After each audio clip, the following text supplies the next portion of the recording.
Good morning, everyone. We'll be reconvening our 2026 municipal budget deliberations this morning, 9:07 a.m. Going on to item number 5, continuing from yesterday. Just a note that item number 5, Wood Buffalo Housing Community Investment Request. They've withdrawn and therefore we'll move directly into item number 6.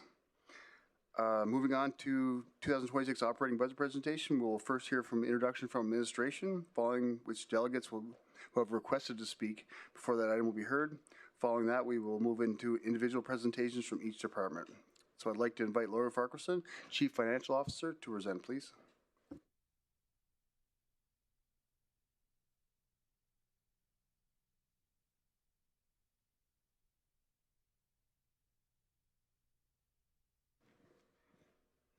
Good morning, Mayor and Council. For the record, my name is Lori Farquharson, Chief Financial Officer. The next series of presentations will be operating budgets presented by departments. There are a few changes in approach that I would like to raise awareness to. With the 2025 budget process, the organization's training budget was held corporately. This year's budgets have been added to departments within the contracted and general services budget line. This will contribute to increases in that line item in most cases.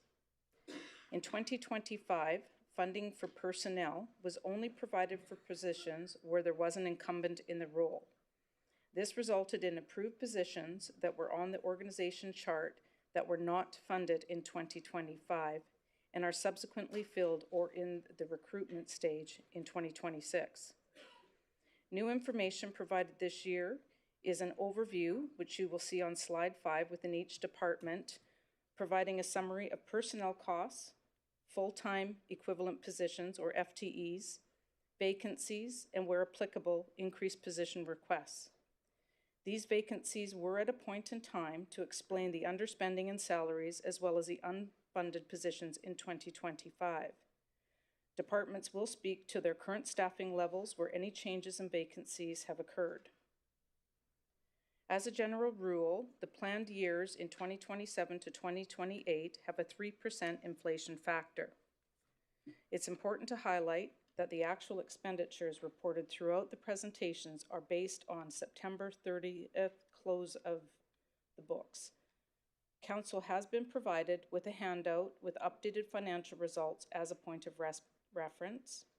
However, some adjustments are expected as we finalize the fiscal year-end adjustments.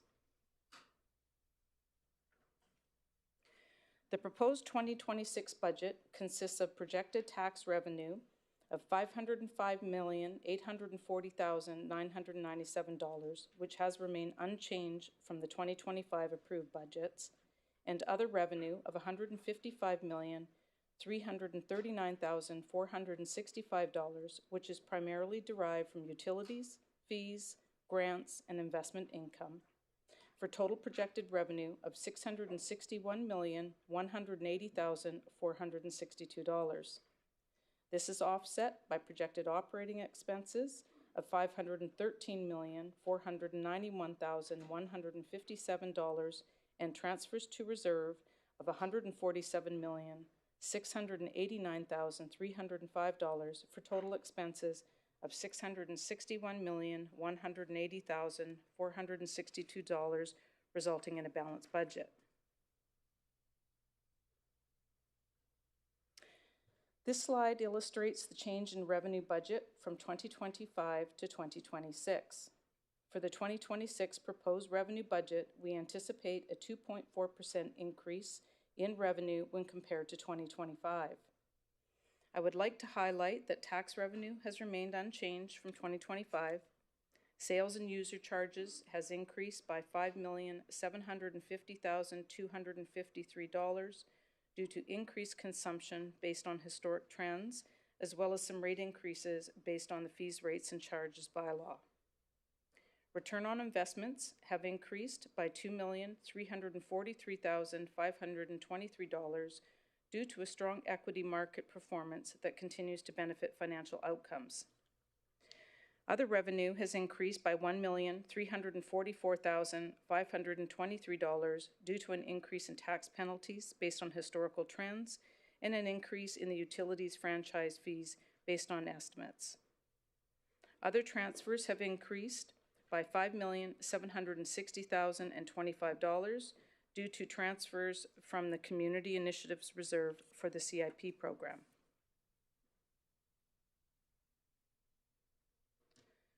This slide illustrates the changes in expenses from 2025 to 2026.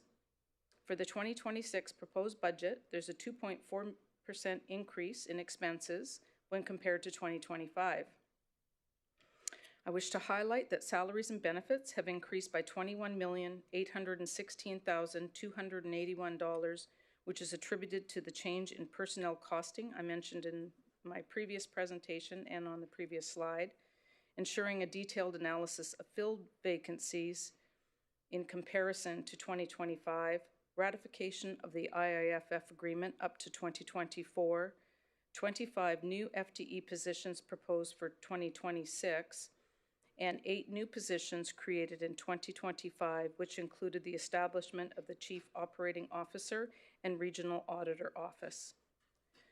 Contracted and general services expenditures increased by $12,176,663, reflecting inflationary increases in contract rates, investments in process automation and business improvement initiatives, operational efficiency projects, and essential maintenance.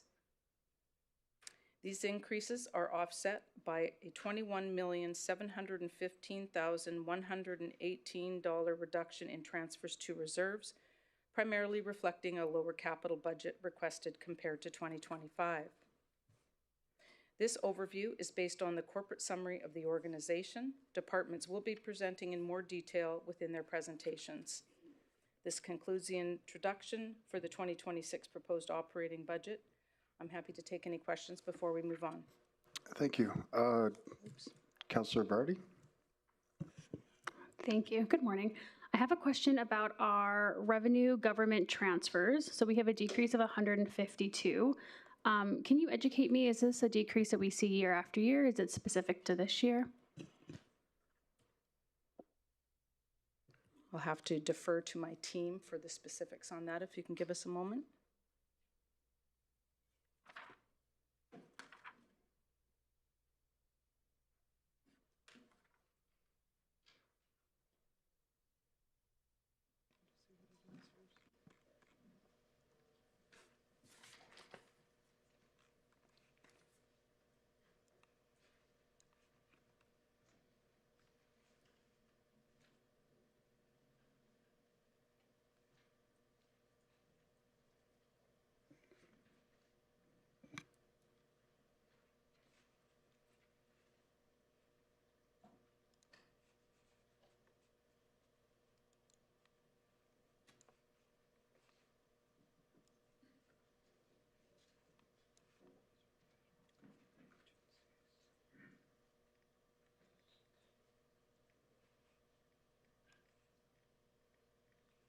Reduction in provincial grants. That's related to a reduction in provincial grants in 2026.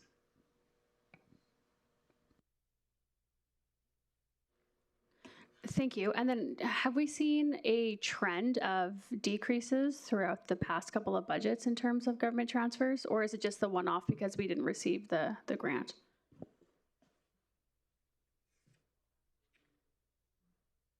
I'll have to look into it further to see if there has been.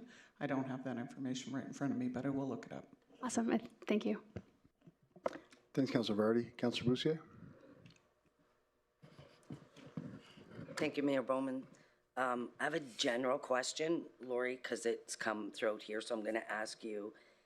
I've seen throughout the budget, there's departments that don't have a budget for transfer from reserves, but transfer from reserves happen.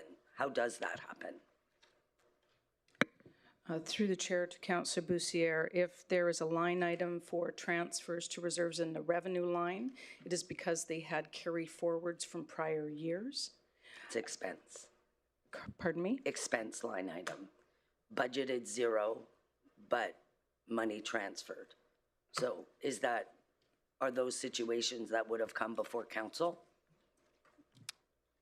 Could that happen without council's approval? Well, any of our reserves have guidelines attached to them, so there could be transfers that are related to a program. I would need to know the specifics. Like, something should not be coming out of a reserve unless there's an appropriate approval in place. And what's the threshold then, if there's money? Like, could a department move $2 million without council no. knowing? Not without there being something in place that there was an approval for. At some point? Yes, generally speaking, when it's at the department level, it is related to money that has been carried forward from prior years. They weren't able to finish out a program, and then what ends up happening is they may have received the revenue line, and then the expense happened. So, for example, they had a contract that they entered into, there was delays in the contract, and then the expenses coming through that line item. Okay. It gets recorded, but then it's identified as a prior year expense as well. So I can just ask each department head then? And the team is online in preparation to answer those detailed Perfect. questions. And then just my other question, in the operating budget, we have an almost proposed of just shy of $10 million and it's other expenses. Could we be more clear for us and our taxpayers on what we're dropping 10 million on? So the other expenses will be explained within each department. So this is just a roll-up of all departments for the whole organization. So we need to drill into the details within each department to answer that question. Okay, so heads up, I'll be asking because it's under other on every department budget. So this is the cumulative total of every department's other? Correct. Okay, thanks. You're welcome. Thanks, Councilor Bousquet. Do we have any other questions from council? Councilor Cardinal? Thanks, Mayor. Thanks, Lori, for your presentation. I was wondering, would Indigenous Rural Relations have an overall number that's separated from this number? Okay. Yes. Because it just doesn't show rurally the amount with the overall budget, but they'll have the number. Yes, through the chair to Councilor Cardinal, that's correct. IRR will present. I'm not sure exactly who's presenting, but they will get into the details. You will see a similar format for every department, and they will speak to their respective budgets, and then you can ask questions on whatever line item that you are interested in. Well, line item number 3, which would be purchases from other governments, from rural relations, I'd like to, question, I guess I've asked them,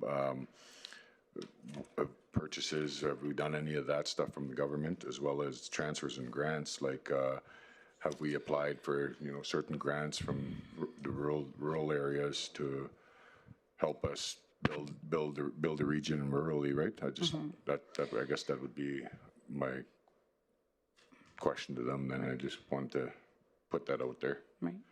Through the chair to Councilor Cardinal, I should articulate that where you have seen a corporate listing of revenue and expenses doesn't mean that every department has that line item.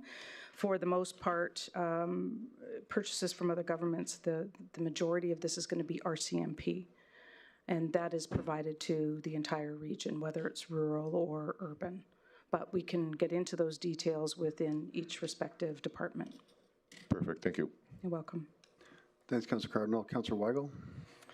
Thank you, Mr. Mayor. Thank you, Lori, for that. Can you go back a couple slides for me? I missed something, and I totally apologize. I'm just trying to look for clarification. It's the CIP number when we were looking at the approved budget versus operating. Where did it? There was a $5 million difference when we were talking about CIP transfers, I thought, in your presentation, and was I wrong?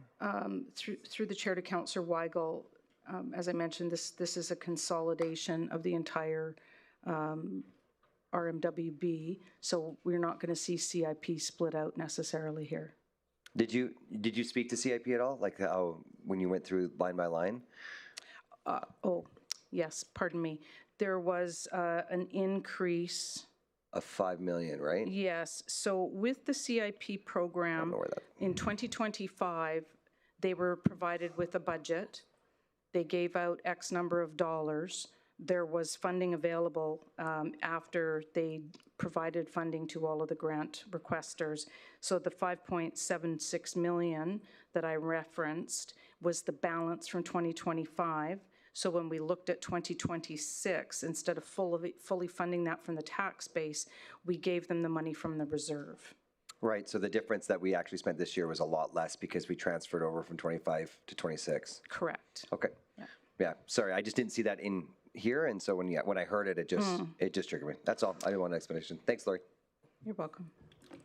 Thanks, Councillor Weigel. Do we have any other questions? I'm not seeing it, so thanks, Lori. Thank you.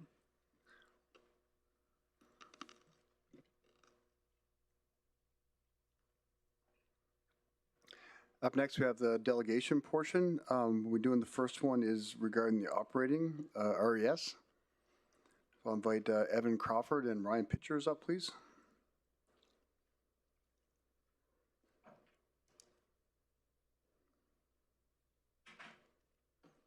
And just a reminder, you have 5 minutes to present. Just remain on topic and remain seated for questions after, Evan. Whenever you're ready. Good morning, Mayor and Council. My name is Evan Crawford, President of Local 2494, Fort McMurray Firefighters Association. I have with me Ryan Pitchers, former President and Operations Trustee. The IFF Local 2494 represents 178 full-time employees, including 146 operational firefighter, paramedics, and ACPs when fully staffed. Our members operate out of 4 halls across Fort McMurray, providing fire, rescue, and EMS response through the municipality and the region of Wood Buffalo. We're here to speak about the RES operating budget and looking for an amendment. After 2016 wildfire, the most catastrophic natural disaster in Canadian history, operations staffing was reduced in 2017 from 154 to 143. That's a loss of 11 positions. This reduction also eliminated our only full-time staffed aerial apparatus. Since then, we've experienced continued compound staffing challenges, high attrition rates, ongoing recruitment and retention issues, significant increase in physical injury leaves, mental health related leaves, and general sick time leaves. These issues have left the department in a constant staffing deficit, forcing reliance on overtime to maintain the minimum safe staffing. Chronic overtime has become the new normal for combating staffing challenges and leaves. In 2022, nearly 32,000 hours of overtime were logged in operations to fill vacant shifts and shift extensions. In 2023, a motion from Council increased the staffing ratio from 5.3 to 5.4, adding 3 positions, going from 143 to 146. In 2025, we find ourselves in the same position, approximately 30,000 hours of overtime on the operations floor, and that's filling vacancies and leaves. The impact of this is chronic overtime leads to fatigue and burnout, mental and physical health injuries, and further vacancies, continuing the cycle.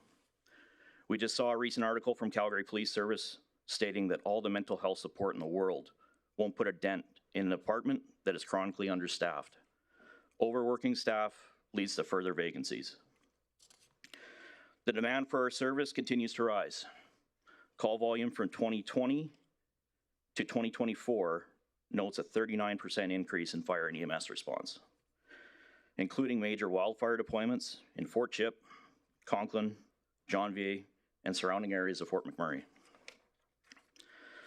High operational tempo magnifies the impact of short staffing. Our staffing ratio is designed to absorb various leaves and maintain adequate coverage.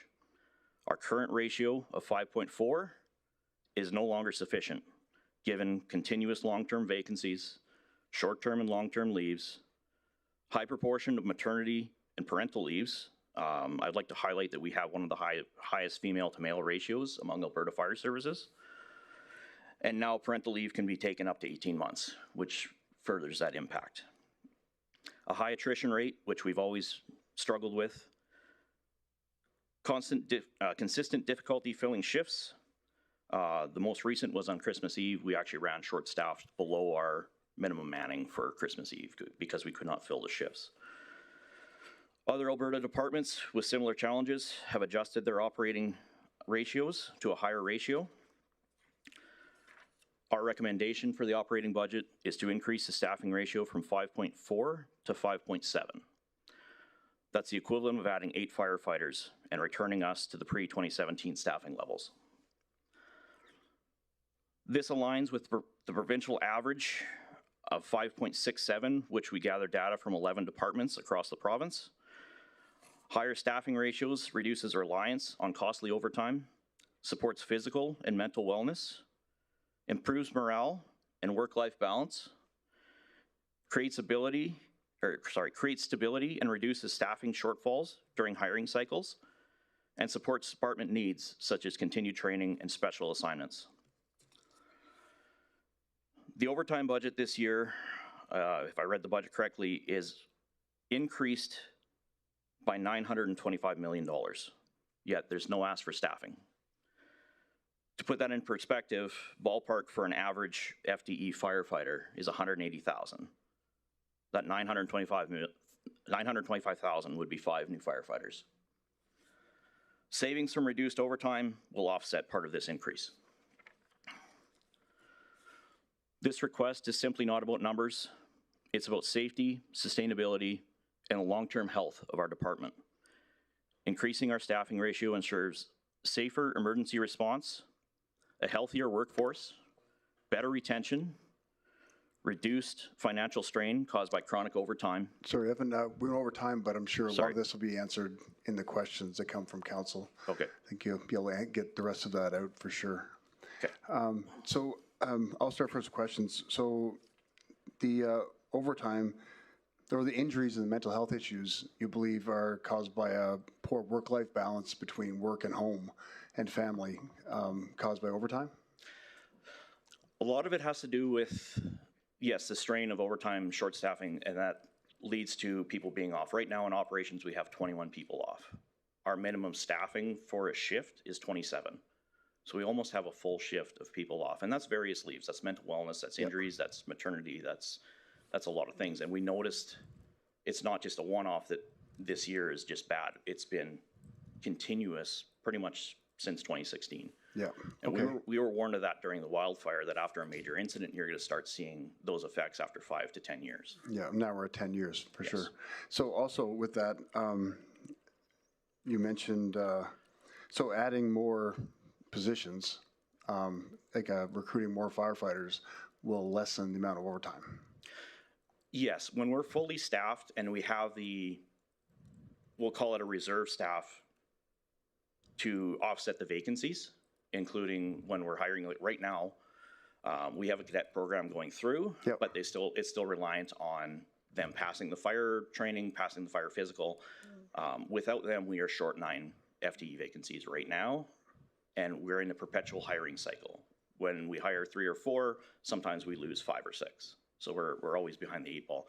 If we offset that staffing and have more staffing to offset that, we're not going to run into the overtime issues that we've been having. Okay, that's where I'm a little bit confused. So if we increase the ratio to 5.7, wouldn't that mean you needed more people Yes. on the floor to pose what we have now? Yes, it would. It would be 8 extra FTEs on top of the 146 that we already have. Right, so this is where I'm confused. I should have talked to this before, because so if let's say we add the extra full-time firefighters. Yes. We hire them. Then if we increase to 5.7, wouldn't that mean you would need to then, you would still be short if people were off for various reasons? With what we've been seeing, it's a consistent 20-ish people off at various times. Plus, we have to make up for our vacations and other sick time and everything else. Yeah. Increasing that staffing and having that staffing on hand will offset that. And that's what the staffing ratio is for. It's to take your minimum staffing and having that buffer zone to accommodate for those leaves. Okay, yeah. So yeah, I'm like, if we're going to add more staff and reduce the overtime and better for the firefighters, and like you said, better for everybody, better for the taxpayers when it comes to overtime knocking that back with more staff. I think you're definitely onto something there. And I'll ask my colleagues as we go through all the presentations or the delegates today, for any motions or amendments we make them during when that item comes up in the budget. That way we can kind of keep everything clean for ourselves as well as for staff. Councillor Boussier? Thank you, Mayor Bowman. Thank you for the presentation and thank you for your service. The 5.7 you said equates to 8 new firefighters, eight new positions, right? Through the chair, yes. And you have how many unfilled positions right now that are funded? Without the cadets, there's 12 cadets going through the program that were just hired. Yeah. Until they pass their fire physical and everything else, without them, we're 9 short. This might not be a fair question, do you know the percentage of cadets that pass? Like did you say 12? There's 12, yes. Like what's the average that would successfully complete the training, and then it's my understanding they then go to firefighter school? I don't know what it's called, I'm sorry. So, but yeah, I can answer both. So they're hired as a primary care paramedic, and then we are giving them their fire training. So they have to pass that fire training and pass the fire physical. But this is the first time we've run this program. We ran as like what we called a 0 to hero, where we took someone and gave them their EMT and fire, and that was in 2007, 2008. Okay. Ryan, do you know the success rate of that program? It was a successful program, but the difference with that program back then is they passed the physical before they got onto the job. And then depending on what training, there was a couple of different streams that they did, whether they had fire training without EMT or primary care paramedic, that currently called now, or they had primary care paramedic without fire. And so the department back then had trained them up to be fully trained to be able to get onto the floor. But the difference is that they had passed the fire physical before they were hired. Okay, so and these ones aren't then. 32,000 hours of overtime in your department, and you anticipate that to be the same. You said something about 900. I did note in the budget that there's almost $1 million asking for more OT, but like not dealing with new positions, which makes no sense to me at all. So I was going to ask when RES presented, but I will ask you. So 935, that's still with a budget of $2 million of overtime. So it's not changing. Do you have any idea of how many hours would be normal in a fully staffed fire department? The 30,000 hours we probably could equate to $4 million. And that's just in operations. That's not including overtime for training, overtime for mechanics, overtime for dispatch, and the other branches that we have. So I don't know what the total cost of the budget would be for all the overtime we've accrued, but probably a normal operating budget would be around $2 million. Okay. That's best guess. That's without looking back at the records. Like we don't really have access to all the budget stuff once the spending is done. And I know you gentlemen were asking on behalf of your members about the aerial truck, and I think someone else will probably talk about that, or I'll come back to it. I'm just going to go on record as saying I'm looking at a $660 million budget. The safety of our residents isn't going to be an area that, for me, I'm going to compromise on when we're looking at, I don't know, almost $1 million in training throughout our department, which I deeply support, staff training. But when it's about $1 million in food costs and all sorts of other things, you gentlemen have my support. Hopefully you have all of my colleagues too. Thank you for your service. And before I go, I'll just say, to give you an opportunity to finish, is there anything else you would like to share? No, with regards to the aerial, we will be back for the capital budget, and that's where we will. I meant in your presentation. Oh, in our presentation. No, we realize that this is a big ask. We realize that this is something that's been in this chambers before. Previous council would probably remember the previous years we've had the similar situations. It is a struggle. Hiring these personnel will be a struggle, but we have to band together and have a robust recruitment strategy as well to go along with this. And I mean, we're seeing Edmonton opening 6 fire halls, Airdrie's opening another one, and is open 25 positions to hire, which I know some of our members have applied to. So it's always that give and take, and I think we just need to work together to make sure that we're offering the best possible sustainability for our department. Agreed. Thank you. I might have more questions, but Thank you. Thanks, Councilor Boussier. And I'll just ask Council as well, just kind of keep to questions so we can move along today, and we can add comments and debate points and suggestions to when we bring up different motions. Councilor Weigel? Oh, sorry. Thank you, Mr. Mayor. Thank you for your presentation, and again, thank you guys for your service. I want to ask a lot of my questions. I'll start off with, when you talk about recruitment, and obviously, like, salary is always going to be a contentious piece when it comes to recruitment, but outside of salary, what is our biggest issue? And salary might not be the issue, but what's our biggest issue with recruiting people to Fort McMurray? And I know that the recruitment as a whole in the industry is tough, but when I work in other industries, there's specific issues in each region or area, and so what would be one of ours?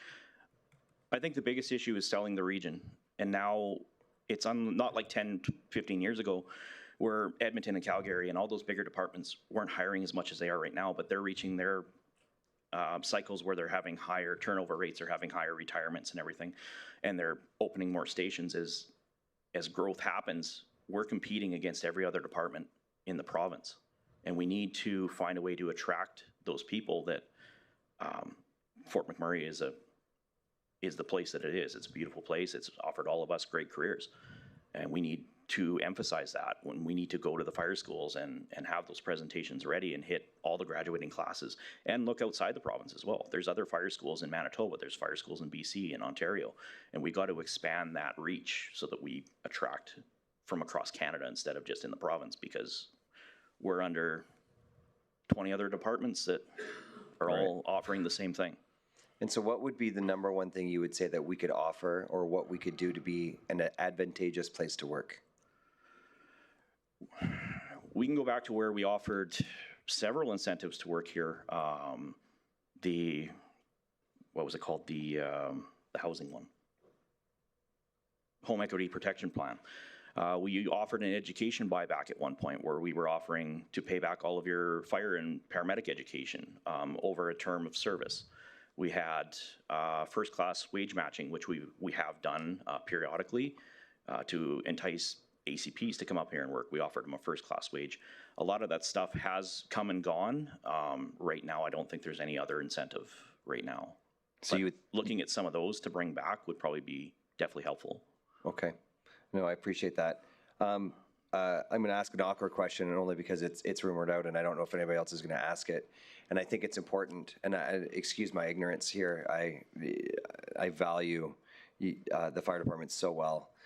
When we talk about wages and we talk about overtime, one of the questions that always comes up is that if we add more people, what we're doing is we're taking away a lifestyle that people have already become accustomed to, because they're already gaining so much extra overtime. In your opinion, and I'm truly asking your opinion as you guys are the representatives, I would believe so, but bringing in more people and cutting down overtime, creating a better life balance would offset, obviously, somebody losing some of that wage, because once you get that overtime over many years, we live accustomed to that wage versus our actual wage. Would you still believe it's beneficial to add more people and have people have less overtime, which creates a better life balance? Short answer is yes. The model we've been running of just backfilling with overtime for all these leaves is not sustainable. And that's just it. People have become reliant on overtime, and some people take the overtime, some people don't. It's not forced overtime. It's voluntary, and some people like living the higher life than others, and some people value their family time. You're never going to eliminate overtime in a fire service. We always have shift extensions. We have emergency call-ins. We have last-minute sick time where someone will have to cover a shift. Absolutely. But operating solely on filling all of your vacancies with overtime at the rate that we're doing is just not sustainable for the long term. Yeah. No, I appreciate that, and I agree. So thank you so much. You're welcome. Thanks, Councilor Weigel. Councilor Boussier? Yeah, thank you, Mayor, through the chair. Thanks for the presentation. Most of the questions were asked, but what does our recruitment program look like? Right now, recruitment is with part of HR and plus, I believe, our DC of Professional Services. And right now, they just advertise pretty much online. I know they have sent a couple of recruiters down to, I believe, ESA and maybe Vermilion, but that's only happened a couple of times when they have probably graduating classes 6 to 8 times a year. And I don't know if they've gone out of province right now. I can't speak to that. In your opinion, would that not be a valuable program, actually going to different fire schools or the different communities that host fire schools? Absolutely. And, okay. Yeah. So that's something, Evan, that you think happened in the past or is sporadic at best? It has happened in the past because myself and Ryan actually went down to Vermilion in 2013 to talk to EST classes, and we ended up getting some students doing their practicum with us and ended up getting, I think, 6 hires out of that class, 5 or 6.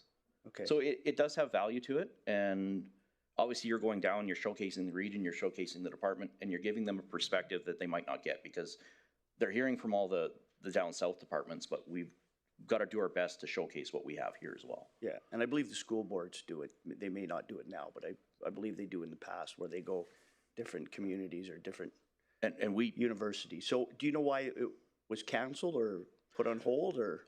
I could not speak to that, no. It just seems like something that happens once in a while. They, whenever the recruiting kind of ramps up, they'll go down and do those presentations and then it goes away for a bit. It's not a consistent recruiting drive. Okay, so one last question, Evan and Ryan. Just, you threw some numbers, 154, we're at 143 and overtime hours. When the ask to increase the staff complement, when you bring numbers forward, are you including the folks that, I'm assuming there'll be folks that retire in the next 5 to 10 years. Are you factoring that in and attrition and everything else to make sure that we're not going to be in the same position another 10 years looking for more people because you had retirements that weren't accounted for? Yeah, ideally the staffing ratio and why it's set is to cover all leaves. And when it stops covering all the leaves, the staffing ratio is no longer working. And it's not a one-off. We've been down this road for several years, hearing in these chambers that we're short-staffed or we have staffing challenges or we have high amounts of leaves. Therefore, we're just asking for that staffing ratio to be adjusted, and it will cover the retirements and everything else because it does give the buffer to have the staff while you hire more. And in your field, there is a mandatory retirement age, right? Like some departments have it, some don't. We currently right now do not. So, but in other communities, they have a mandatory retirement age for firefighters? Yes, it's usually 60 or 65, depending on what the city has. Okay, and our community, we do not have one? We do not. Okay, thank you. Thanks, Councilor Boussier. Councilor Brandt? Thank you, Mr. Mayor. It's my understanding almost all of our firefighters are actually paramedics as well. Yes, that's correct. Is that unique compared to the rest of Alberta? Yeah, so we run an integrated response service where we run the ambulance and fire service. So everyone that's hired here is hired as a minimum of a firefighter and PCP, primary care paramedic. We also have hired ACPs with no fire training, but they primarily ride the ambulance. Okay. When we talk about retention and recruitment and issues of this nature, does this not sound like one of the better places to work for all the different opportunities that you would get? So what is part of the problem of our recruitment strategies? I think the biggest issue right now is the sheer volume of firefighter paramedics needed in the province versus what the schools are putting out. We're just not seeing that influx of people taking that schooling anymore. And as soon as they're out of school, they're scooped up by the other departments that we have in the province. But I mean, it's not a pay issue. You guys are paid well. I think you'd agree. Yes. The opportunities that arise here, the things you get to do differently here than you would Edmonton or Airdrie or Calgary, right? Is that showcased? Like, is that explained to these new recruits or potential recruits? Like, are they aware of the things that they could do up here that they couldn't do other places? When you actually go down and talk to them, I would hope so, yes. That's, I know, something that when we did the recruiting drive, we definitely showcased what we had up here, all the services we provide a lot of stuff. We have a Swiftwater team now. We have the local hero, which we run, whereas everywhere else has stars. They're their own independent service. We have a vast region, and we've had some pretty significant incidents that we've had to respond to that's put us on the map. Yeah, I got to visit Local Hero and found out from them that other places they'll have like a nurse or a doctor that's attending, whereas here we have one of our paramedics that's also a firefighter that can get out on the ground, cut down a tree if necessary, like the things that they're able to do. It's a calling, right? A firefighter's not just a job that you look up the yellow pages and think that's what I want to do. It's a lifestyle career choice, right? Yeah. So again, when we talk about overtime and things of that nature, the classic has always been, if you want extra money, you just had a side hustle. With the shop, like with the schedule that you have, you're able to go and do that. So we're always going to be able to fill those needs with overtime if necessary, if we have more people, right? Yeah, that's correct. Okay. I think that's all I got for now. Thank you. Thank you. Do we have any questions from council? Councilor Cardinal? Thanks, Mayor. Thanks for the presentation, guys. Got a couple questions. Throughout what years did the overtime incur? We've seen high overtime starting pretty much with COVID. That definitely took its strain on the department. But then we started noticing after COVID, the numbers just didn't slow down.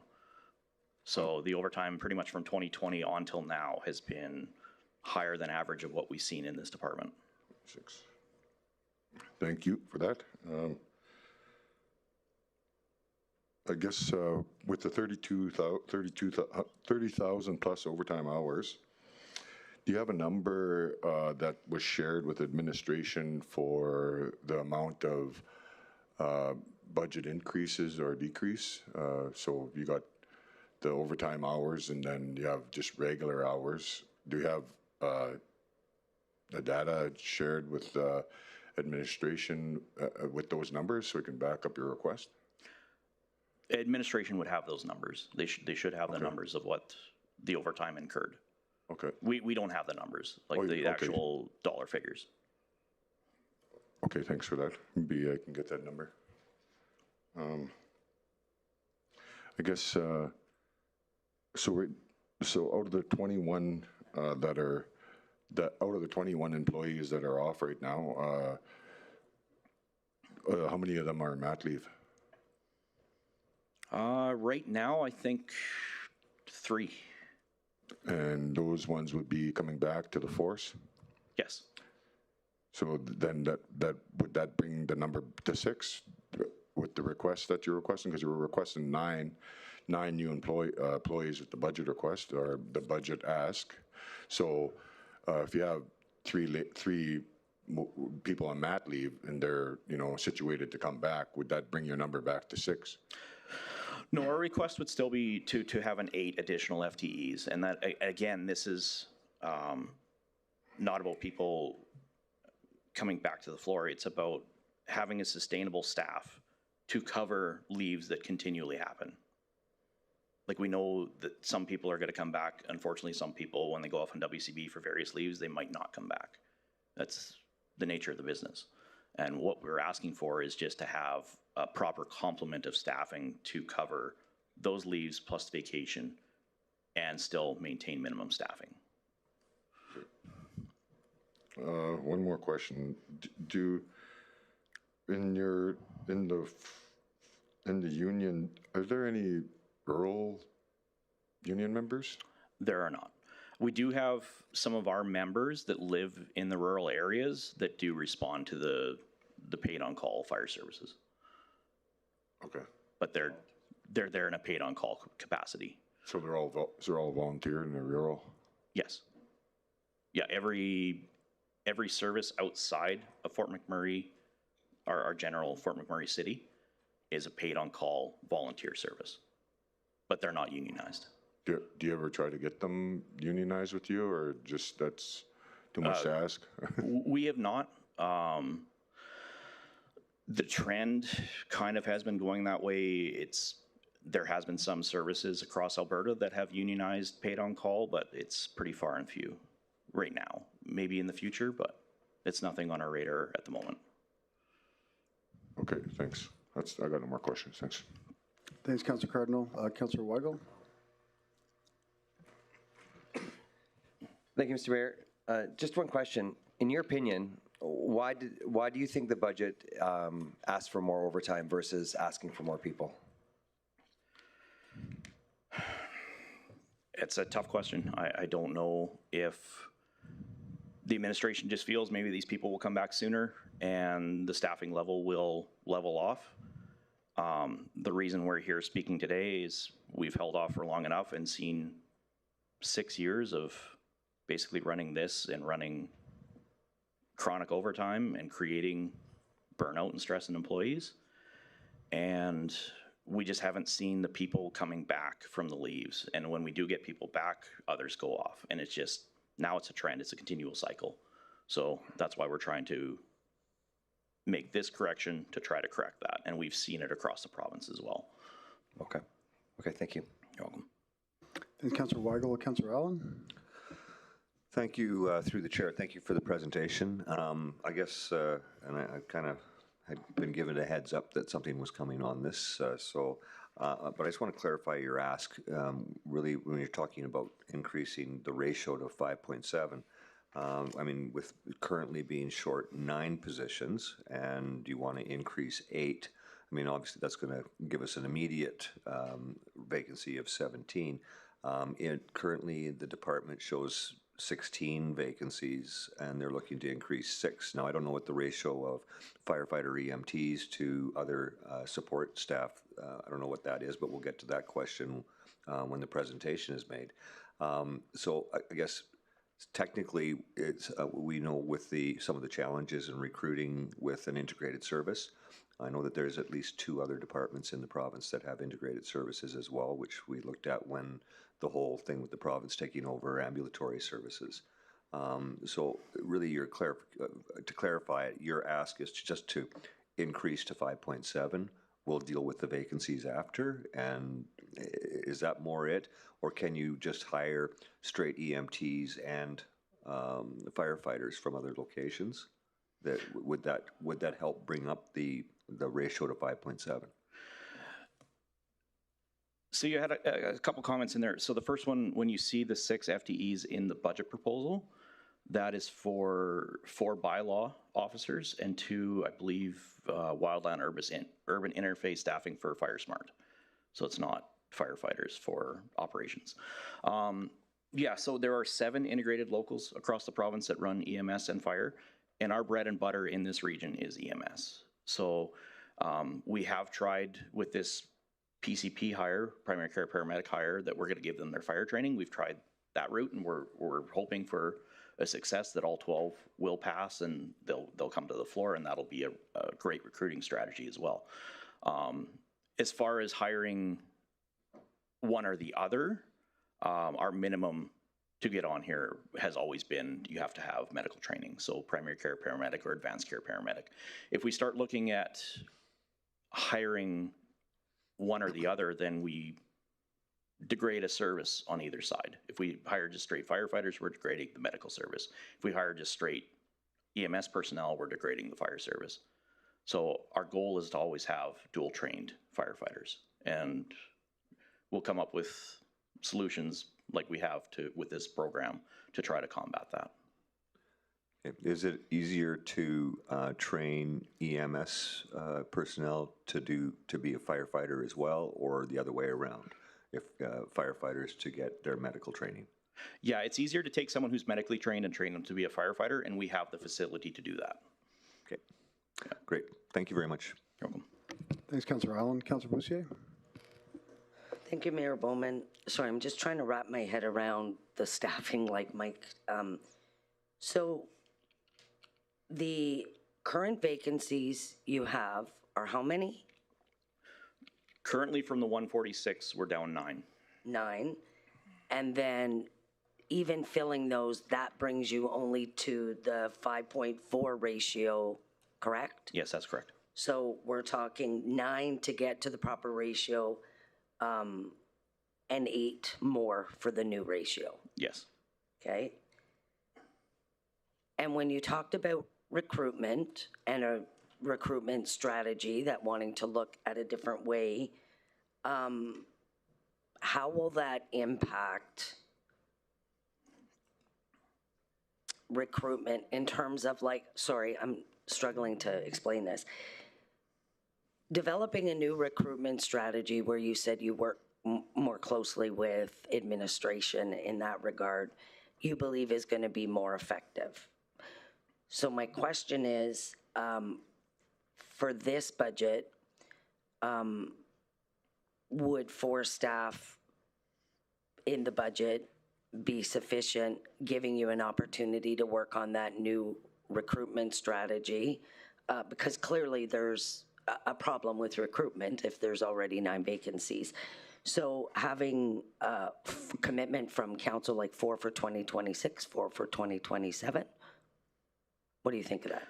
Yeah, I mean, obviously we're at the mercy of council, and any increase that we can adjust our staffing ratio higher to help offset everything we have going on is going to be helpful. Okay, thank you.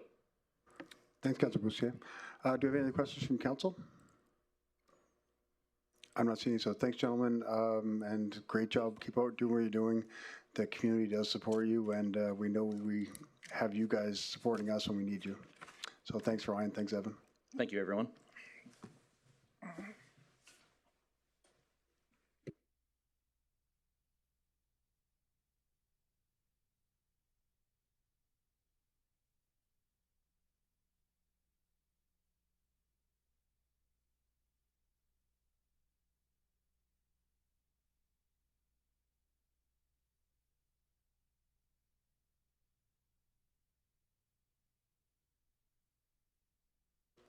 Oh, sorry, Jen.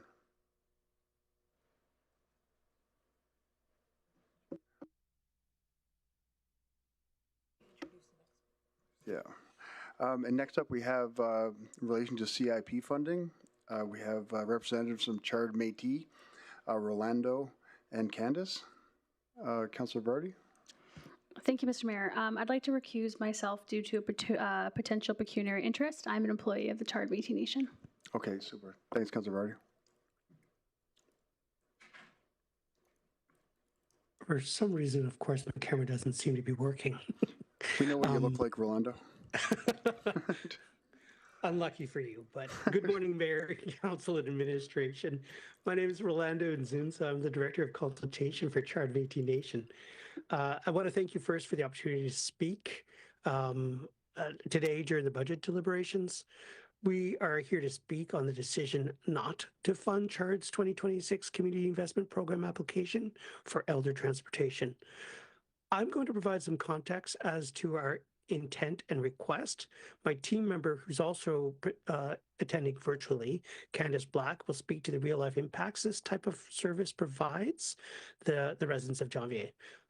So we requested just over $80,000 to continue a community-based elder transportation program that has operated in various forms for several years, which primarily Chard is paid for, and at times it's cost upwards of over $125,000 per year. This application was declined primarily because it was viewed as a medical transportation, which was determined to be a provincial responsibility. This program is about providing elders access to health services, but it's also about mobility, dignity, and access to essential services, not healthcare delivery. So transportation supports elders and community members by accessing groceries and essential services, attending community events and cultural events, attending professional appointments, and remaining socially connected. These outcomes align directly with the municipal responsibilities related to community well-being, inclusion, and aging in place. After learning in December that our application was declined, we requested a feedback meeting with administration, and during that January meeting, we were informed that the RMWB's Advisory Committee on Aging has identified elder transportation as a recognized regional gap. I looked into that age-friendly work plan and saw that the second priority is health transportation services. Another stated committee goal is ensuring that older adults have access to health services. Again, these are recommendations coming from the municipality's own plans. This acknowledgement matters.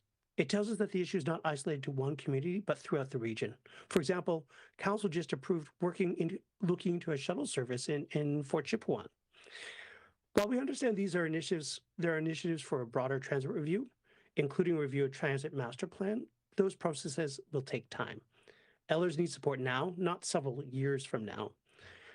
Currently, there's no specialized or on-demand transit system in the area. Current transit is twice a week, once a day, and could cost someone on a restricted income $27 return each time. The return trip only allows for about 3 or 4 hours window in town, and if someone were to take the transit every week for appointments, groceries, socializing, that's almost $3,000 each year.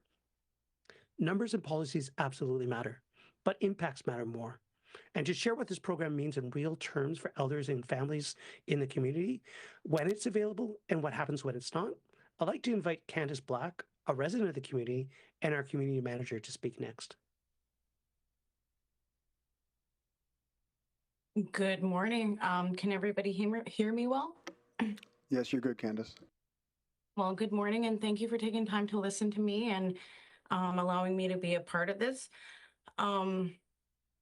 The elder care program that we provide, and this what we're looking for, it provides direct care that the elders deserve. We have an elder transportator that actually provides care that goes directly into the home and carries out anything that needs to be carried, helps with wheelchair accessible. We actually build onto the home to provide wheelchair accessible, making sure that the house is up to date with the help of our local traveling team nurses, so that the home is safe and secure for an elder to provide care in their home. We also have a part-time elder coordinator to assist the elders and the nurses, as well as the driver. They all communicate very well. And it's honestly to provide the best care possible for our elders. Our partner, the Chipewyan Prairie First Nation, we're learning from a little bit of their gaps, because a lot of their elders are placed in motels and long-term places. That's not what our elders want, and we listen. We do everything that we can to possibly make sure that our elders are taken care of. One of our elders who have since have passed, she required to be in Fort McMurray 3 times a week for almost 8 hours a day as she was on dialysis.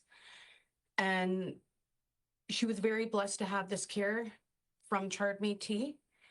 The driver and her actually became more than just, a relationship of just providing a transportation. They became really good family and friends. They did everything together, even behind the appointments and stuff.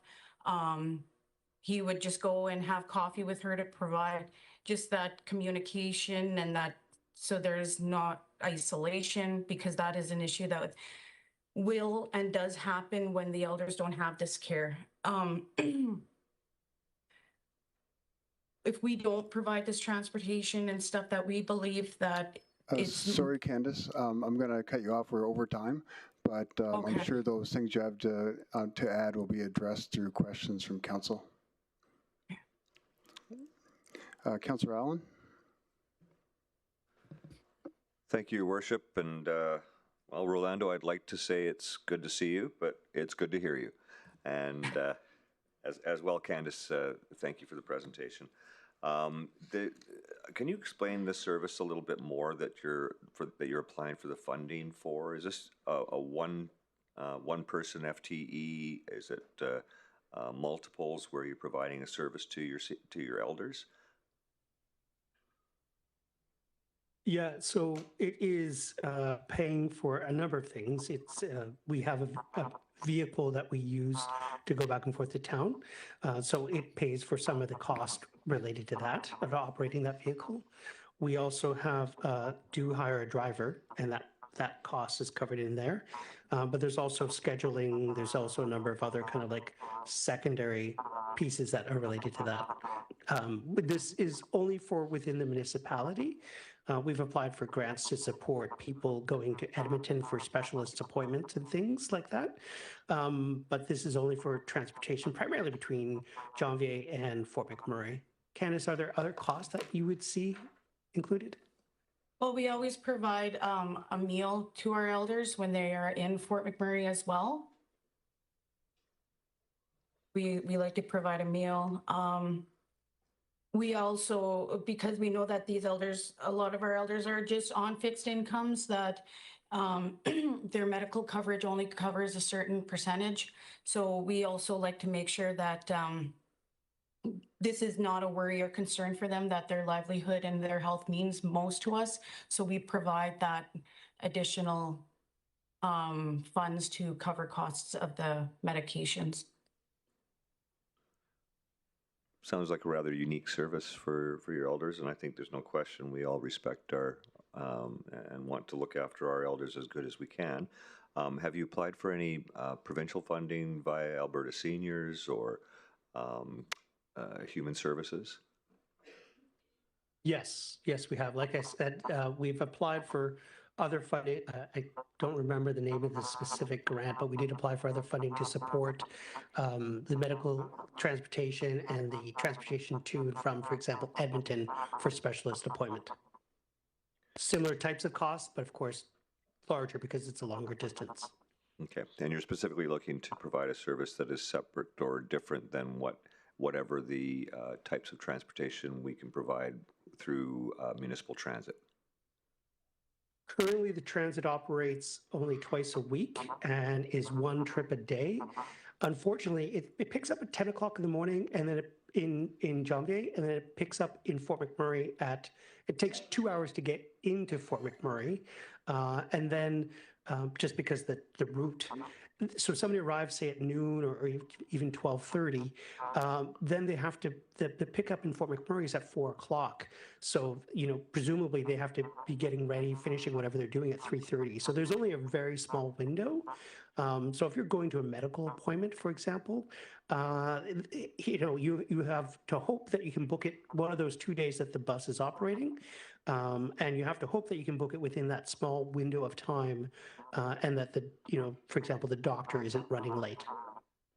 Okay, and these individuals that you're supporting would not necessarily have family members that could provide this assistance to them? Candace?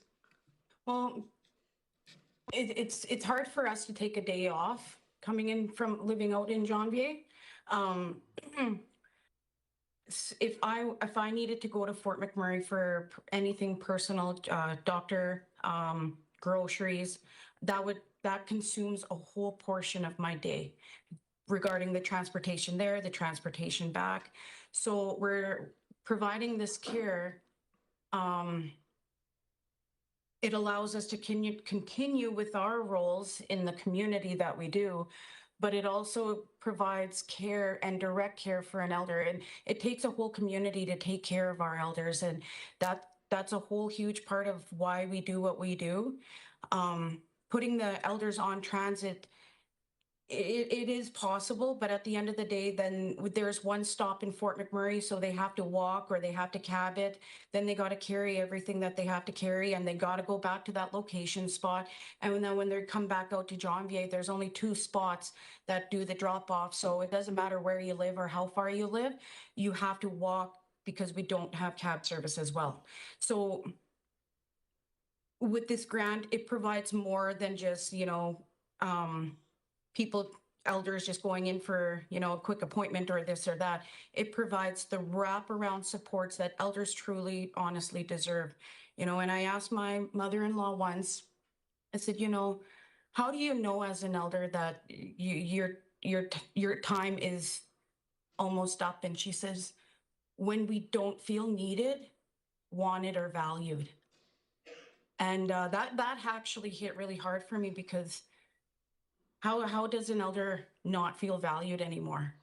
And that is things like this, that they are forgotten about, or they are left on the sidelines, or they are living in isolation due to things just as simple as transportation. And if we don't provide this transportation, the less likely they are to even go to an appointment and give up hope to even try and take care of themselves anymore. So that is really why this is it's an honor to provide this service to our people. Okay, thank you for your presentation.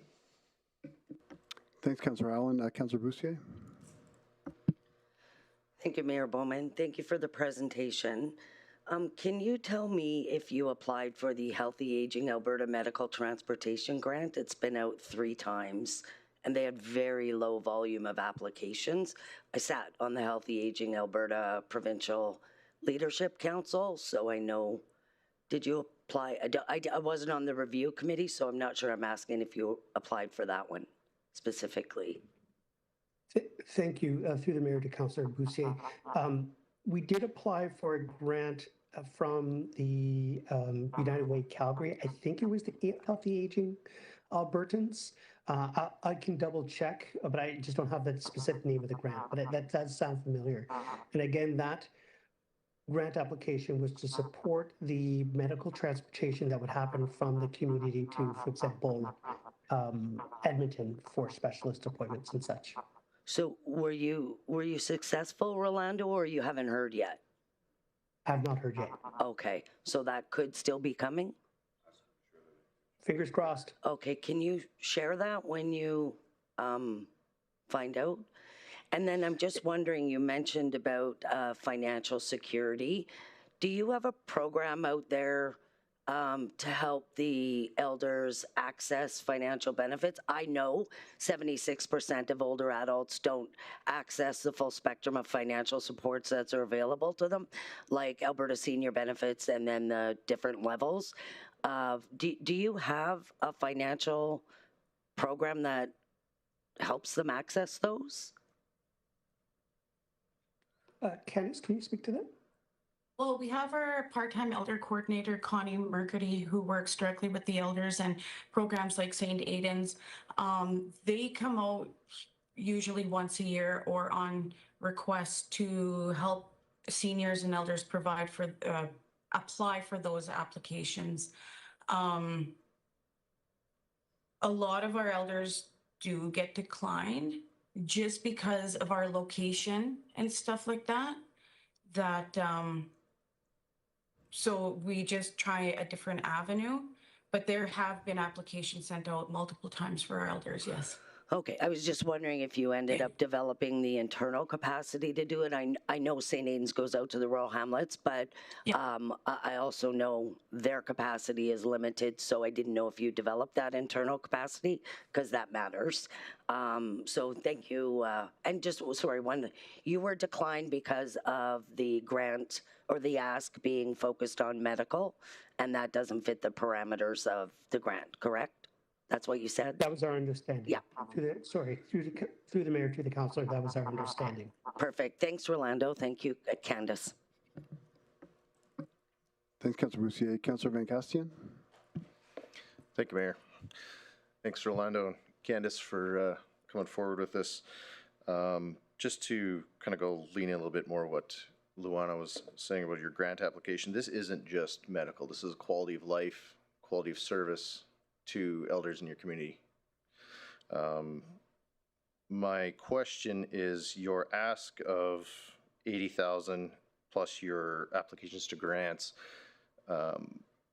if successful with those grants, would that equate to an increase in level of service, or is that factored into your total requirement? No, I would say like the 80,000 that we're asking for is to pay for a portion of the cost of maintaining the current program. Like I said, there's additional requirements and needs to travel. People have specialist appointment outside of the municipality that they have to attend, right? So there's additional costs that we didn't even include in our application for this program, because we understand that the program funding within the CIP is to support programs and services within the municipality. Okay, and just to lean towards the transit side of things, the municipal transit, this is obviously a significant gap. Appreciate you doing your homework to bring this into alignment with published municipal priorities. Do you see this as a continued service on and on and on, or is this something that we can roll into our transit master plan once we can get a change, and this is a municipal stopgap? I mean, I would ask Candace to reply to that. For me, I would love for the community to be part of the review of the transit master plan. I think that there's a lot of potential like improvements that could be made to service the community and the community need and address some of the challenges with the current program. And it's not just time constraints and the offerings being limited and the cost and the window being small. There are other challenges within that program. But Candace, do you want to answer the question also? I mean, I know we have talked in the past, Kyle, about doing some tweaking with the transit. And the transit for me, how I see it and how I support it is it's greatly utilized for the people who are more mobile, our younger generation. It's great for people going in, even possibly for a drug and alcohol test for work. Like it's a great program, but it doesn't provide the direct care that the elders do need. Like a lot of them, when we send our driver in, he just doesn't go to the grocery store and let the elder walk. He pushes the cart. He goes up and down the aisle. He loads up all the groceries. He does absolutely everything for that elder to take care and to provide the utmost respect and that the elder does need, even to put away the groceries at the home. So the transit is an absolute amazing and respected program, but the program that we provide gives the elders that extra adequate care that they really do need, because it's not feasible for them to bend over, put up groceries, digging in the deep freezes, all those kinds of things. And then when the driver gets there, if there's snow removal that needs to be done or whatever that looks like, the driver also provides those cares too. Excellent, thank you. And one more, how many elders in the community, rough number? Right now, we're up to 7, actually. 7? Yay. Yeah, we're up to 7. And with an aging population, it's the number's only going to grow.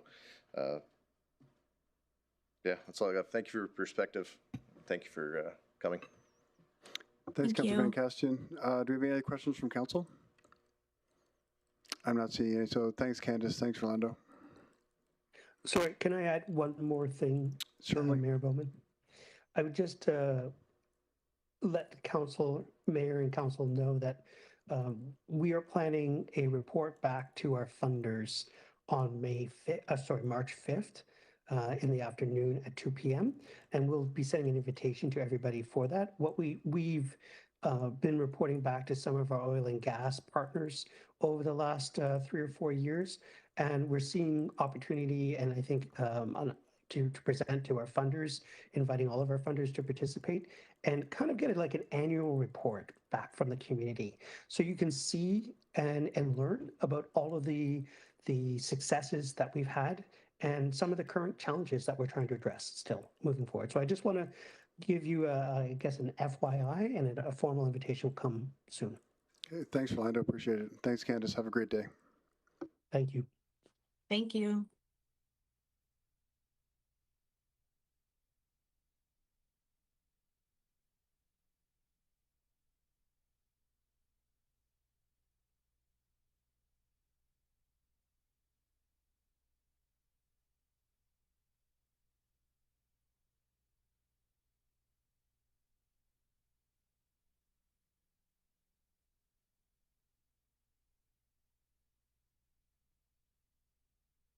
On the next delegate, I'd like to invite Marissa Norman.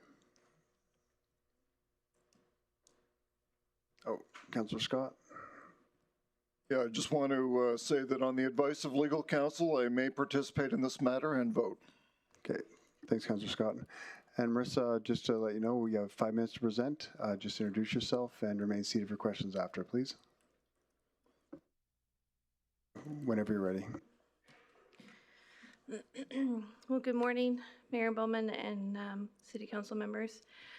First of all, I would like to say this is a very intimidating chair to sit in, but I am very thankful for the opportunity to be here and for the few minutes to speak with you this morning. So my name is Marissa Norman. I serve as a business manager for Legacy Counseling Center. Legacy has been very fortunate to have been chosen as an agency to receive funding under the sustaining grant for several years now. The vision for LCC actually originated right here in the Jubilee Building, with a conversation around the lack of accessible mental health supports available to our community members. We've walked hand in hand with the RMWB for many years and have seen countless lives changed because of the vision that was born right here over 10 years ago. We were invited to apply again for 2026 funding, and throughout 2025, I worked with the CPI team to ensure we fully understood the FCSS guidelines and that our application clearly demonstrated alignment. We applied for $320,000, which aligns with the funding that we've received for several years. When I received the call in late December informing us that the application was denied, it was deeply discouraging and heart-wrenching, as I immediately thought of all of our clients who would no longer have access to mental health supports with us. And I'm not here today to debate the decision itself, but rather to speak to the urgent community need that is before us and to plead for your help. I speak not only on behalf of Legacy, but on behalf of the community members who are most affected by this outcome. A client walked out of a session at our center last week, and I would like to quote what they said. She said, "I struggle with serious mental health issues, and online counseling simply does not work for me. I was hospitalized and discharged with an online continuing care plan. I actually felt worse through the online counseling process because the loneliness I experienced was at a new, deeper level. I then attempted to seek in-person counseling and could not access any other service until I reached LCC due to the long wait list and financial barriers at every other place I contacted." And I share this with you to speak to the deficit of accessible in-person counseling within the region. We're surrounded by people who are struggling with mental health concerns right here in our own region, yet our friends, our neighbors, and even our family members are struggling to find help. Legacy offers hope without barriers. We've been able to do so for the past 10 years, thanks to grants, generous donors, and community support. In 2025, 65% of our services were offered completely free of charge, with the cost for paid services averaging only $20 to $25 per session. During 2025, we sat with mothers grieving the death of their child. We helped children who were living in abusive situations find hope. We saw marriages and family units restored. We saw teenagers walk into LCC as their last resort who were able to walk away feeling hopeful for their future. We sat with beautiful children and families in John VA who have never been able to access mental health supports before, who are now asking for us to come even more often. Under the sustaining grant, we've been offering counseling and coaching on a preventative level. One client says, "I came to counseling struggling with a constant low mood, intense self-doubt, and an inner critic that made everyday challenges feel like proof I wasn't good enough, and I could only see how easily things might have spiraled further. Through counseling, I learned to understand that inner voice, respond with self-compassion, reframe unhelpful thoughts, and build practical skills and manage stress in healthier ways. Over time, I grew more confident and resilient, and I'm grateful I gained tools that helped me." Legacy provides early low-barrier access that diverts demand away from emergency response systems. Without this funding from RMWB, these services at Legacy will disappear, not just become less available, but they will be excluded as an option. And I think we really need to think about that for a minute and what that really means, because when early support is missing, problems don't go away, they just grow more complex. And awareness alone is not access. Referring individuals to online resources or placing them on wait lists that stretch 1 to 2 years for affordable services doesn't offer meaningful support. Early intervention and timely care are essential if we want to prevent challenges from escalating into crisis. And mental health is not a standalone issue. It's woven into nearly every community priority we address, like housing stability, public safety, youth success, workforce participation, family well-being, and seniors' quality of life. The question before us is not whether the need exists, we all see it, but the question is whether our current approach matches the scale and interconnected nature of the need.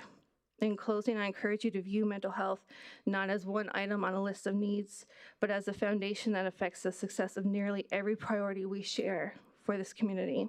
When people are mentally well, families are stronger, workplaces are more stable, children are better able to learn, and community systems function more effectively. Thank you very much for the work you do on behalf of this community and for the opportunity to speak with you today. Thanks, Marissa. Just a couple questions before we go to my colleagues. How many counselors are at the center? So when we are fully staffed, we have 5 full-time counselors. And do you know how many people are serviced through there, from the community? When we are fully staffed at 5, we can service between around 4,500 individual sessions per year, which equates to about 900 unique individuals. Oh, 2 things. That's a huge number, and I'm impressed you knew it, actually. Yeah. Thank you. Councillor Scott? Thanks, and thank you for the presentation, Marissa. How many years in a row, approximately, or if you know the exact number, did you receive funding from the municipality for the service? So I myself have been in this position with Legacy for the past 5 years. So like our online account dates back to 2022, but I do know we were receiving funding prior to that as well. So at least 5 years, I think is what you're saying? Yes, minimum. Continuously? Yeah. And how many youth are served approximately? Youth? We have, let me pull my. Sorry, I should say youth or children if you want to divide it up. So in January to December, we served close to 900 child sessions that's under the age of 14, and between the ages of 14 and 19, just about 300 youth sessions. And do you track the number of Indigenous people that you serve? We do. So in 2025, we were actually traveling on a bi-weekly basis into Janvier. So by doing so, we were able to serve about between 25 and 30 unique individuals within that community. I would say about 25. And then we do offer virtual counseling, and we do have clients who come into the center as well. So I would say probably about 30 to 40 unique individuals. For Indigenous folks. And how Yes. many would you estimate are elders? I would say probably, I don't know for sure. I would have to check and see. Even if it's a percentage estimate, it's fine. I would say probably 5% of that. Okay. And is there any barrier to receiving services? For example, if you're not a Christian or fall into some other category, does that bar you from receiving services? None whatsoever. So we are barrier-free. There is no restrictions or reasons why anyone couldn't access our services. And can you speak, you mentioned the wait list. Can you speak to that in more detail and whether you have a wait list and what the situation is in Fort McMurray generally and the broader region? Sure. So to speak to Fort McMurray in a general sense, if we're talking about accessible, affordable counseling, people are finding themselves on wait lists of 1 to 2 years.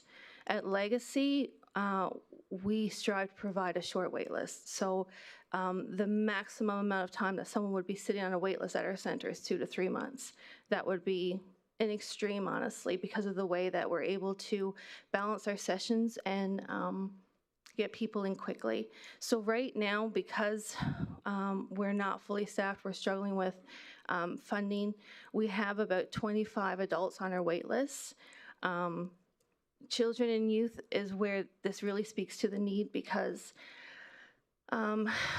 right now we don't have a play therapist. We actually just had to release one within the past couple of weeks because we didn't have the funding to support it.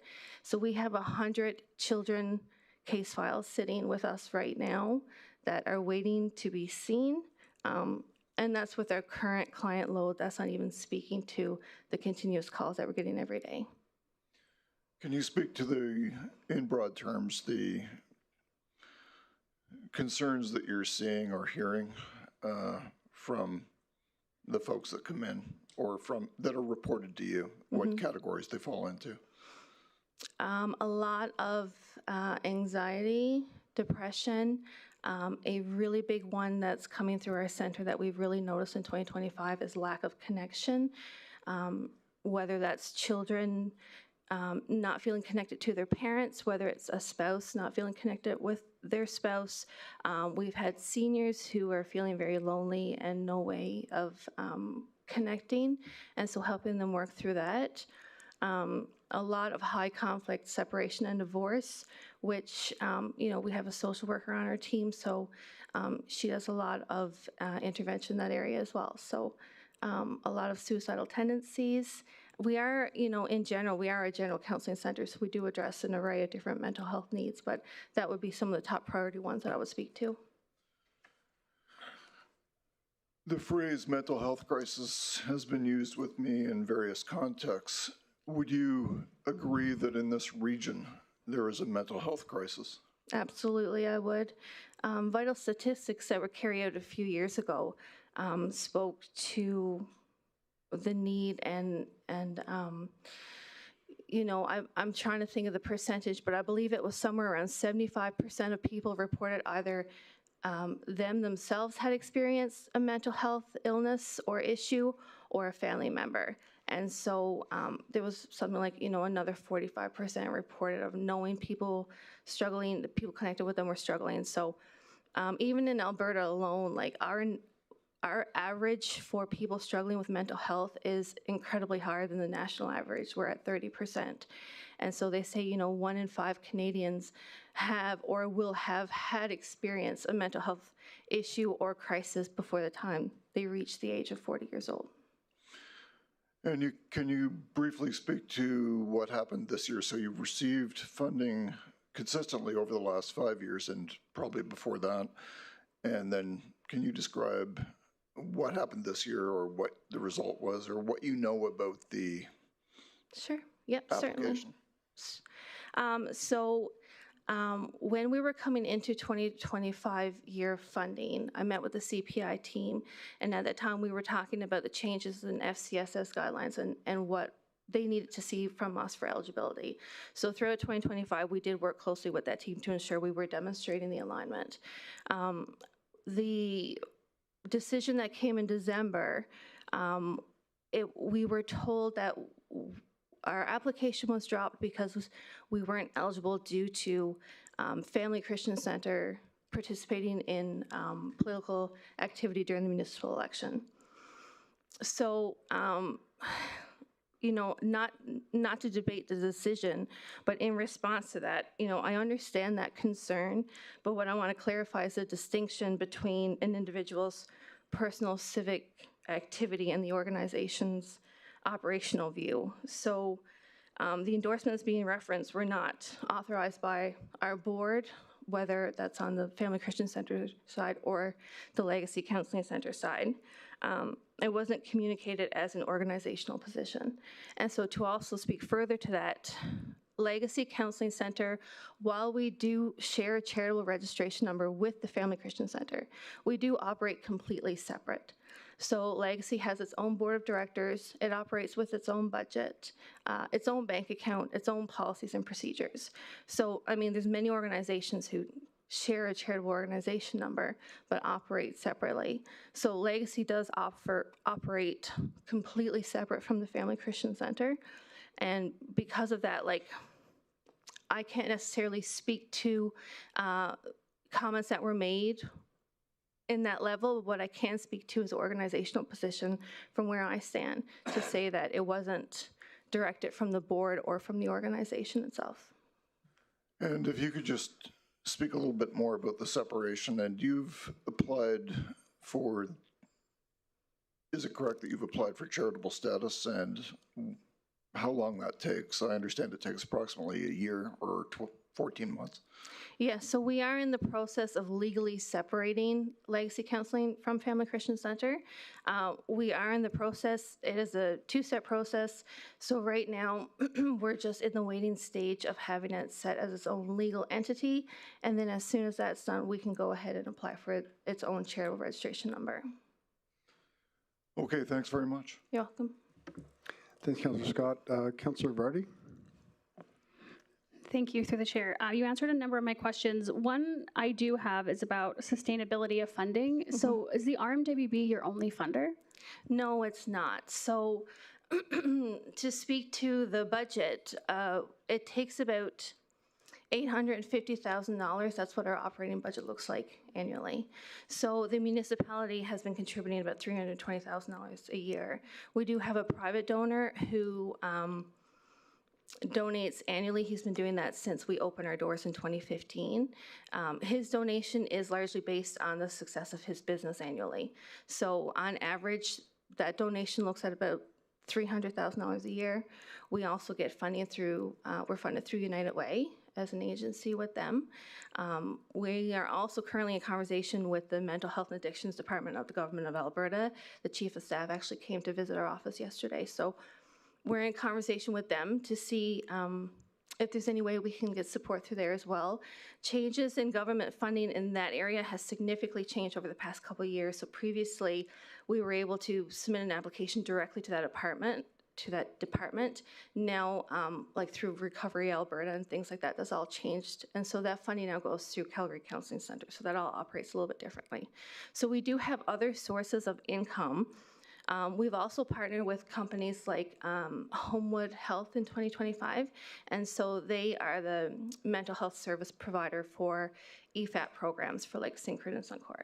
So again, you know, we're sustainable in that area, but the area where we're lacking is being able to provide free counseling services to the community members. So without the municipal funding, that's the part that disappears.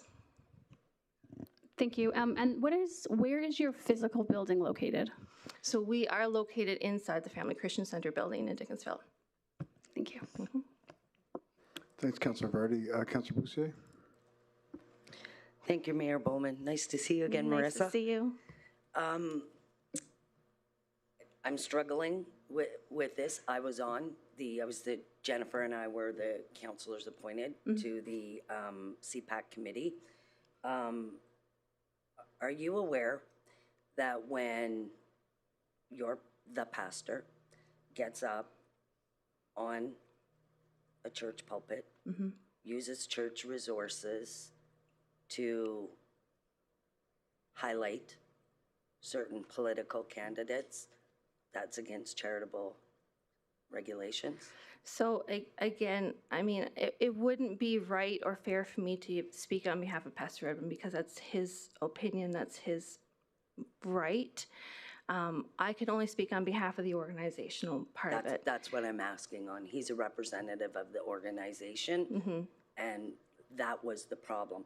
I actually don't want to get into this with you, Marissa. I just want that out there for transparency in terms of the decline that in that situation, and that was why the decline, because you don't get the luxury of saying I'm an individual when you're standing on church resources, using church resources to speak to your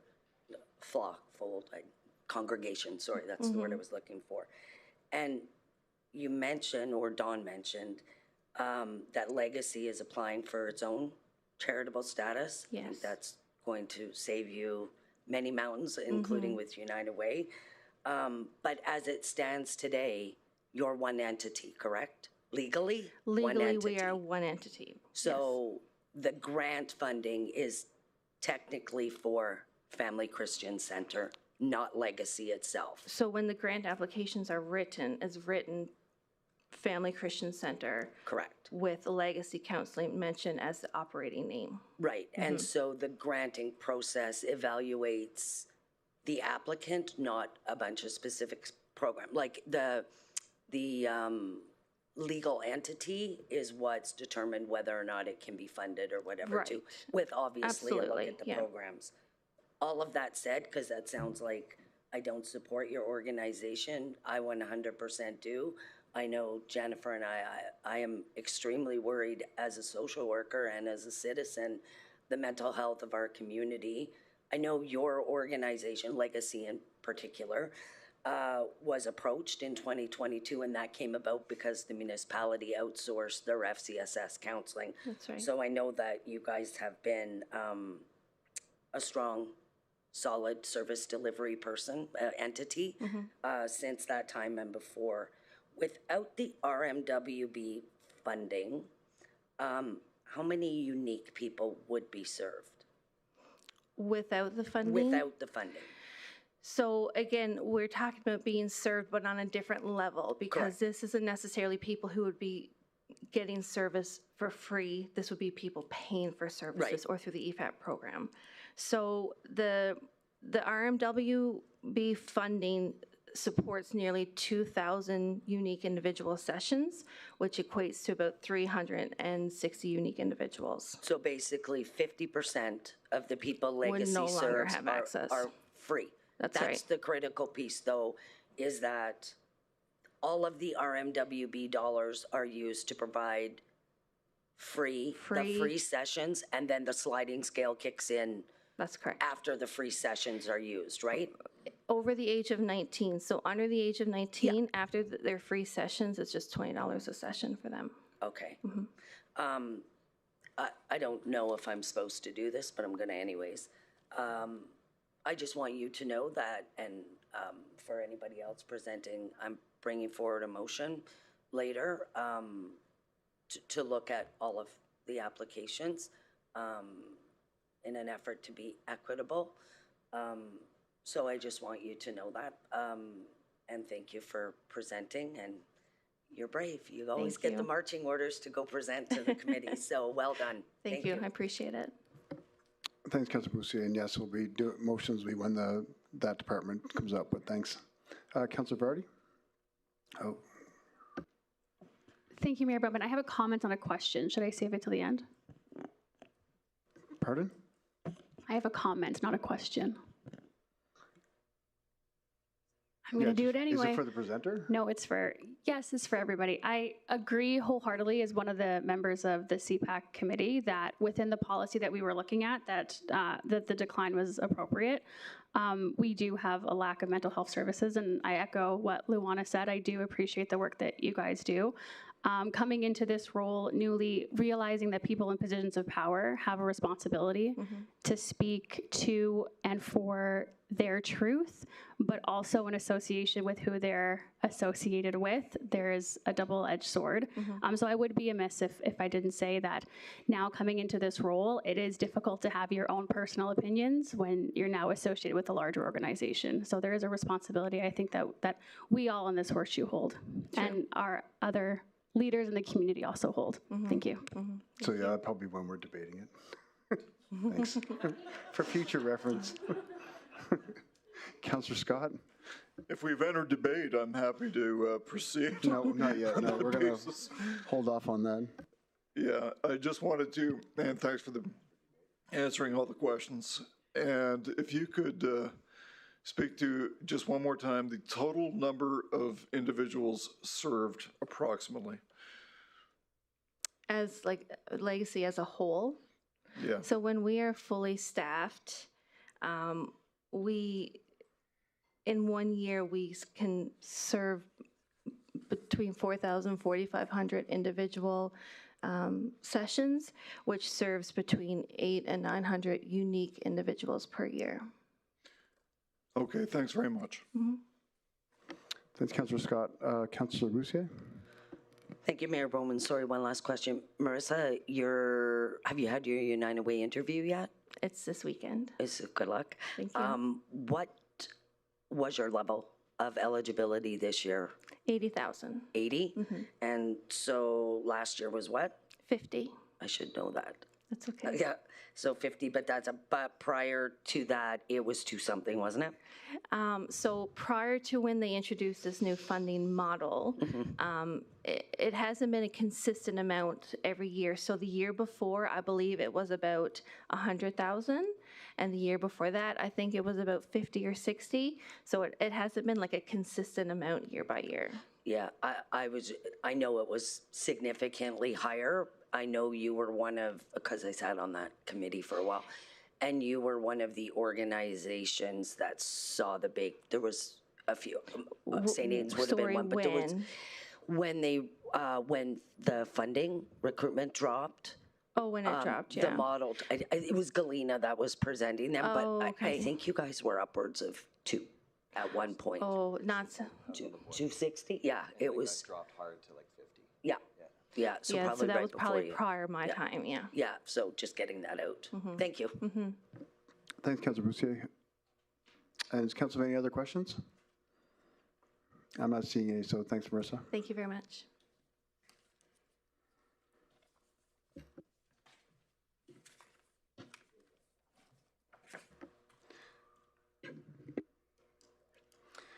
Next up, we have Victoria Ganas and Jonathan Lambert. And again, you have 5 minutes to present. Just remain on topic and remain seated afterwards for questions, please. Whenever you're ready.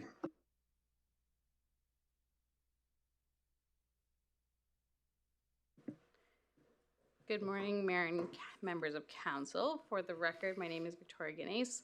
I'm the president of the Fort McMurray Society of Friends of Music, operating as the Oil Sands Rotary Music Festival. Councilor Scott? On the advice of legal counsel, I may participate and vote on this matter if it comes to a vote. Thanks, Councilor. Sorry, go ahead, Victoria. No worries. Joining me today is Jonathan Lambert, Director of Business and Community Engagement with the Northern Alberta Athletic Association, representing the Fort McMurray Oil Barons.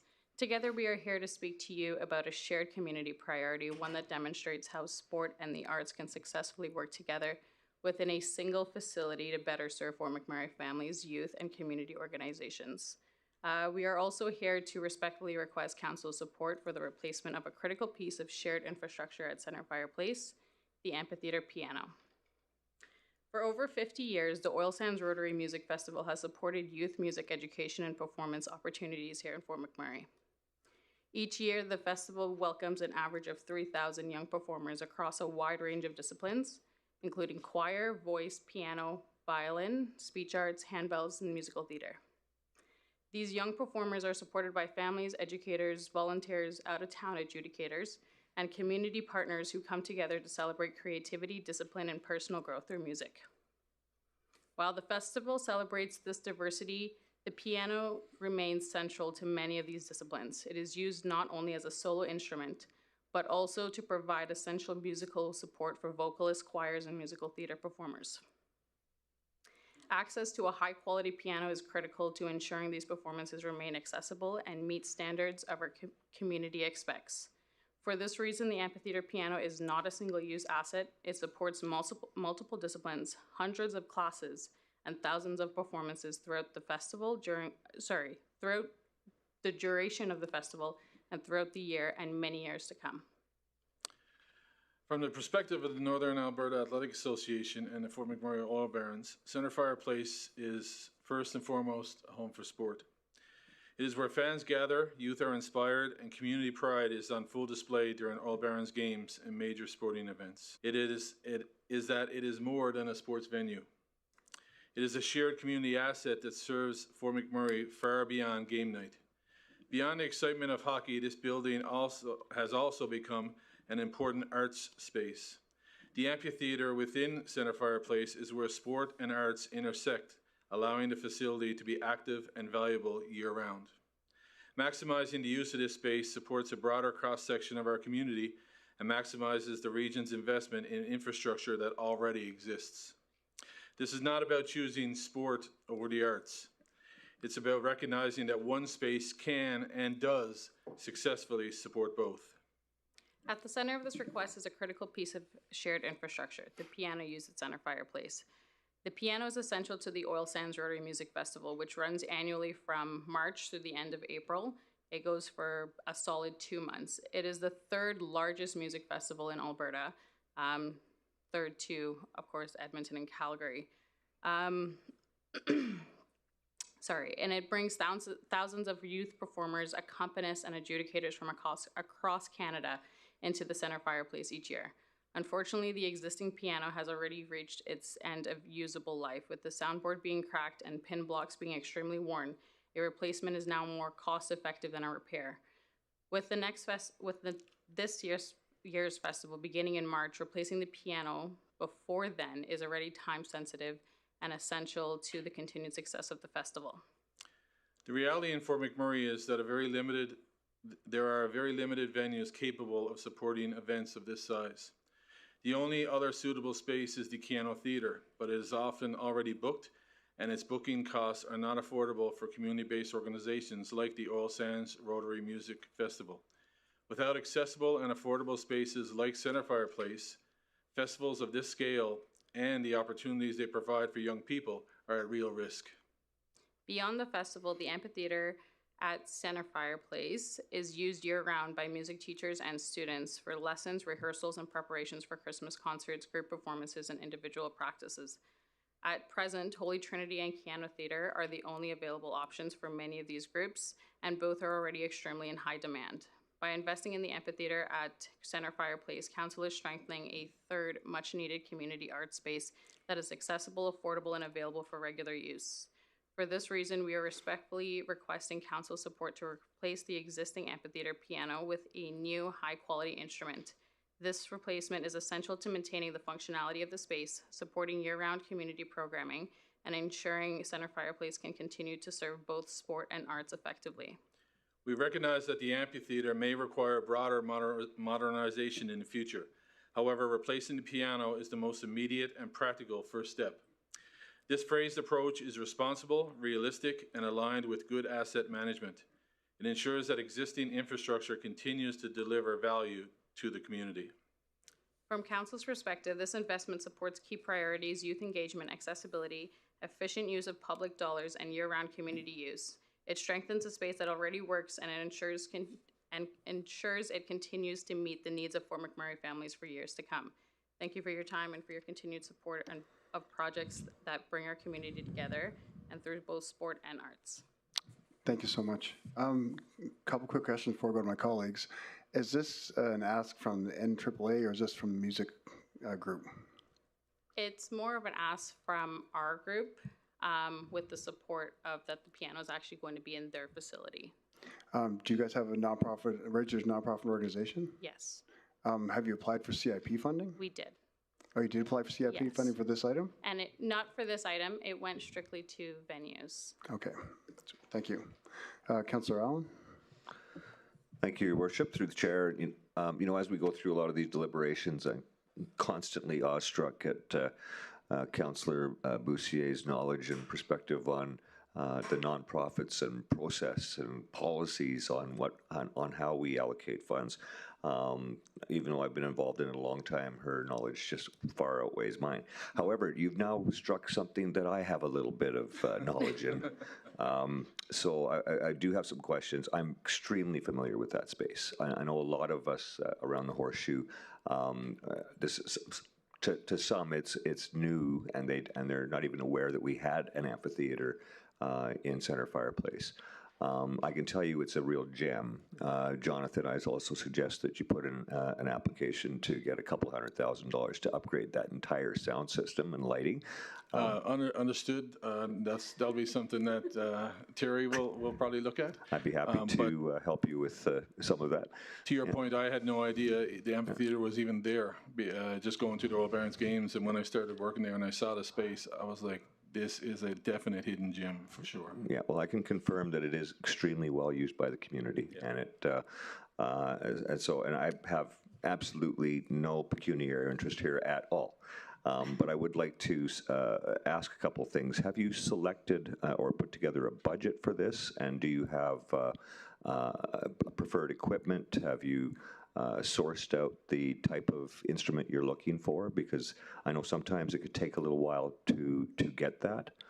Yeah, so we've actually already sourced or created a market value from Piano Center down in Edmonton, one of many actually. piano centers, and we are looking at an estimated value of about $80,000 for a Yamaha grand piano. And the reason for a Yamaha in particular is because it also comes with maintenance. And I'm a little new to this, so mind my lack of knowledge, but Yamaha has a program that would also do a lot of the maintenance for it. Okay, yeah, not so much the maintenance, but they do have some, down the road, help to spruce it up a little bit. I would just suggest that warranties are a big issue, and having them seasoned appropriately for a dry climate like ours is also a big concern, because tuners are not very readily available all the time. But yeah, no, I think the piano that is there now, I've been here 33 years, and I know it was about 20 years old when I moved here, or 20 years old. So it's definitely at a point where you just can't repair it anymore. And there's been a lot of clinics hosted there. So yeah, I would suggest that having an actual budget and a quote is going to be a preferred option. There's also some other opportunities there, but if we could have that included in the ask at some point, that would really help. And other than that, have you secured anything as to what you're going to do with the old instrument?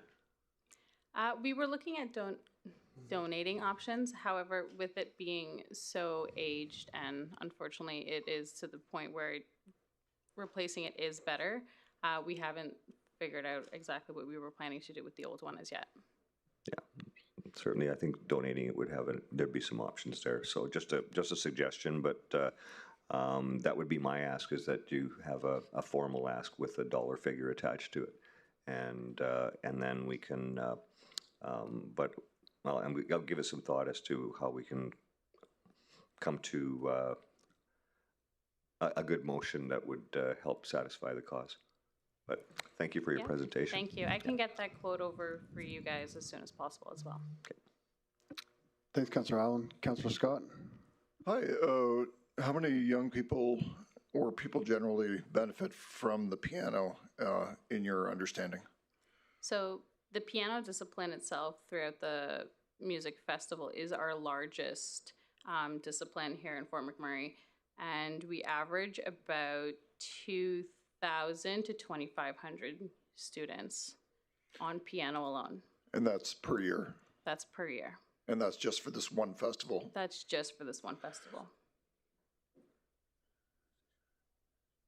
Yeah, and the expert to my right is reminding me that there's a lot of other people that come to the community and play the piano, so it's not just this one opportunity. And having talked to Mike Allen, who is a piano expert, used to sell them, I believe, way back in the time, he has told me that previously that the amount that you're considering might be on the low side, but I guess you've done some inquiries.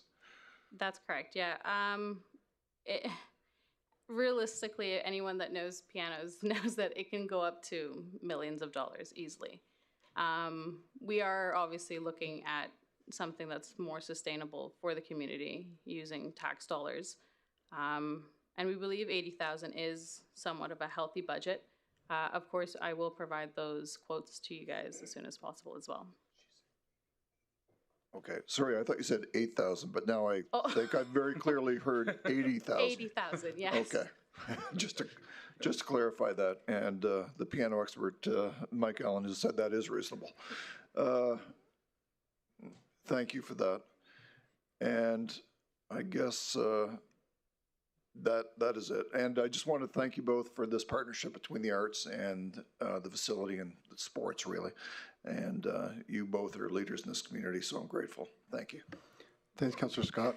Before we ask colleagues, I have a quick question. Why didn't you apply for CIP funding for this? So I'm actually recently new in my position. Previous board and leadership did not. They just kind of went in with what was already there in previous years, and they decided to stick with what we know. Okay, thanks. Councillor Boussier? Thank you, Mayor Bowman. That was one of my questions. So what other strategies for securing funding have you tried? So in the past, we've done casinos and mainly just support from sponsors, donors, and just honestly, a lot of the parents really chip up to help with funding. And you just don't have the funds? For the piano? Right. No, we do not have $80,000 for a piano. 80, right? Yes, 80. 80. And who would own the asset? It's going to be in Centerfire. Would it be in AAA that own? Who would be the actual owner of the asset? That is a good question. It's an important question. Yeah, I feel like we would own it, given that we're the one asking for it, and it would be in Centerfire's location. So you would have insurance to protect your asset? Yes. And do you have charitable status or nonprofit status? Charitable status. You have charitable status? I echo Councillor Scott. I love this partnership. Have you considered asking your partner that I pointed out yesterday has $1.4 million in unrestricted net assets? No, we have not discussed that. Okay. I'm sure any way that we can help. One of the things that has always been a frustration for me being in the sport community is for some reason in our world community, sport and arts is often separated. Absolutely. For some reason. Yep. And we'll all see on Friday, there is, when arts and sport comes together at the opening ceremonies of the Olympics, can be a beautiful thing. And a small partnership like this, hopefully it'll grow where people, the whole community will see Centerfire Place. Of course, it'll always be the home of the Oil Barons, but also a vibrant arts piece as well for our citizens. So I agree. So would you be willing to bring that to your board? I think it's something that Terry would have to bring to the board, but I'm quite sure that it would be brought to the board, and likely the board can't speak for the board, but it would be probably very well received. I think it would be a beautiful partnership. It's already there, and certainly it beautifies the Centerfire and supports the arts, and yeah, okay. Thank you very much. Thank you. Thanks, Councillor Moussier. And questions, Councillor Allen?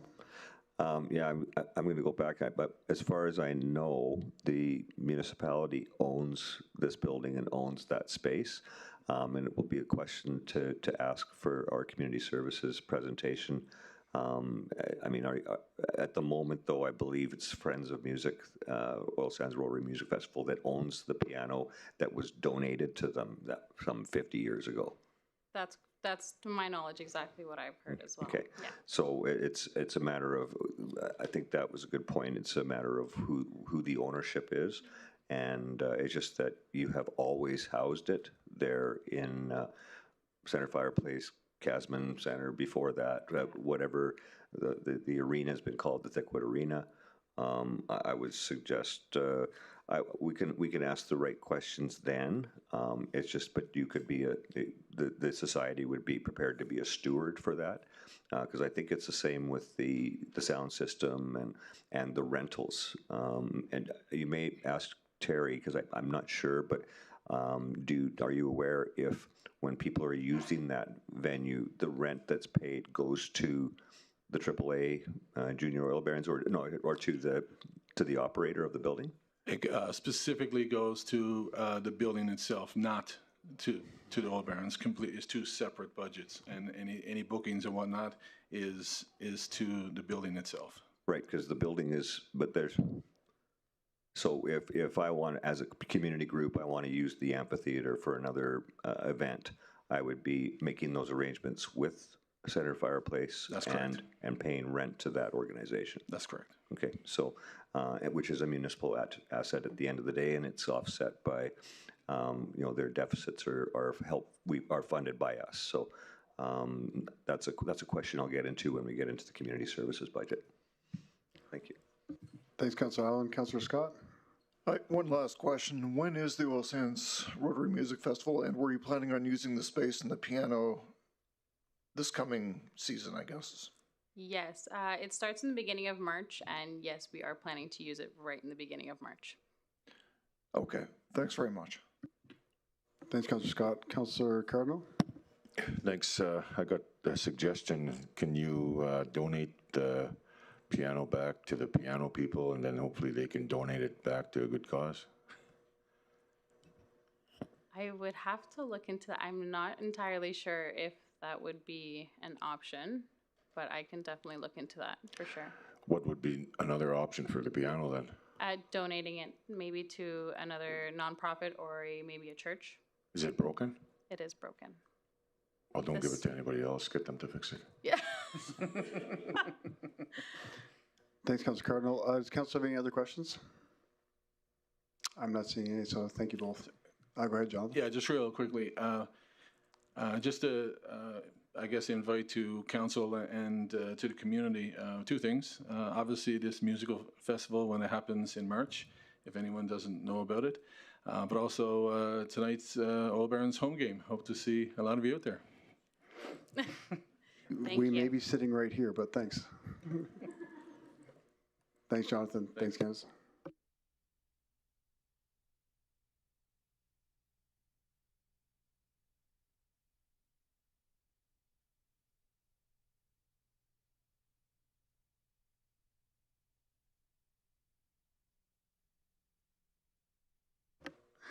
Next up, we have Leanna Wielden.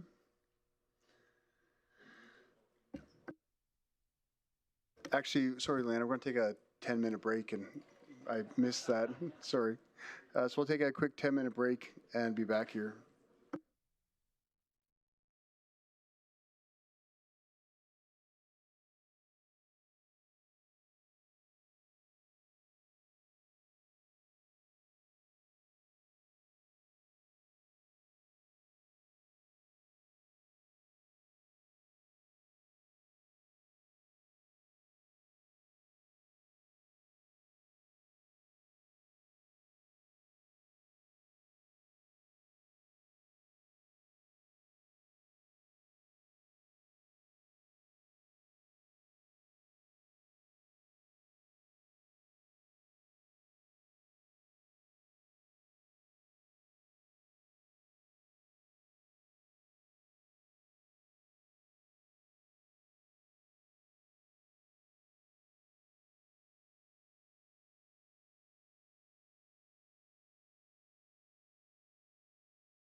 Welcome back, everyone. Next up for delegates, we have Leanna Wielden for real. And you need an introduction, but if you want to introduce yourself, Leanna, and you have 5 minutes to present, just remain seated for questions, please. Thank you. My name is Leanna Wielden, and I am here as the volunteer chair of the Community Investment Program Advisory Committee. Today, I'm presenting an overview of the development of CPAC and the process involved in assessing community grants. I've had the opportunity to be part of the CPAC since its inception and prior as a worker in the nonprofit sector. The nonprofit sector had been asking for a system of granting that is not arbitrary for many years, and the current procedure is just that, an impartial review based on information provided through financial statements and standardized application. The current procedure and policy for allocating tax funds for social services was developed through extensive sector engagement, benchmarking to other municipalities and funding bodies, and alignment with policies of the regional municipality of Wood Buffalo. Annually, the committee fully evaluates the policies and procedures in an attempt to ensure the most equitable process and dissemination of funds. Recommendations are made to Council for policy changes and improvements as needed, and the current CIP policy was approved and adopted by Council June 24, 2025. The committee members, each appointed by Council, first evaluate the applications for funding individually, and each section of the application is scored according to a rubric based on municipal policy, Council strategic plan, and priorities identified by Council. Collectively, the committee review the aggregated scoring and discuss the applications at length. Considerations include financial risk to the municipality, viability and sustainability of the organizations or projects, Council priorities, outcome measurement, and community need. All decisions regarding the approval or denial of funding are based on Council-approved policy. Applications that are deemed ineligible in the initial high-level review by municipal administration are presented to the committee as an assurance of due process and equitable consideration. When organizations ask for special dispensation by Council and committee decisions are arbitrarily overturned, it sets a precedent and unfair advantage in the sector. I can't help but wonder, what about the organizations that were denied or didn't achieve full funding that don't have a relationship with Council or the capacity to present? When policy is subverted, equity is undermined. If the process and policies are not functioning in a way that Council deems appropriate, Council would better serve the region by directing administration to reevaluate the program rather than discount the investment of time and expertise made by committee members and municipal staff, all of whom have made decisions as mandated by Council policy and a mind toward good financial stewardship. I know that the committee acted with integrity and with the best interest of the region when deliberating and deciding on the allocations. On behalf of the committee, I ask Council to act with integrity and uphold their policy, support the CIP Advisory Committee and the municipal administration by not arbitrarily funding ineligible applications or by overturning the decisions made as per the policies and regulations we are mandated to follow. Thank you. Thanks, Leanna. Councillor Scott. Hello, Leanne. One thing I'll say is that in my experience, and maybe you can debate me on this or indicate whether you agree, policy does not keep up with reality. And I'll give you a great example of that, and you might not be aware of it, but right now the whistleblower legislation that's referred to doesn't apply to committees. And that's the supposed appeal process that exists. So what often happens, and debate me as you will, or confirm it, is some real situation arises, the policy doesn't fit, so you need to adjust for the real situation, then the policy is adjusted after. Through the chair to Councillor Scott, I do agree with that. However, we are bound by a policy that has been established within the year that we are evaluating the applications. So I can't, I would hope that that policy is not so far out of date 5 months into the process. As I understand it, the whistleblower is available to organizations who feel their applications were assessed unfairly. I'm not an expert on municipal policy beyond the point of what I'm presented as the chair of the CIP committee. So we review that policy at the beginning of our term, and that is presented to us as the way to appeal. If you look to other municipalities or provincial or federal funding bodies, there is no appeal process once decisions are made on a grant fund. You either get it or you don't get it.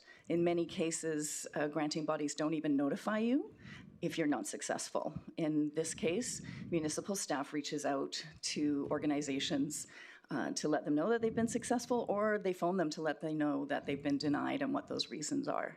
So this municipal staff goes above and beyond what is benchmarked generally. Thanks, Leanna. And I just want to remind council, we're not going to debate with the presenter, just a chance to ask some questions on what they're presenting.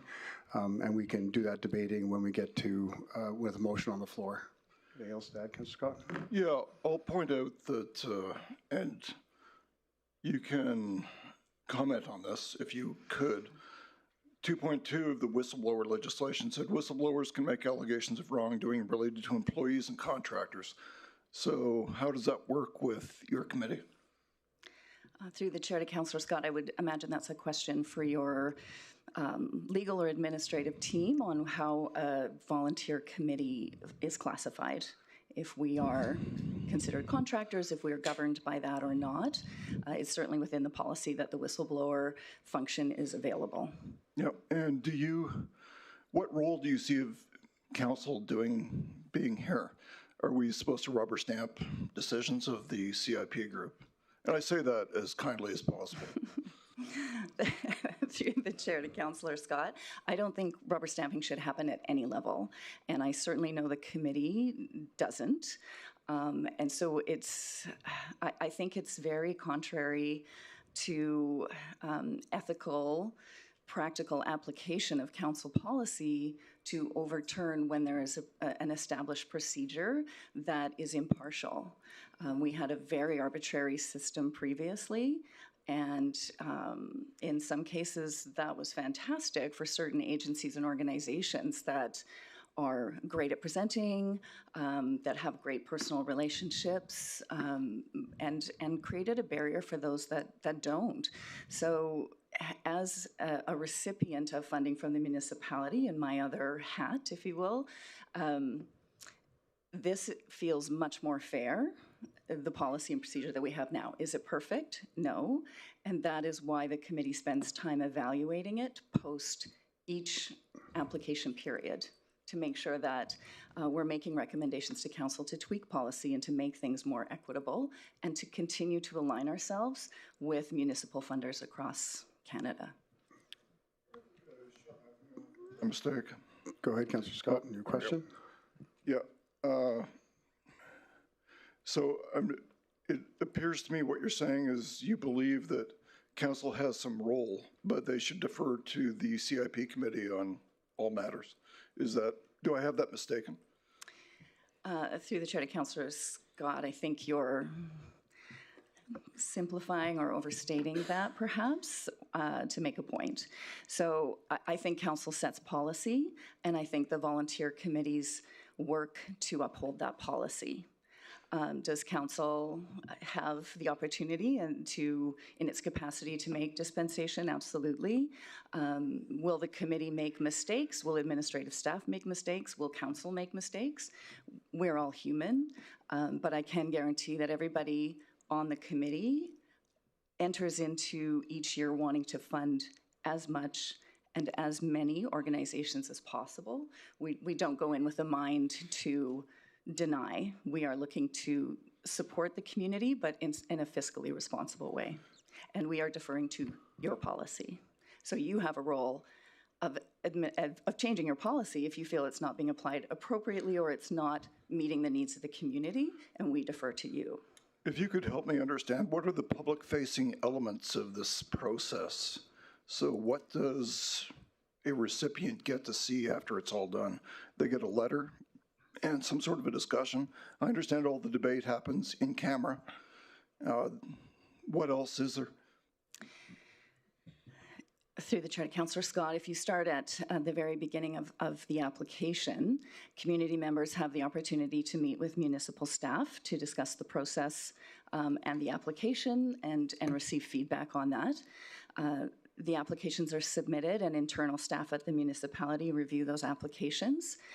And things that are not eligible, for instance, if somebody has mistakenly included a capital cost within their application, that amount would be deducted as a recommendation from municipal staff to the committee. We see those evaluations, we see the applications, and we evaluate each application line by line individually, and then again as a full committee. That application process would be front-facing, I would suggest. The in-camera conversations allow committee members to ask questions and offer viewpoints without fear of repercussion. So that is an opportunity for the committee to uncover bias, whether it's conscious or unconscious, and work through that so that we can be equitably distributing funds and evaluating applications. After it's completed, notifications of successful applicants are emailed by the municipal administration, and municipal administration phones organizations and individuals that are not funded, so they can tell them that news as quickly as possible and in person to answer questions. They have the opportunity to meet with your administrative staff to review their scoring and to get feedback on it as well. So there's very little that the recipients can make a whistleblower process about in your situation. They don't know how the decision was actually made. They just see a resulting letter and some feedback that they get. Through the chair to Councillor Scott, that's correct, and that is aligned with, I would suggest, every granting procedure. Yeah, and it's a delegated authority. So this council has essentially said, CIP committee, here's X dollars. Not transport it, distribute it. Thanks, Ty. Distribute it as you will. Is that fair to say? Through the chair to Councillor Scott, yes. You have, the council appoints the committee members. So committee members apply through an online portal. There's a drive when the terms are up for committee members. Community members apply, council reviews those, and council appoints the committee members. So you have delegated authority to people you have selected to represent you to adhere to your policies. And you'd agree with me that this council has ultimate accountability to those that elected them. Is that correct? Through the chair to Councillor Scott, of course, yes. Okay, thanks. Thanks, Councillor Scott. For our next council member, I'll just remind council that it was the last council that actually had this policy developed and then asked the volunteers to come forward and administer the policy that they developed in association with a lot of the social profits in the community. So it may not be the wish of this council to move forward with this policy, but the policy that they're working with is a policy from the last council in 2022, I believe is when it started. Through the chair to Mayor Bowman, this policy was approved by Council June 24th, 2025. So there was an initial policy in 2022, but it is updated annually and suggestions for changes are made. Perfect, thank you. Councillor Vardy?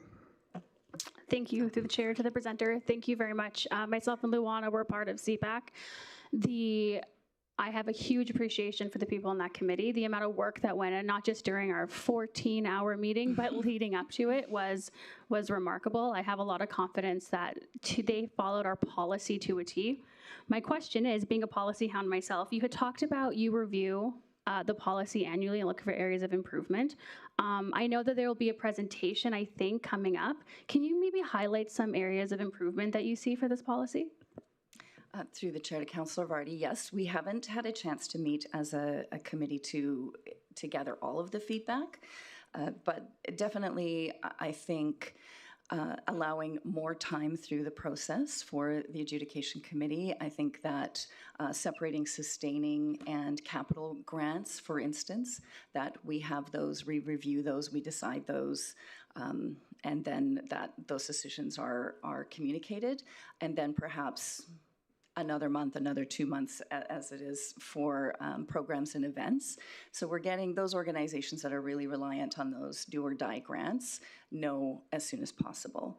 I think trying to evaluate all of those grants within just a few months isn't serving the committee or council or the community to the best of its ability. Definitely, I can say that the majority of the committee members take their responsibilities very seriously and spend the 40 to 50 hours evaluating prior to any meetings that we have together. But I think that more time, always more time for anything.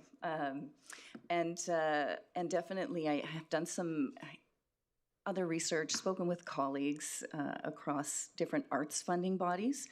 And I have served on many grant funding organizations like the Community Foundation or the Alberta Foundation for the Arts.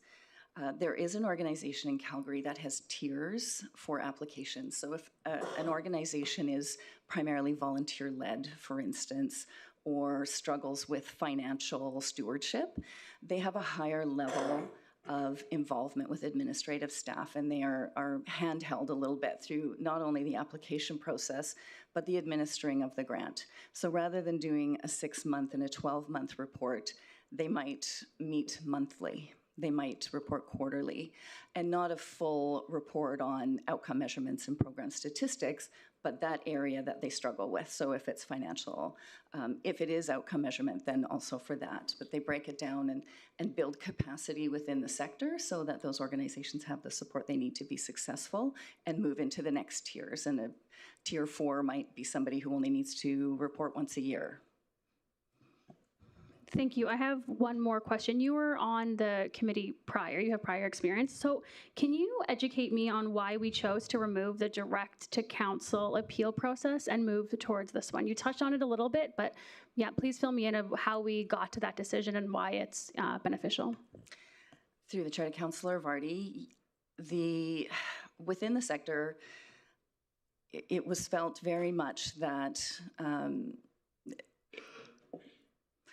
that the system of granting wasn't impartial, that there were arbitrary decisions made based on volume or influence of the applicant, if I can say that. And so the municipality council directed municipal staff to look into the granting process to make it more equitable.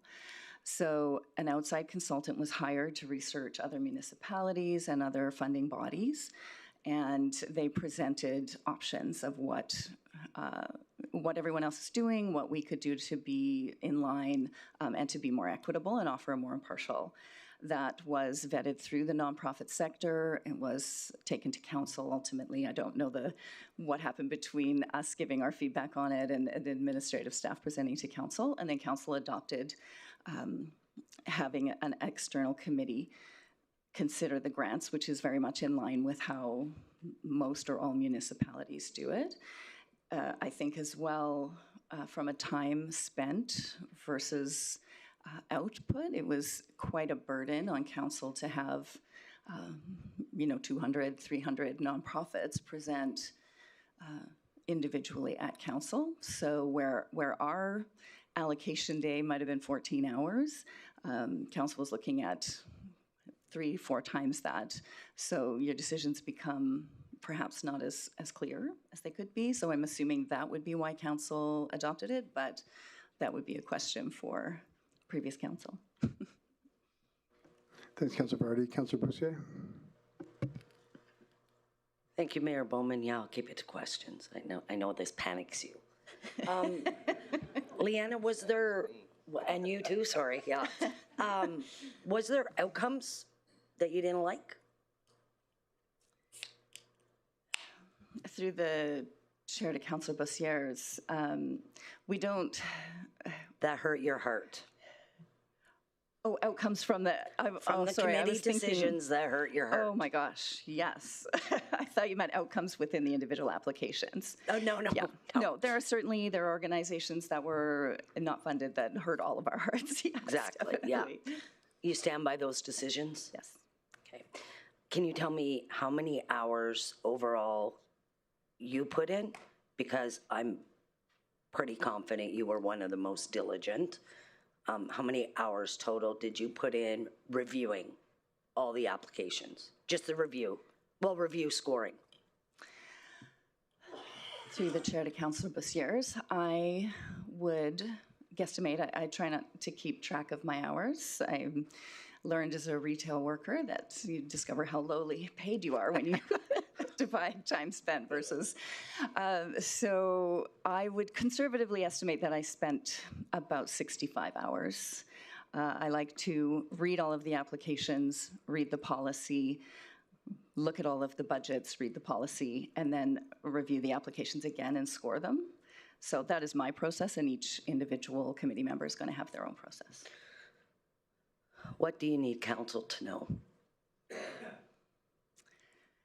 Through the chair to Councillor Bussières, I would like council to know that we acted with integrity, with the intention to serve the region as best we can, while being financially, fiscally responsible. This is taxpayer dollars. We don't take that lightly. We certainly know the community needs services, and there's not an organization. I think each committee member goes through the existential moment of everybody is doing so much good and everybody is trying so hard. But at the end of the day, we have to look at it as the business that it is, and the business is to make sure that those taxpayer dollars are allocated in a way that they will be spent ethically and that they will be spent confidently and to actually benefit the community in the way that it is supposed to be benefited. Thank you, Leanna, and I do appreciate in your presentation and the acknowledgement that, yeah, some mistakes could have been made along the way. And you and I had a discussion about some of the outcomes, and you agree, or it's a question, do you agree that there needs to be some measure of an appeal process in there or a chance for a second look moving forward? Through the chair to Councillor Bussières, I am not a fan of the appeal process. Yes, of course, you want that opportunity. But I think that I think it goes back to making sure that it's equitable. And I think, again, there are people that don't have the confidence to come and speak to council. It can be intimidating. They perhaps don't have the capacity to take time away from work to come to speak to council.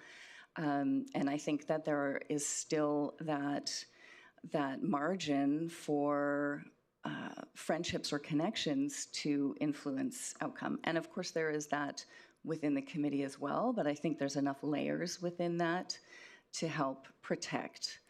And again, I think even when those relationships are part of those arbitrary decisions, it comes from a place of wanting to do the best for the region. But there's so many other considerations, and I don't necessarily think that time is spent looking into the financials, looking into the capacity of the organization, unless you have people that are dedicated entirely to that. And that's why I think this is the most impartial and fair way to do it. It's not perfect. It gets better each year, and it's still relatively new. But yeah, I don't think that there should be a function for appeal. It's unheard of in granting, to be honest, and I think there's a reason for that. Yep, it is. Thank you for the presentation. I'm fairly certain Tony, Janelle, and Melissa were ready to jump up and try to rescue you a couple times, but well done and well answered. Thanks, Leanna. Thanks, Councillor Bussières. Councillor Bussières? Yeah, thank you, Mayor. Thanks for the presentation, Leanne. I have a question regarding, I guess, further to what Luana said and maybe Councillor Scott. We obviously had a presentation this morning. Some information was provided that maybe not all of us were aware. I guess how many of the applications are declined because of incorrect paperwork or late? Through the chair to Councillor Bussières, I don't know how many would be declined if they were late application. That would be a question for Janelle. Okay. The reason I ask is, in the last 2 years, I've had a couple organizations come forward and ask me to come to council, and I've said no. One of the folks was honest enough to say that Janelle did everything that she could to make sure I got the paperwork in time, but I didn't. So they're declined. What do you do in a situation like that? Does the organization fire that person because he or she didn't do their job? So that's where I kind of struggle with. I'm not going to argue whether appeal process needs to be put in place, but in a situation like that, because you had one person, after being told many times from the city, your paperwork is due Friday at this time, failing to get the paperwork, and then that organization suffers. And again, we've seen it this morning with maybe one person's approach, and they were declined.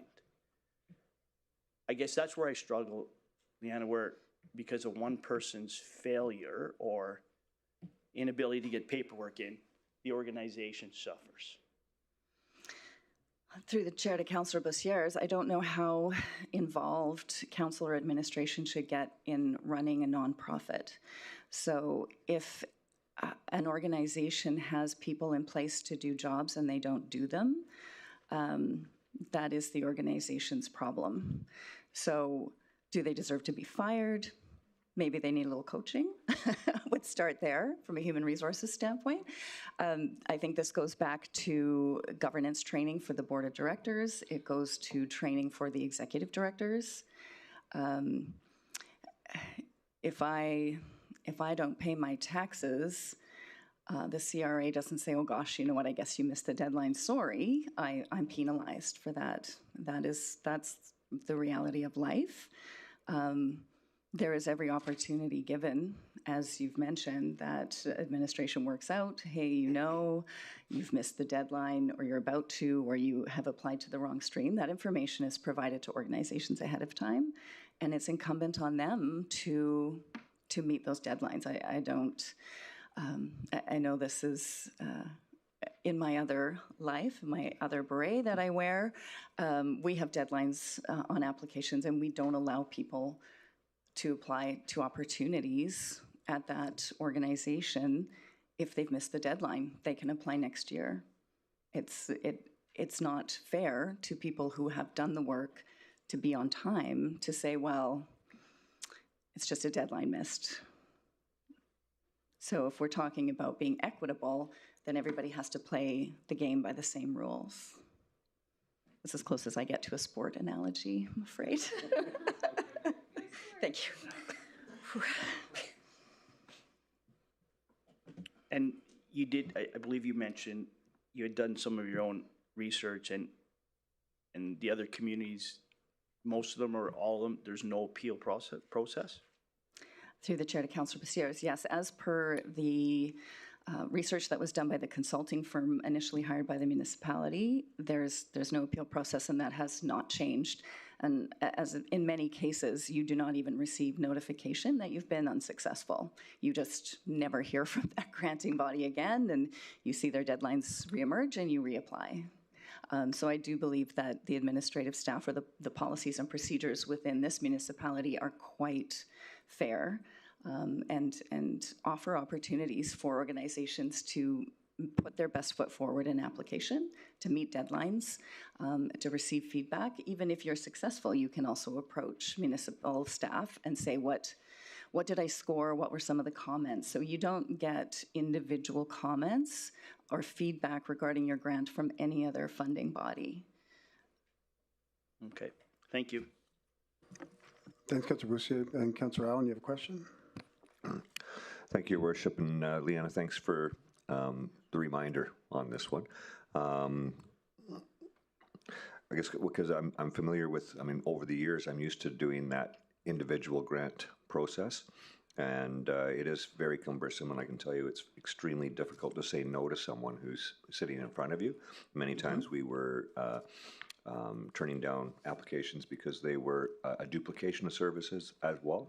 And yet the proponent will argue adamantly that theirs is completely unique to the other one. And Councillor Bussier has reminded us of a policy on many times in this term so far, and not just during this process. So I guess my question to you as someone who has been involved in applying in this grant stream and has now been intimately involved in the application of the current policy, is there anything in the policy that you see could be improved or changed so that this policy, or this council could look at that when we do the annual review for this upcoming year? Through the chair to Councillor Allen, yes. As I said, we haven't had a chance to meet as a committee yet to gather feedback from all of the committee members, which is our standard operating procedure. But I myself have got many suggestions, and I know that the committee will be very vocal about things that have to be tweaked. We are bound by the policy that is approved and set by council, so we don't have wiggle room, unfortunately. And I know there was one application that the committee revisited 3 times during that deliberation time, really trying to find a loophole, but we could not. So that, that was the one where all of us were, our hearts were hurting, as Councillor Bussier has mentioned, and other ones where there are situations where we're not able to, in our function or capacity as the committee, to make a final decision and have to defer it to legal or to a different entity within the municipality. So those decisions are made as per the policy that we are bound by, that we are mandated to operate under. Changes, as I've mentioned when Councillor Vardy asked, I think looking at a tiered system, while it's administratively a burden, I think would benefit the community greatly. Building capacity within these organizations that are very important, that struggle year over year with expressing what it is they're actually trying to accomplish. And by having those clear, easy to read financials and that plan for sustainability. So I think that would be my #1 recommendation. That's not necessarily policy as procedure, but again, would be mandated by council, whether that could be implemented. And we will go policy by policy as a group and come up with things that were stumbling blocks for us in order to fulfill some of the ones that hurt our hearts. Good. Well, thank you for that, and I thank you for all the time that you've dedicated to this. It's a good reminder to folks like me that really want to say yes to everybody, and so I have a new commitment to you as a group. Don't take any offense to anything that's ever said. We think, I think, and I'm sure my colleagues also think that you've done a spectacular job in the deliberations and some tough decisions. So I'll be be very mindful of that as we continue on in our deliberations. But I'd certainly appreciate any feedback you may have later, so that if there's things that can be tweaked, it's very easy for those of us around the horseshoe to miss things in a policy. We see so many policies where we're not necessarily developing them all ourselves, but we are the ones that are the body to approve them. So you're in the direct application of it. Your feedback is going to be very valuable. Yeah. And if I may, Councillor Allen, it's equally difficult to say no to an application when the people are not sitting in front of you. Correct. Good. Thank you very much. Thanks, Councillor Allen. Councillor Brandt, you have a question? Yes, Mayor, thank you. So we've heard a lot from you today about equity and fairness and policy, all great things. When we talk about certain things, not maybe making it to this level or we're not aware of, and you talk about relationships with councillors. I've discussed with my colleagues here and administration talking about something that was known as Big Block of Cheese Day. Are you familiar? Andrew Jackson? The president in the States started Big Block of Cheese Day. He had a 1,400-pound block of cheese brought into the White House to talk to the citizens and invite them in. The Obama administration brought it back, and they made it an open day for people to come and talk about their issues. Not necessarily fringe groups, but anybody. So when we're talking about handing out money and things of this, maybe we're not actually hearing all of the things. You're getting these applications. Some people don't know. So you're talking about equity. I don't know if it's an administrative nightmare or how we deal with it or what it turns into, but a day that would be dedicated for these groups to come forward, tell us their issues, talk about what they need funding for, and have more of a council input, because this seems to be a council that wants more influence on these things. Is this something that would work with the CPAC committee? Is this something that could be done? Are you aware of something like this being done other places? Through the chair to Councillor Brandt, the municipal staff does open houses in advance of the applications where community members are welcome to come and learn about processes and probably could at that time offer feedback. Certainly it's within council's purview to meet with community members, to have a day, a cheese day. Who doesn't love cheese? It has been brought forward to the committee as well that we have organizations present to the committee.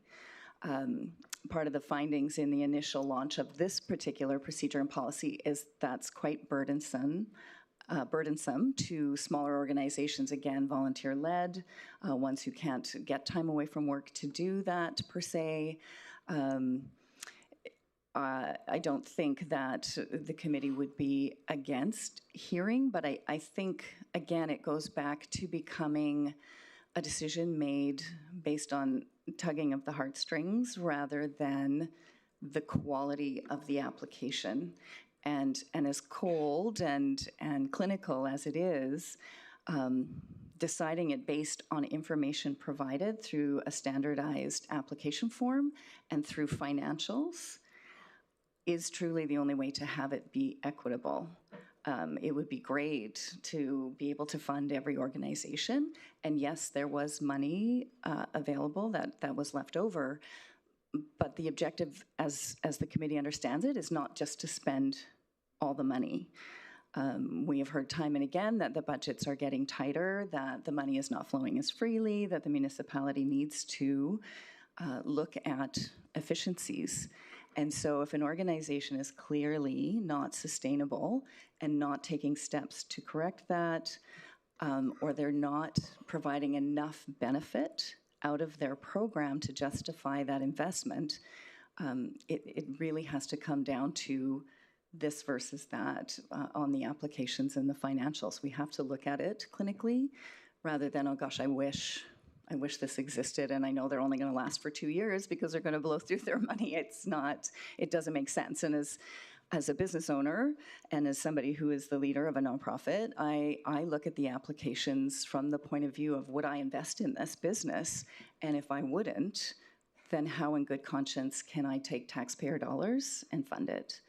And it's not up to me alone. There is a committee. It's all of our voices are heard, and that's the benefit of in-camera. Although that's closed to the community, as I said, it allows for free expression so that we're not couching what it is that we say, and so we can be honest and we can uncover those biases and work through them and make sure that we're looking at what we need to look at. We're not listening to gossip and innuendo. We're not looking at social media impact. We're looking at this is what is presented and this is how we measure it, and these are policies that we are mandated to use to determine them. Okay, thank you. Thanks, Councilor Brandt. I got to sort of remind council, because we're kind of rabbit holing here quite a bit. It's not her committee. And her policies, it's a policy that council by majority, after having a consultant do a study, came up with, and council voted on it several times in the last 3 years. She just happened to decide to want to come up here today to give the opinion of the committee. So I don't think she should be targeted in any way, because she's actually just giving me information what's on our policy. They're not doing, it's not CPAC's policy, it's council's policy, and we at any time can change the policy whatever we want. If we want an appeal, we want everybody to come in front of us, we can do anything like that. So it's wide open for us to make that decision. So I do agree with some of the councilors with appeal things like Lance mentioned.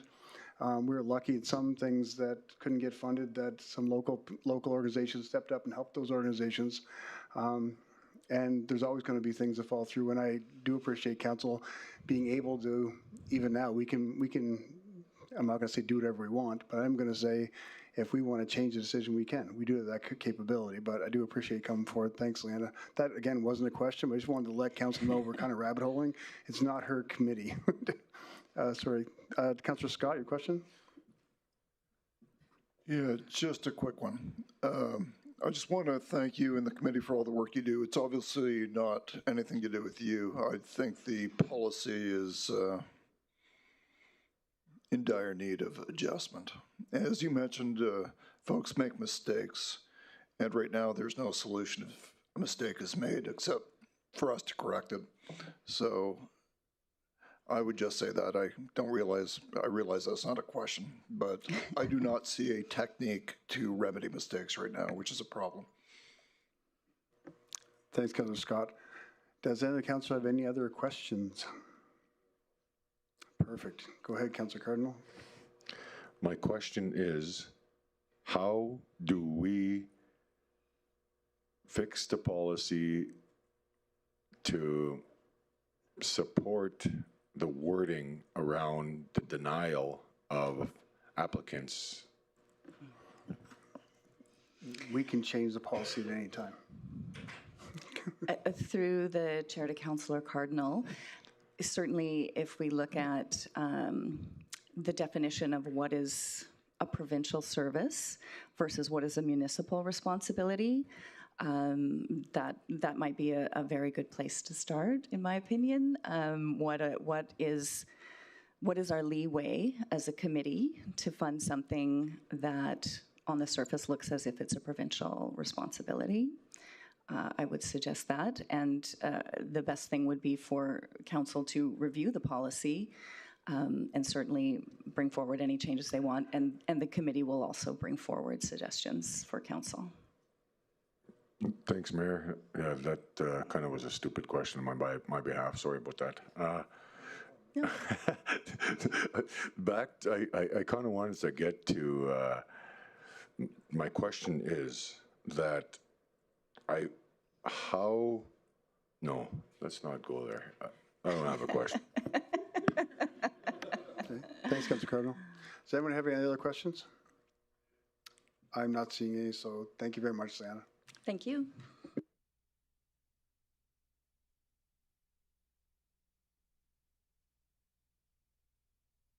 And the last delegate before lunch, we have Melanie Snyder. And Melanie, just to remind you, you have 5 minutes to present. You just remain seated for questions afterwards, please. Hi, I'm Melanie Schneider. I'm the Executive Director from the Fort McMurray SPCA. I'm not sure how to follow that as I'm requesting a review for a denied CIP capital funding. I was like, oh, that's a rough one to follow. We had asked for $135,000 to assist us in buying a spay and neuter trailer to access the rural communities. We're seeing a huge uptake in animals coming from the rural community, and access to vet care is very, very limited. Currently, right now, based on our pet food bank usage, which if anyone comes in and needs assistance, there's 848 animals just in the rural community that these people can't afford food. So obviously, they can't afford vet care as well. So with us being able to purchase this trailer, we will be able to go to the rural community and provide these bigger spay and neuter wellness initiatives that are very well needed in the community. Just in perspective, in 2025, we took in 201 juvenile animals out of the 573 intakes we had. That's 35% were babies. That's increased by between 15 and 20% from the following year. Also, we're seeing an increase in disease outbreaks within the community. We currently just had a case of panleukemia. Not sure if we pronounced that right, so it's panleuk, which affects cats. So that is something that it's similar to parvo in dogs, that once it's in the community, it's really hard. We did lose our little baby kitty despite our best efforts. So vaccines are very important. The kitten did come from one of the rural communities. Currently, right now, we did offer free spay and neuter services to Fort Chipewyan. The biggest hurdle that we are hearing is being able to get the animals to us. We can open up more surgery spots. We work very closely with Northern Vet. I have surgery days every week. I can pre-schedule days where we can bring in all these animals with the assistance of animal control. However, people are still struggling to get their animals into the Fort McMurray SPCA to provide these spay and neuter services. With the purchase of the spay and neuter van or trailer, because a van would not suit our needs, we're hoping to be able to do more trips, day trips, or obviously in Fort Chip, we'd probably have to stay a week to provide these very essential services that is very needed in the rural community. And that's all I got. I didn't want to go over 5 minutes. You're well under, Melissa. Councillor Brandt, question? Yeah, so lots to take in. Obviously, this is a huge issue. I'm not going to dive into all of it right now. No. We've already heard about some of the issues we're dealing with the policy that we have in place, but for this particular matter, so this trailer, from my understanding, would allow us to go to these places and actually deal with these spay and neuter clinics, since getting people in the rural to come to us is the problem. Absolutely. An example is we had a lady on the SNAP clinic to bring up her female dog. Even worked with animal control. Very hard to get the animal up. She currently has 5 puppies now. I just got that news this morning. So now I have a mom and 5 puppies that I have to try to bring into our care to get them fixed and adopted out, because if they stay in the community, they're just going to keep reproducing. So when they come into your care, you have these appointments with a vet that's taking up the vet's time. This is part of the problem that we're dealing with in the region. Again, we don't have time to get into all of it. No. Just sticking with this. To your knowledge, what was part of the reason you were denied this funding for this trailer? So based on my conversation, it is because we didn't ask for a tow trailer to go with the 26-foot trailer. We just asked for funding on the trailer itself. We have worked out with Dr. Fielding, the vet, who has to go with the trailer. She tows horses, so when we go with the trailer, she has to go with it because she's the responsible vet for the Fort McMurray SPCA. So we didn't want to have to raise that much more extra money. Being in a community that's kind of a truck town, I'm sure I could do a call out and ask somebody to help us tow a trailer and get it to the location it needs to be.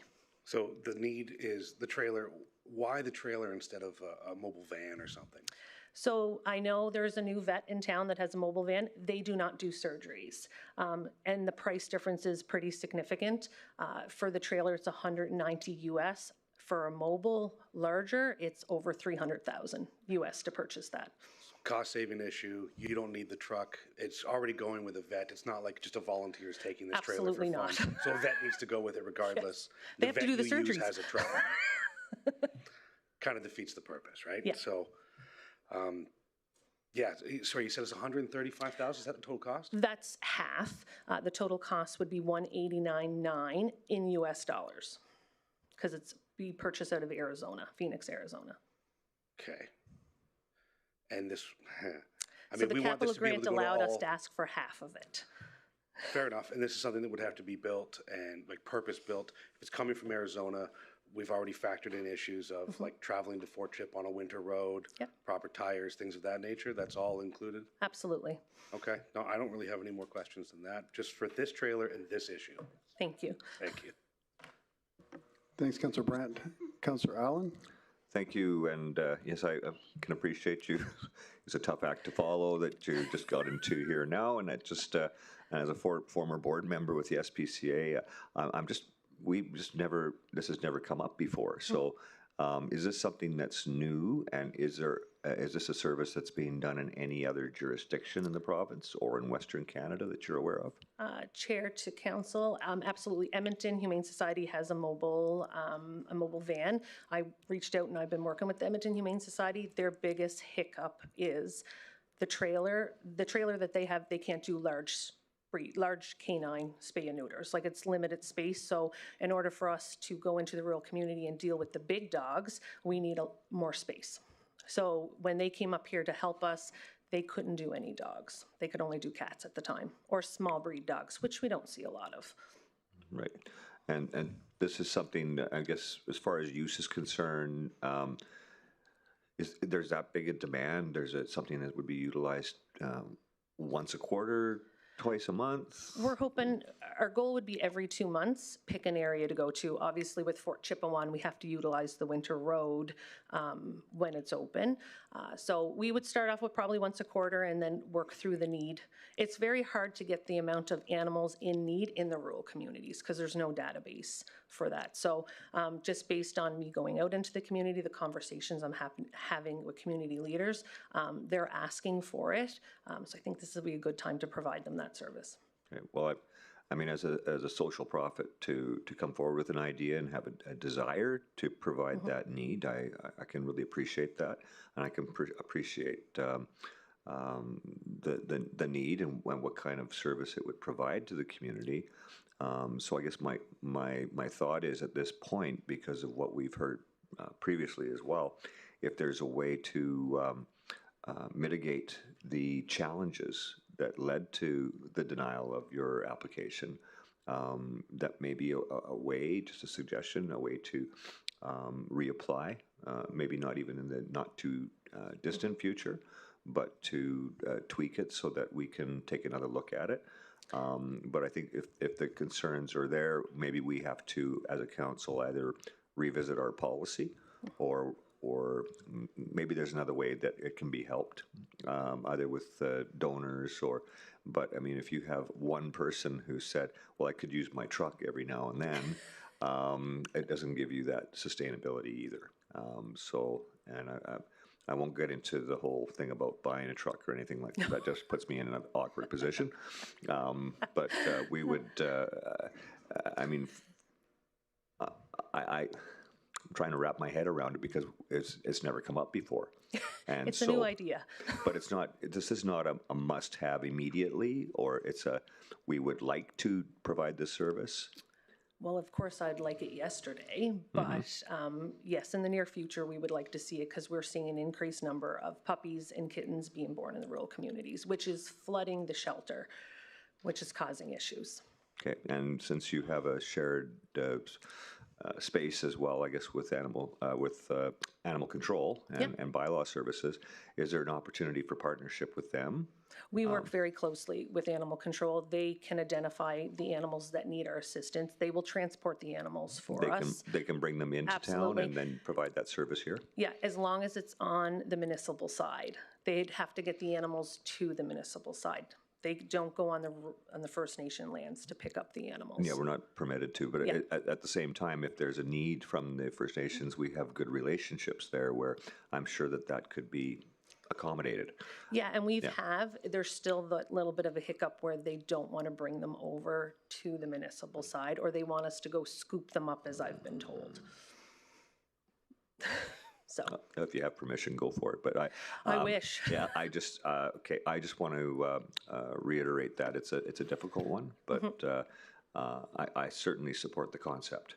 Thank you. Okay, thank you. Thanks, Councilor Allen. Just for my council, just to stick to questions from the presenter. We get into debate, it'll be later on. Councilor Scott? Hi, what's the impact of not receiving the funding? What will be the net result? Or if we wait for a year, for example?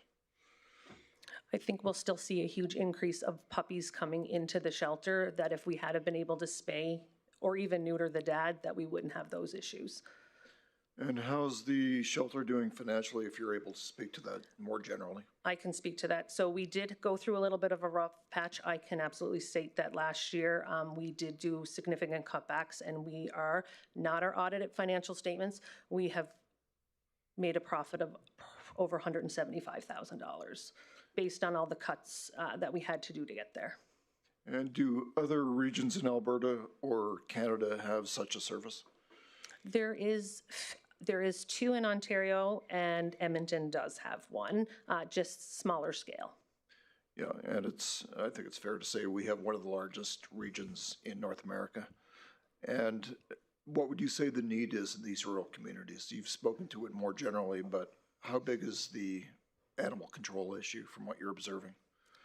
It's very hard to come up with numbers of how many animals are in the rural community. I work very closely with Fort McKay Protective Services. They're kind of the leader in this, and they are now starting a registration system that in order to access things like pet food bank, the spay and neuter services, their animals have to be registered with Fort McKay First Nations, and then they'll communicate with me if that is done. I know Janvier is making strides on identifying the animals, but there's a lot more data research that needs to happen, and I'm unfortunately not able to obtain that information. That has to come from the rural communities. Thanks, Councillor Scott. Councillor Boussier. Thank you, Mayor Bowman. You've been sitting here listening to everything, and it's abundantly clear we don't need to throw fuel on the fire over to that side. But I do need to bring something up. Your rejection letter had multiple reasons why I'm not asking you to talk about them. Okay. But there was more than one reason why you were declined, correct? Yes. Okay, thank you. Thanks, Councillor Boussier. Does any other council have any other questions? I'm not seeing any. So we'll see you maybe at the Old Barons game tonight, and we can do a scoring challenge again to get some funding to the SPCA. I would appreciate that. Councillor Collings will join me. So thank you so much, Mayor and Council. Have a great day. With that, we'll call a lunch break right now, so we'll reconvene at 1:30, everyone.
Welcome back, everyone.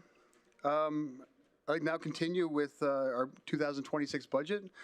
Invite Legislative Services to present the proposed 2026 operating budget, please. Thank you, Mr. Mayor. Good afternoon, everyone. My name is Jade Brown, Chief Legislative Officer. Joining me today is Tanya Lopez, Manager of Policy and Governance. We're here today to present the proposed 2026 operating budget for Legislative Services and answer any questions you may have. Our department consists of 3 branches: Legislative Services, Tribunals and Committees, and Policy and Governance. Legislative Services preserves the integrity of the democratic process by managing and administering legislative functions set out in the Municipal Government Act and the Local Authorities Election Act with impartiality, integrity, and professionalism. We're responsible for legislative meeting support to council and council-appointed committees, management of legislative tribunals, overall management of municipal elections and by-elections, as well as policy governance, development, and advice. Our team, as noted, provides a range of services, including council meeting support, clerking support for 15 council-appointed committees, management of 3 tribunals, the Subdivision and Development Appeal Board, Assessment Review Boards, and Community Standards Appeal Committee, elections, as well as development, revision, and maintenance of municipal policies and procedures. As depicted on this slide, as of September 30th, 2025, actual revenue is appearing over and expenses are at 59% of the total 2025 budget. The overall proposed 2026 budget is $2,761,337. This is an increase of $207,335. As previously mentioned by the Chief Financial Officer, the 2027 and 2028 plan years include a 3% increase to incorporate inflationary considerations. The 2026 proposed revenue is $7,000, which is the same as 2025. This is for estimated fees paid by complainants for tribunal hearings throughout the course of the year and is calculated as an average over the past 3 years. The 2026 proposed expenses are $2,768,337, which is an increase compared to 2025. Changes to the 2026 proposed expense budget in comparison to 2025 include salaries, wages, and benefits sees a proposed increase of $726,484, which is mainly due to the policy and governance team moving from legal services to legislative services. Contracted and general services sees a proposed decrease of $516,069, which is largely due to 2025 being budgeted for an election and 2026 is not. Included in our 2026 budget request is $15,000 to support mandatory certification requirements for Subdivision and Development Appeal Board members, Assessment Review Board members, and Community Standards Appeal Committee, as well as legislative services staff. An additional $18,000 is requested to support training initiatives and reflects the need for ongoing training for legislative services staff, particularly as several new team members have joined us over the last number of years. It also includes funding for council training, such as governance refreshers, which has been budgeted for in prior years should such training be required. As noted, our expenditures reported are as of September 30th, 2025, but many contracted and general service costs occurred later in October and November due to the timing of the municipal election. Also, when the 2025 budget was prepared in 2024, the full financial impact of the election was still unknown, and agreements with partner school boards were not finalized until June of 2025. Therefore, no related revenue was included in the proposed budget. Total election expenses as of today are approximately $325,000, excluding staffing support from legislative services, mail-out costs covered by strategic communications, as well as transportation provided by facility services. Despite increased costs from the new legislative requirements, every effort was made to reduce taxpayer impacts by reusing supplies from our 2021 election, including repurposed COVID-19 materials. The 2026 proposed operating budget for salaries, wages, and benefits will increase by $726,484 compared to 2025. This is an increase due to Policy and Governance team joining Legislative Services in October. As of September 30th, Legislative Services had a complement of 14 full-time employees. During the budget submission process, a request was included for an additional FTE for a policy advisor.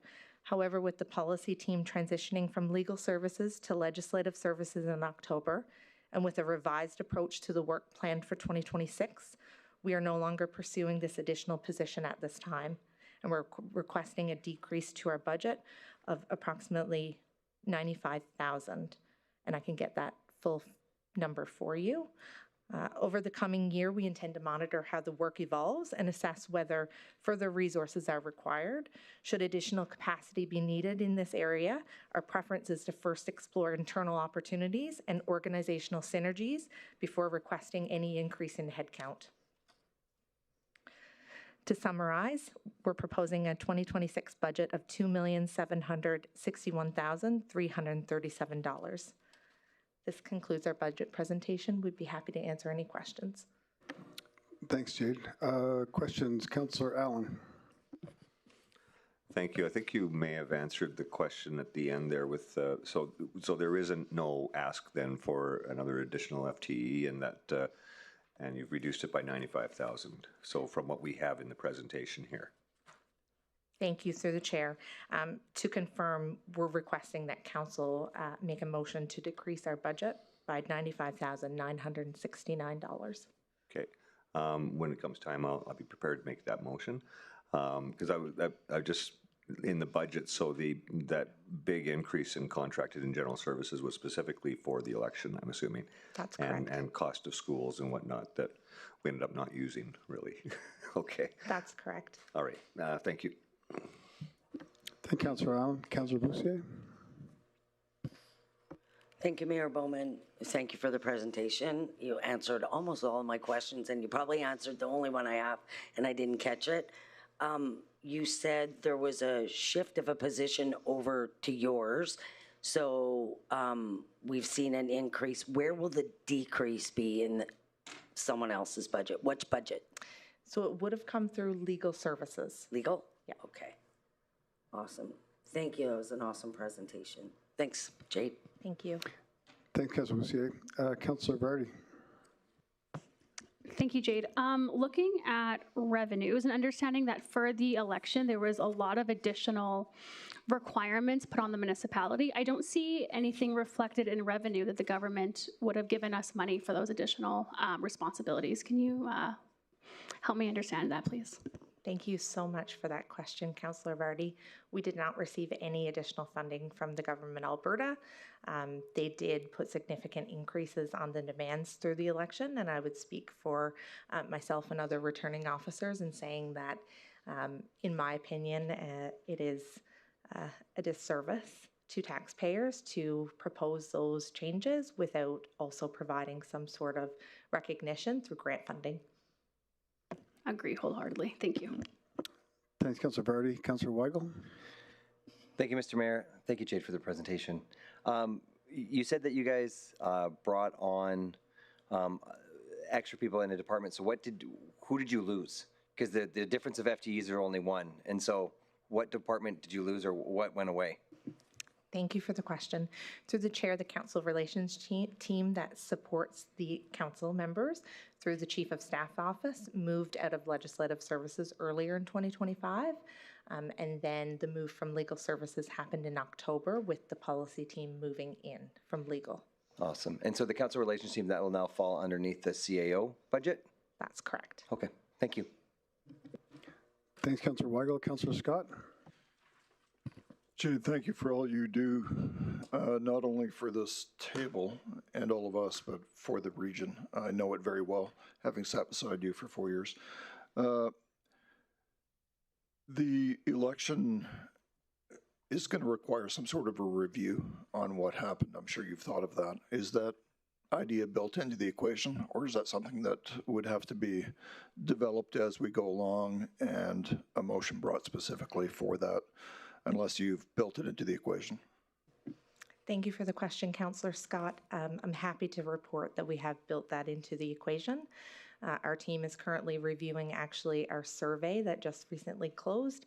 We did go out immediately after the election to our residents to find out what worked well, what didn't work well, accessibility, you name it, to gather all that feedback. We're working through that survey, and I'm looking forward to bringing a report to Council in the coming months. Just one quick follow-up. How much additional cost was there given the changes made by the provincial government, would you estimate? Through the chair, in comparison to 2021, I believe it cost us approximately $200,000. However, we did receive significant grant funding for the 2021 election, so it was a very low cost to taxpayers. So we've received a lot of funding from the province due to referendum and Senate votes that we conducted. This year, we're currently sitting at $325,000. And that's without the salary costs attributed to returning officer, substitute returning officer, and the majority of our legislative services staff that supported.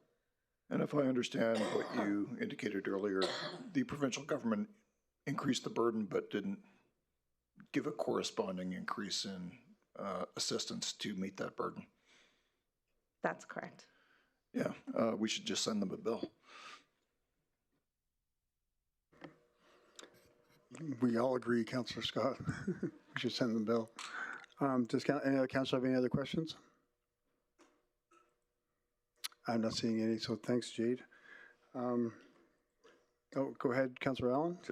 Just Jade, can you repeat that number one more time for me? 95,000 and change? Yeah, 95,969. 969. Thank you. Councillor Cardinal. Thanks, Mayor. Thanks, Jade. And curious to who do we ask for the money if we were to go to RMA? Through the chair, you're speaking about the election? Yeah. Through RMA, I'd encourage conversations with other local governments about their challenges. I know most returning officers right now are in the position of preparing these annual reports to go to their councils. They're looking at things like staffing comparisons and staffing complements within their legislative services team to support continued advocacy and support of different legislative requirements. This falls under the municipal affairs government. Okay, municipal affairs. Can maybe we get your department to create a document that states, some of the funding that we have incurred as a municipality, and it's $95,000, but I mean, we shouldn't be the ones paying for it, right? Through the chair, the 95,000 is attributed to the additional FTE. With respect to the election costs, I'd be happy to provide council with whatever information you need in advance of RMA. Yeah, sorry. That's what I meant. I didn't know it meant. I didn't mean to throw that number out there, but that and maybe some speaking notes for us when it comes to RMA. Thanks. Thank you. Thanks, Councillor Cardinal. Does any councillor have any other questions? I'm not seeing any. Does any councillor have any motions they want to make? Councillor Allen? Yeah, if this is the appropriate time, I would move that the 2026 proposed budget for legislative services be reduced from $2,628,721 to $532,752, which is a reduction of $95,969.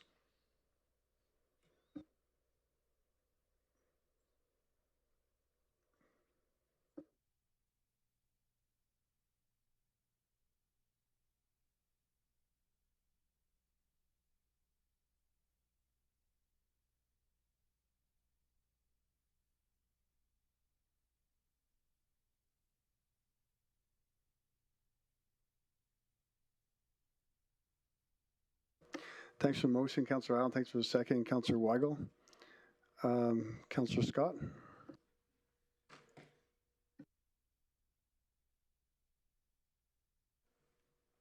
It's all good.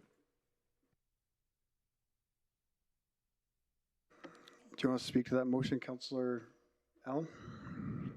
Yes, thank you, Your Worship. I would follow up just by saying I really appreciate, we don't always get an ask for additional staff and then have that withdrawn.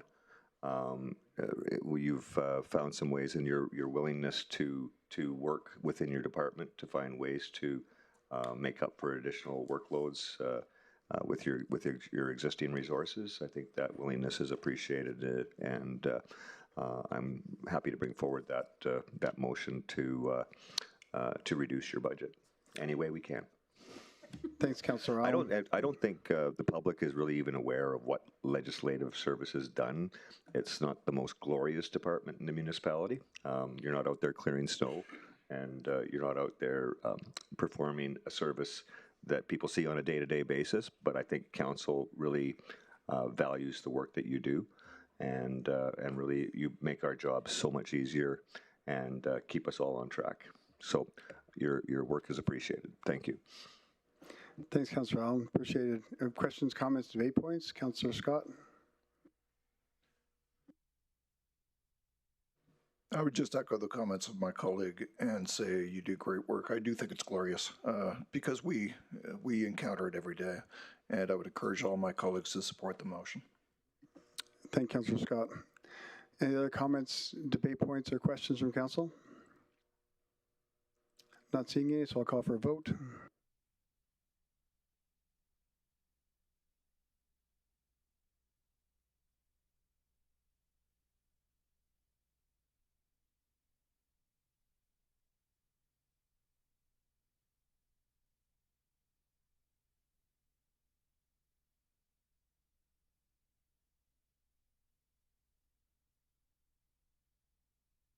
And that's carried unanimously. Thank you, everyone.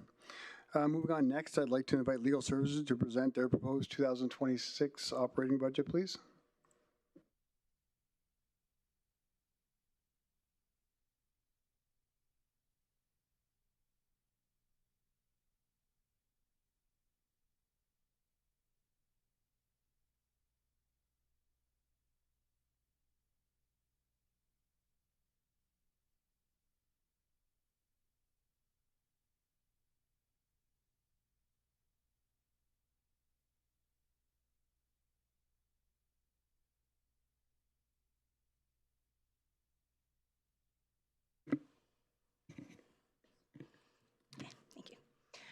Good afternoon, Mayor and Council. My name is Caitlin Hanley. I'm manager of the Legal Services Branch, which is part of the broader Legal Services Department.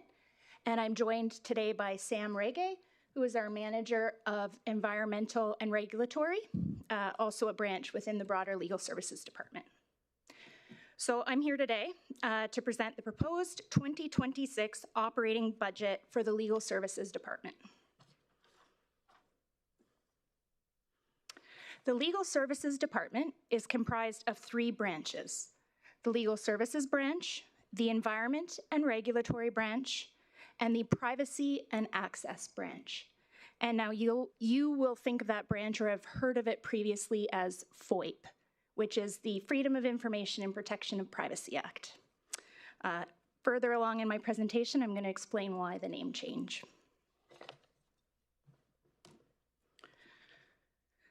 The mandate for the entire Legal Services Department is to provide advice, expertise, and services to internal departments aimed at guiding the organization to meet its legal, governance, environmental, regulatory, access, and privacy obligations.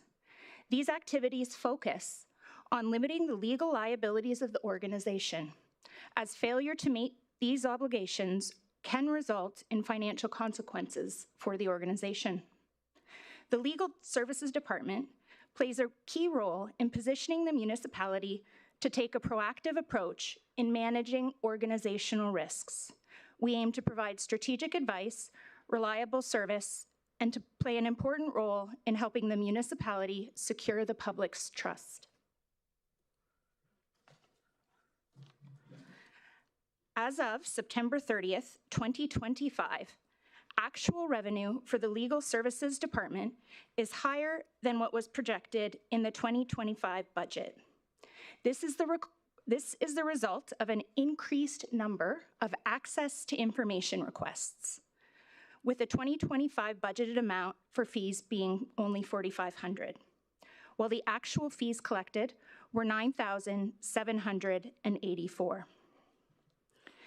As at September 30th, 2025, the department's expenses were at 69% of the total 2025 budget requests. The overall proposed budget for 2026 for the Legal Services Department is $6,573,856.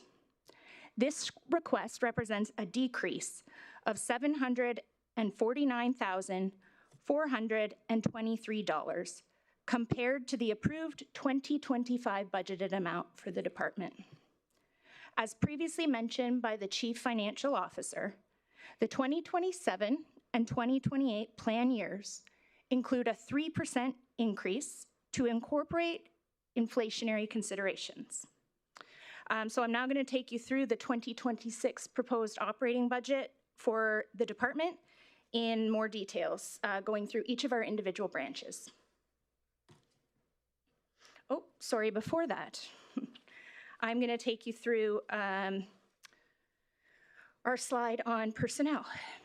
So this slide shows the proposed operating budget for salaries, wages, and benefits for the Legal Services Department will decrease by $301,695 compared to 2025.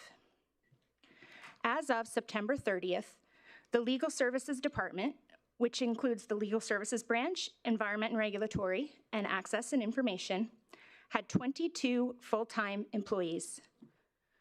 The 2026 proposed staffing levels of 2022 represented on this slide is as of September 30th, 2025. However, while preparing for the 2026 budget presentations, it was identified that due to an administrative oversight and the information not having been properly conveyed to finance, a new position which was approved in this branch prior to September 30th was not included in the 2026 budget. So this position is a privacy and access coordinator. This position is required to maintain pre-existing staffing in the Access and Information branch. As Jade identified, the manager of that department was moved to Legislative Services and will now be focusing solely on the policy portfolio. Previously, she spent 75% of her time with the FOIP portfolio. So we are down what amounts to 75% of an FTE.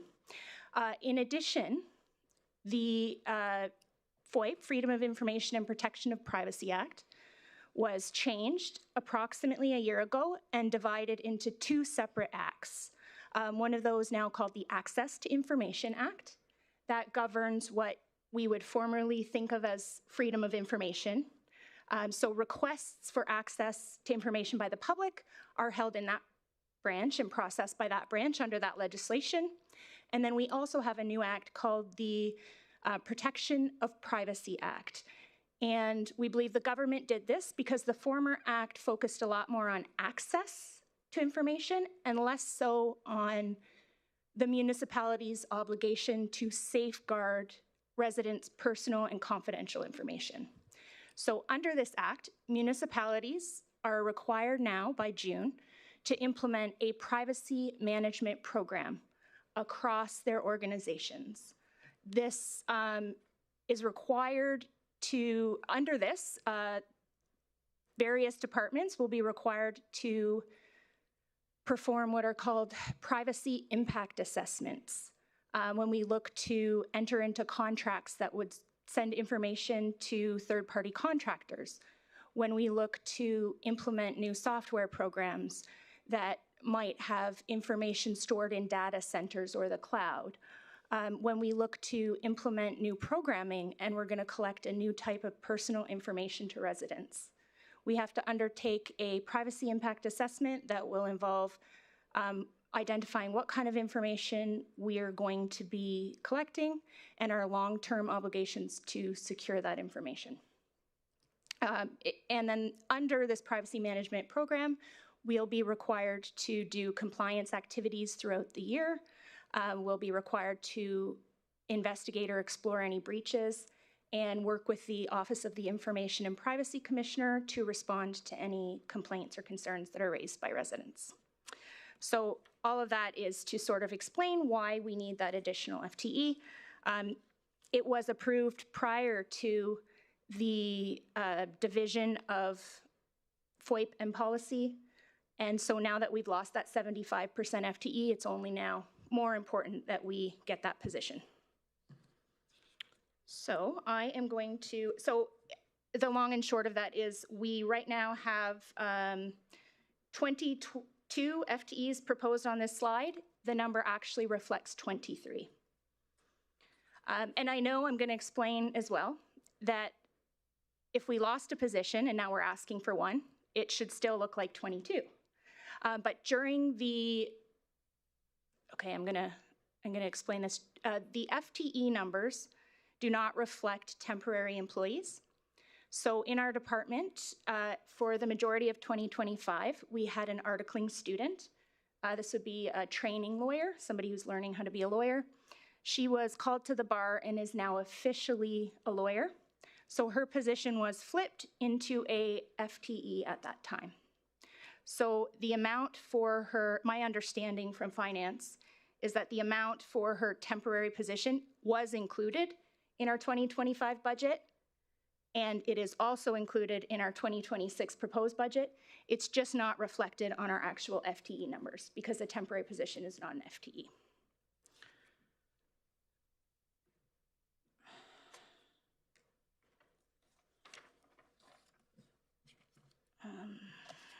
Okay.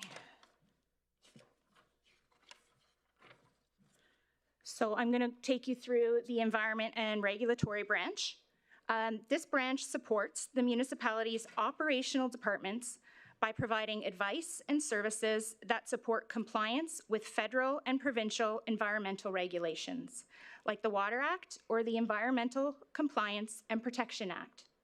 This branch plays a key role in securing regulatory approvals and authorizations from relevant agencies or levels of government for municipal projects and municipal facilities, which would include things like the water treatment plant, the solid waste, landfill, and underground services across the region.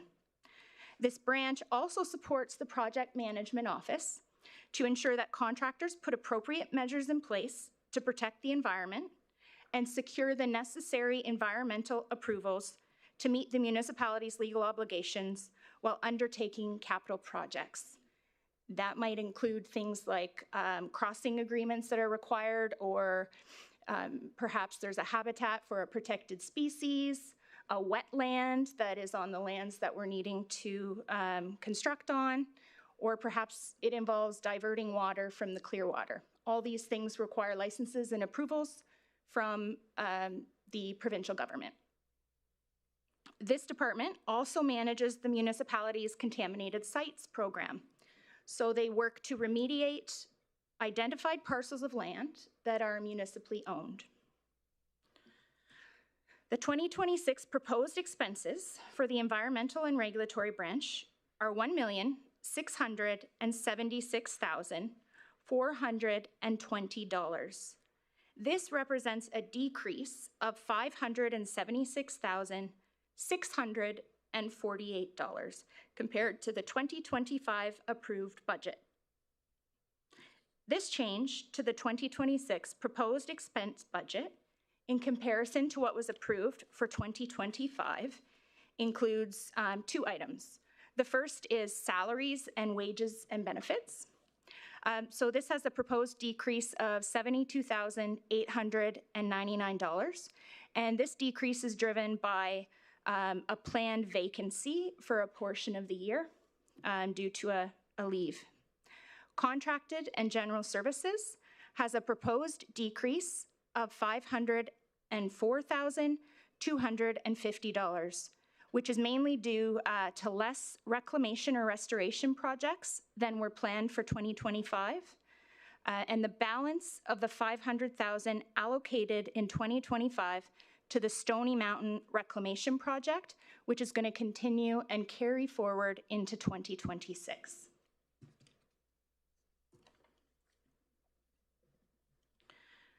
The Legal Services Branch actively supports the CAO and internal department initiatives by ensuring all actions and decisions are carried out in compliance with applicable laws, regulations, and organizational policies. Our staff and lawyers provide advice and support, manage legal claims brought against the municipality, provide general legal services like drafting agreements and bylaws, participate in weekly bylaw prosecutions at the provincial court, and appear as required at mediations, arbitrations, appeal boards, tribunals, Court of King's Bench, and Court of Appeal. Our lawyers are also currently helping to facilitate bargaining of two of the municipality's collective agreements with our two unions. The 2026 proposed expenses for this branch are $4,113,549, which is an increase of $133,989 compared to the 2025 approved budget. The increase to the branch's 2026 proposed expense budget in comparison to its 2025 approved budget for this branch includes salaries, wages, and benefits of $70,767, which is driven by the addition of the position that I mentioned earlier, which is an articling student. So the removal of moving from a temp to a permanent position has some financial implications.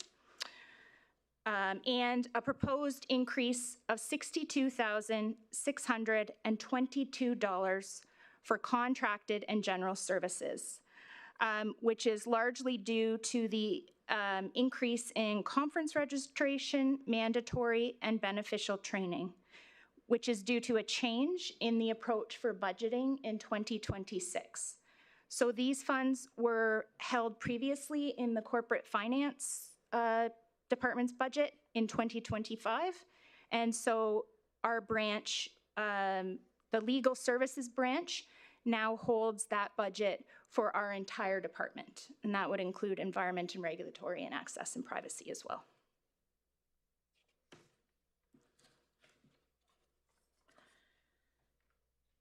So I think I've already explained what privacy and access does, but I'll just run through it very quickly again.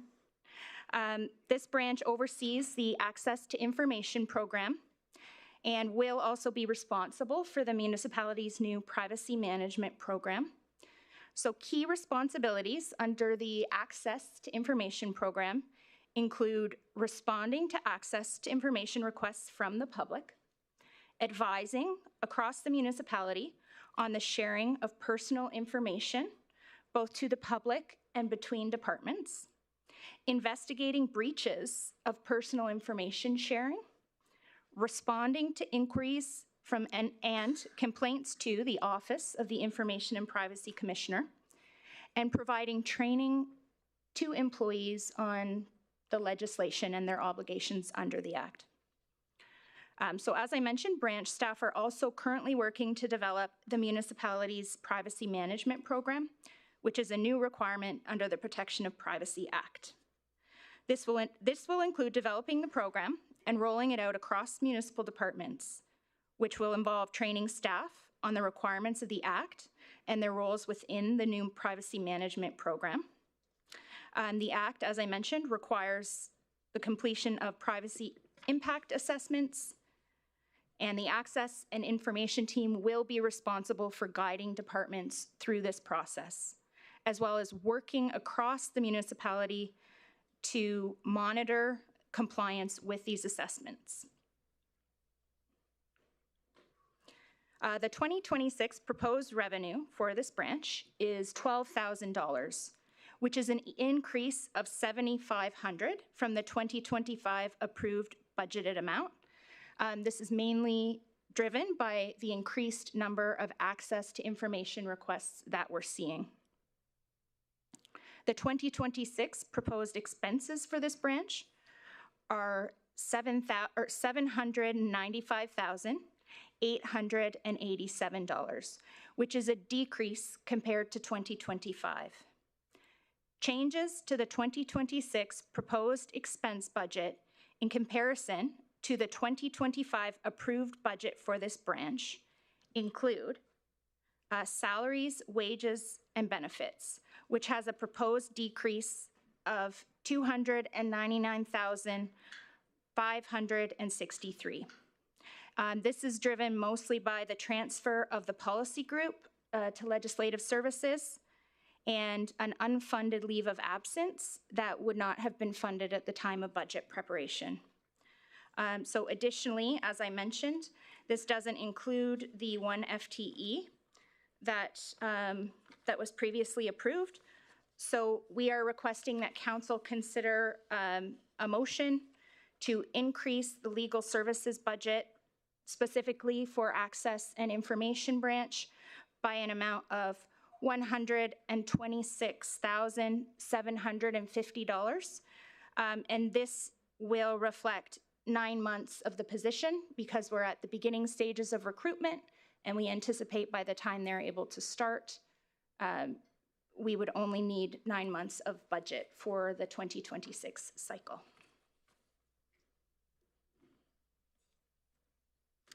So in summary, the Legal Services Department, which is comprised of the Environmental and Regulatory Branch, the Legal Services Branch, and the Access to Information Branch, is proposing a 2026 budget of $6,573,856.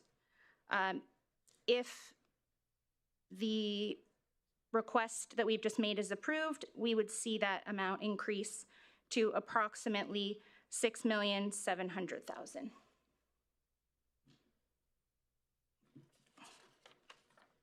So this concludes my presentation for the Legal Services Department's operating budget, proposed operating budget for 2026, and the 2027 and 2028 financial plan. And I'm more than happy to answer any questions you might have for me. Thanks, Caitlin. Councillor Scott?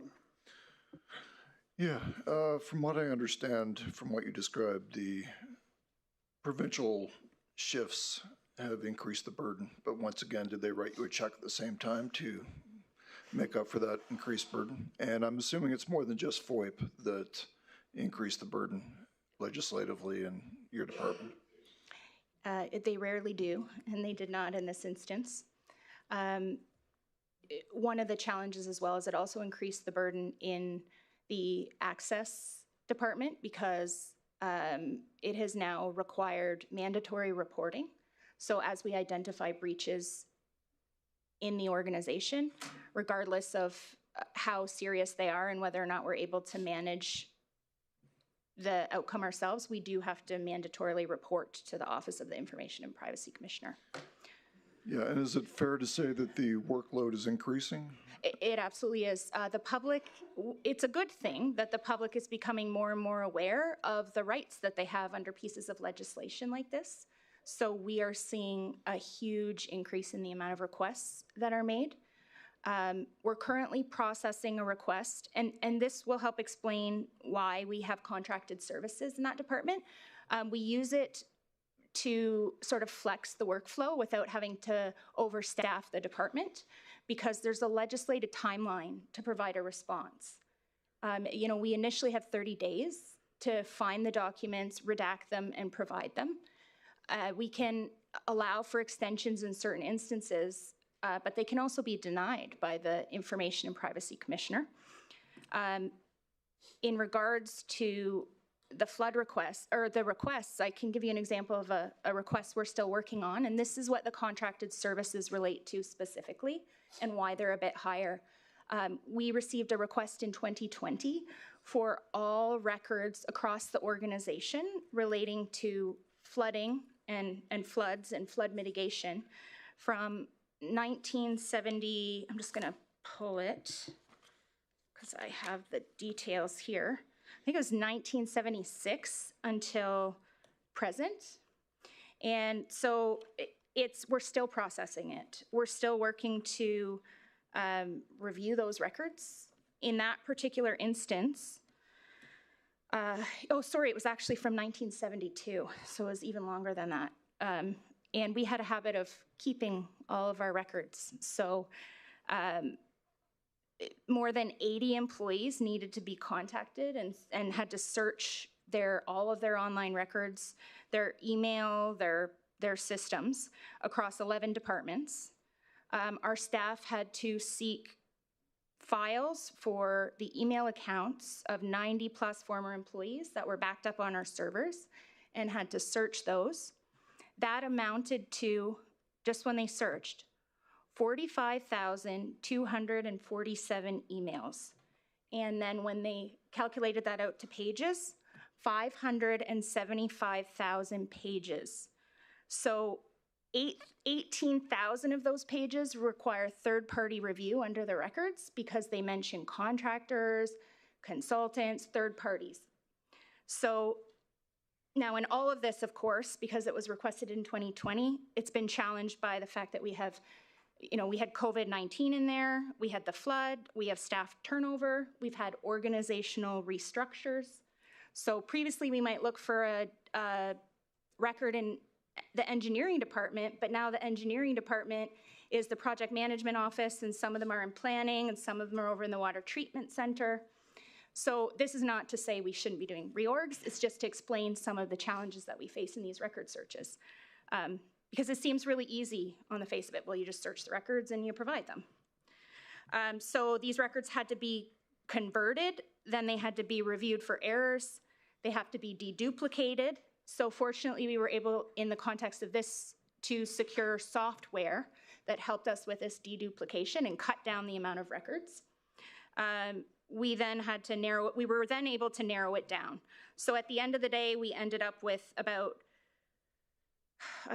360,000 responsive pages that have to be redacted. That's still a lot. That's a lot of records for us to have to go through, remove every instance of personal information, and then there are other exceptions under the Act that have to be redacted before we can release them.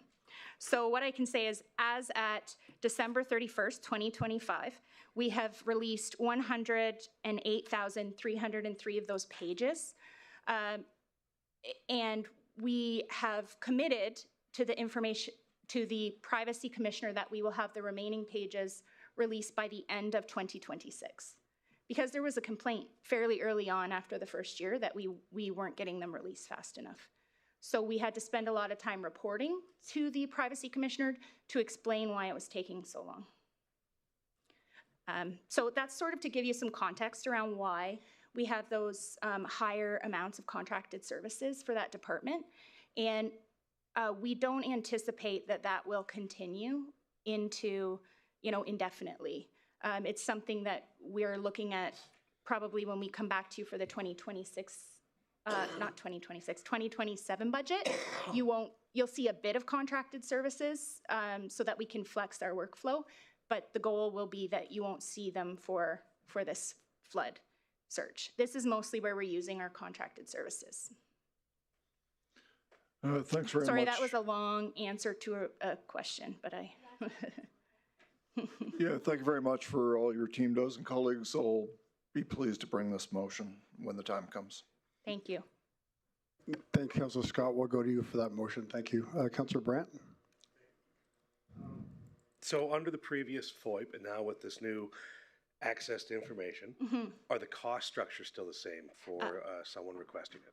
Yes, through the chair to Councillor Brandt, they are the same. Yes. So if someone's only requesting 2 days worth of emails, and we're expecting that to go longer than the 30 days, and then we're informing them that it takes longer than 30 days, but the cost is more or less still the same. For something like what you're speaking of with this flood, I can imagine the cost is in the thousands of dollars. Yes. Do we collect that money before we actually continue doing it? Or do we do it and then say, hey, we have it, but you must pay to actually get this information? So through the chair, we request 50% of the amount before we do the search. One of the challenges with this one is I don't think we didn't anywhere near estimate what it would look like. And it's not going to be a full recovery of our fees, but we have been giving updates as we know the number of records. I am new to managing this department as of November, so I don't have a number for you right now of how much we've collected, No but I problem. can find that out. No, I don't need to know the total. It's just for the public's sake so they understand. You make this request, what is it? $25 for the initial request or $50? Yes, 25. Yeah. $25 for the initial request. If it goes beyond that scope, it's going to cost more money, but you're already doing the work before we bill someone for it, right? Oftentimes, we wait until they pay the $25, and then Yes. we trigger the 30-day timeline at that point. Yes, but if it goes beyond that and it goes beyond the scope, so Oh, now we yes. understand that there's a ton more paperwork Absolutely. that's actually requested. It's beyond that initial $25. You guys are doing all that work. Yes. You're dedicating the time. We have full-time staff working on it. Yes. For them to come and say, hey, we've achieved this, it's going to cost $4,000 for the amount you've requested. And then they go, no thanks, but you've already done the work, right? We've done the work of pulling all the records, counting them, putting them into the system and converting them. But we don't redact them until, so we give them, once we know the amount of the records, we give them an updated estimate of what we believe it will cost.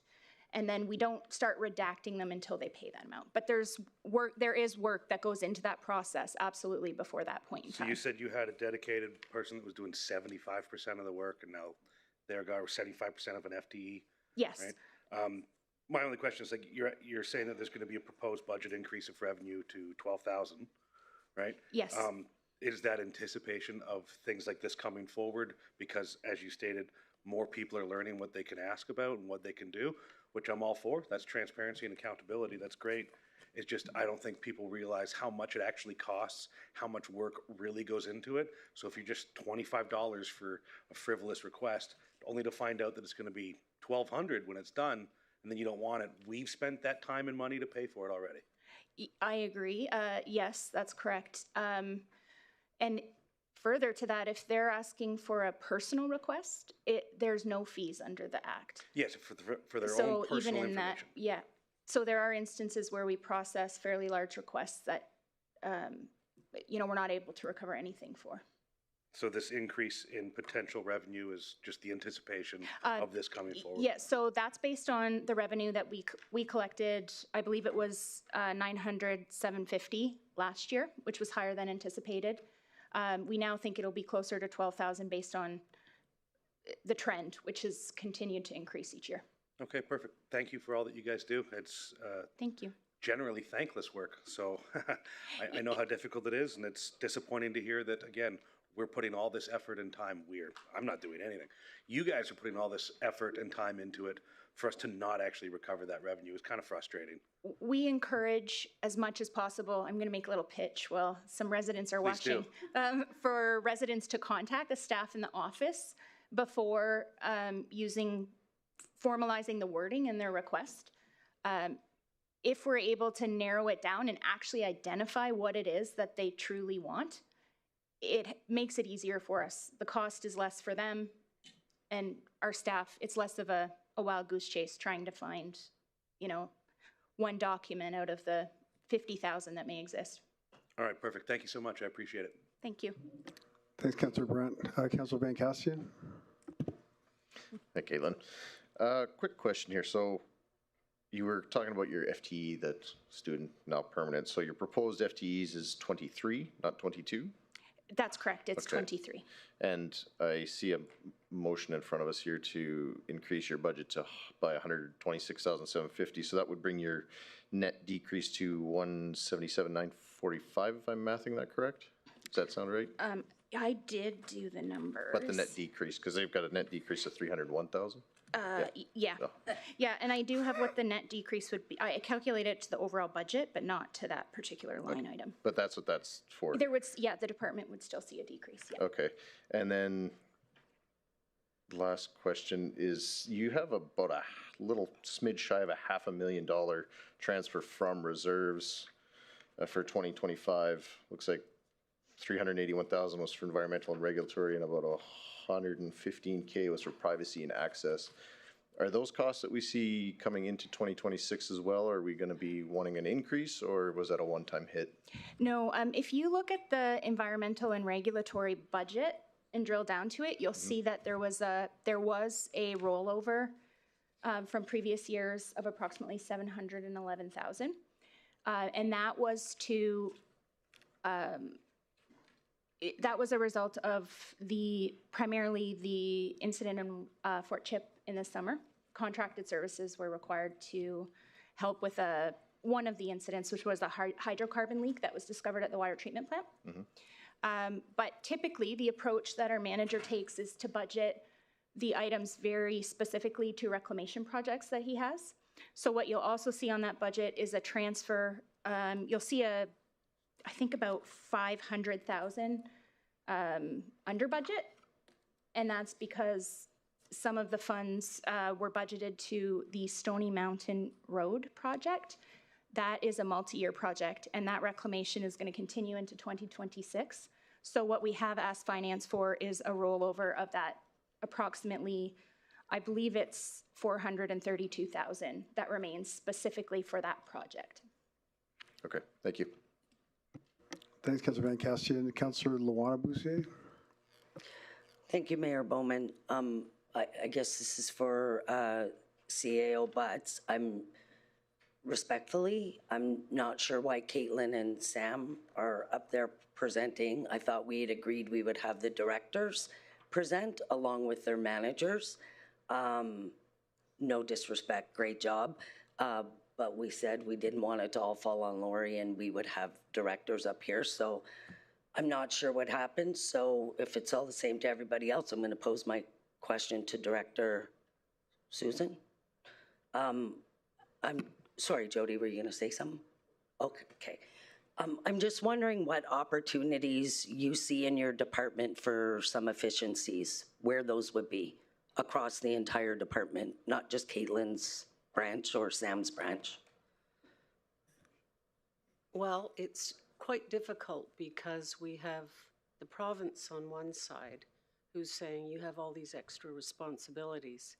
So we've gone from freedom of information within the past, 8 months, to now we have to have a privacy officer. And I understand from speaking to my friends that the next step they're going to take is to have an artificial intelligence person, okay? So that's the way information's going. So that will mean extra,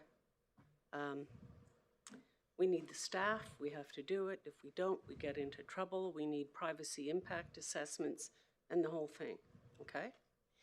So it's very difficult to economize there, okay? With the lawyers, I think there's about 6 of us, and it's very difficult because we've become very popular. So the municipality has discovered us, and now we're frequently asked to sort out questions. And as Caitlin pointed out, we deal with a few things. Number one, we deal with risk to the organization, and we act essentially as an oversight agency. So I wouldn't want to see any decreases there. What can we do? I've spent a great deal of my time at this municipality trying to train the more junior members of the department into how you problem solve. And that's been very good. I've gotten all kinds of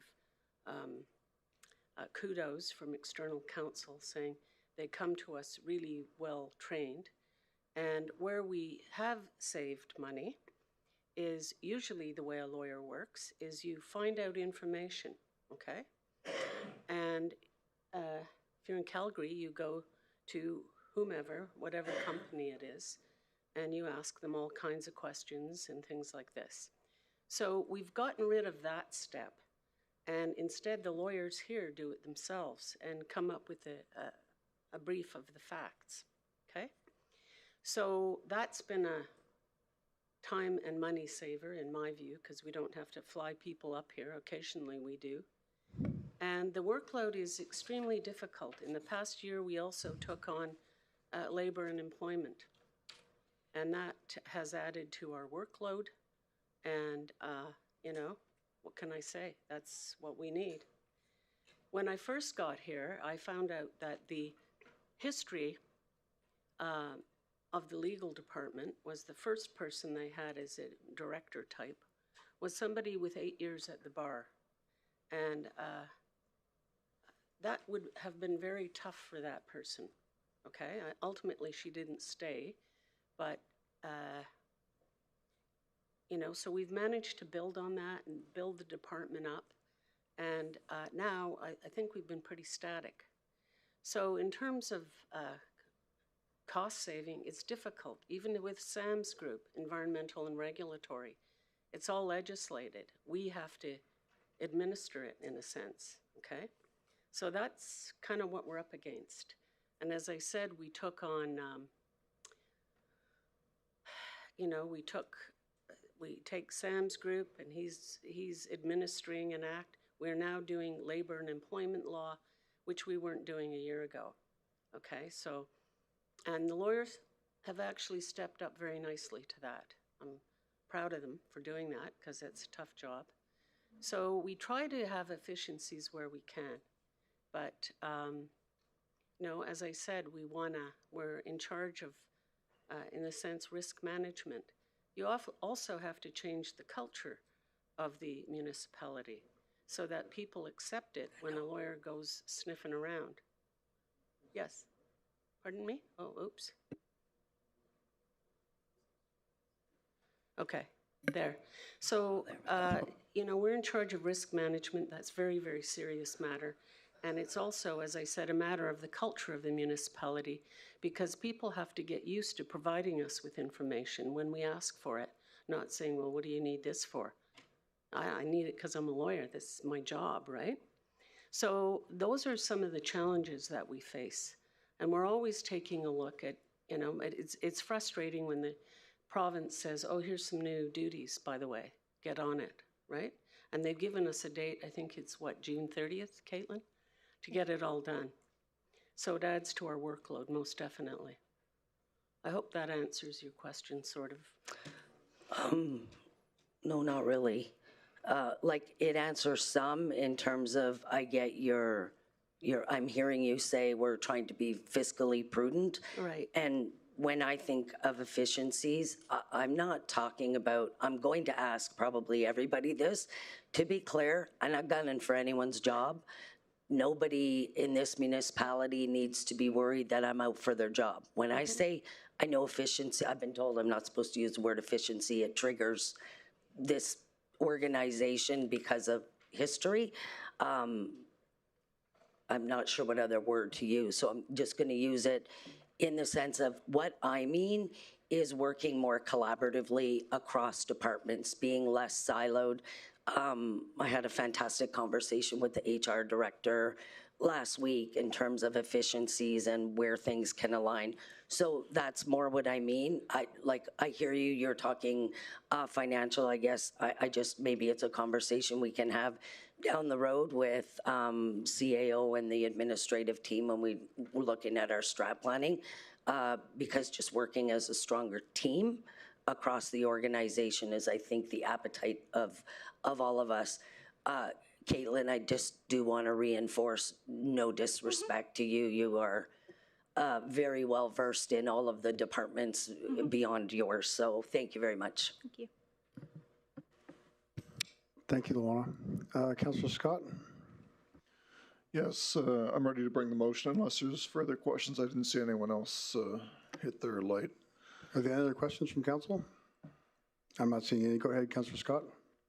And as far as efficiency, it sounds like if the province stopped burdening us with additional regulations and laws, then we'd be a lot more efficient at delivering services in this region, or if they'd start paying us to compensate for that.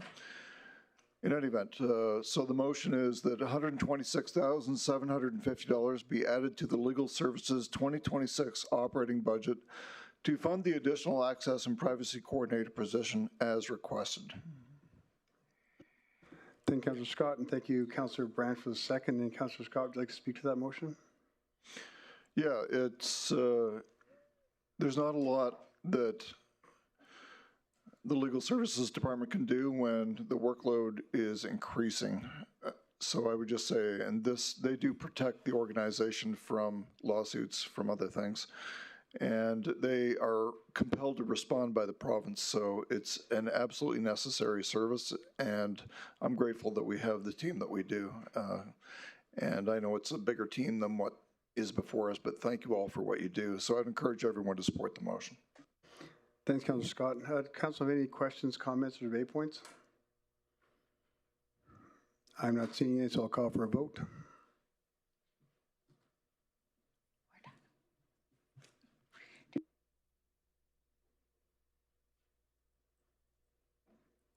Thanks, Caitlin. Thanks, Sam.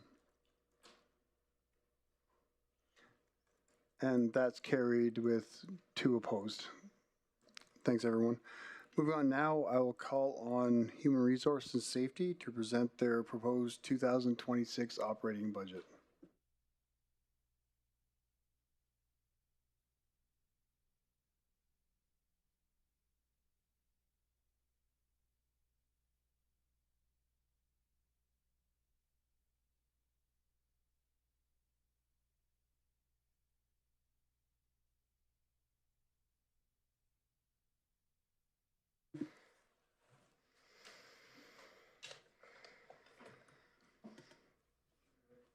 All right, well, good afternoon, Mayor and Council. For the record, my name is Carrie Dow, and I'm the Director of Human Resources and Safety. And joining me today is Tammy Stevenson, Manager of Talent Management and Program Development, and Tanya Solomonier, our Manager of Safety. We're here today to present the proposed 2026 operating budget for Human Resources and Safety. So Human Resources and Safety is comprised of 2 branches, Human Resources and Safety. The Human Resources and Safety Department supports the organization and employees by fostering a safe, equitable, and productive work environment through the development and delivery of policies and programs in alignment with organizational values and strategic priorities. As of September 30th of 2025, the actual revenue is higher than budget and actual expenses are at 80% of the total 2025 budget requests. The overall proposed 2026 budget is $13,582,581, and this request is an increase of $400,117 compared to 2025. As previously mentioned by the CFO, the 2027 and 2028 plan years include a 3% increase to incorporate inflationary considerations. The 2026 proposed operating budget will be explained in more detail in the following slides. So the 2026 proposed operating budget for salaries and wages and benefits will increase by $244,327 compared to 2025. As of September 30th, 2025, the Human Resources and Safety Department had 71 full-time positions and are proposing the addition of 2 new positions in 2026. For further clarity, Human Resources has 44 FTEs, Safety has 18 FTEs, and Administration has 2 FTEs for a total of 64, with the remaining FTEs representing non-HR positions held organizationally due to health-related leaves and accommodation purposes, but are accounted for underneath our HUD count. The September vacancy report is identified on that slide. Showed a vacancy count of 9, but currently the department has 2 vacancies, one being the Supervisor of Disability Management, and the other is a Program Manager a position which is responsible for programming related to employee wellness.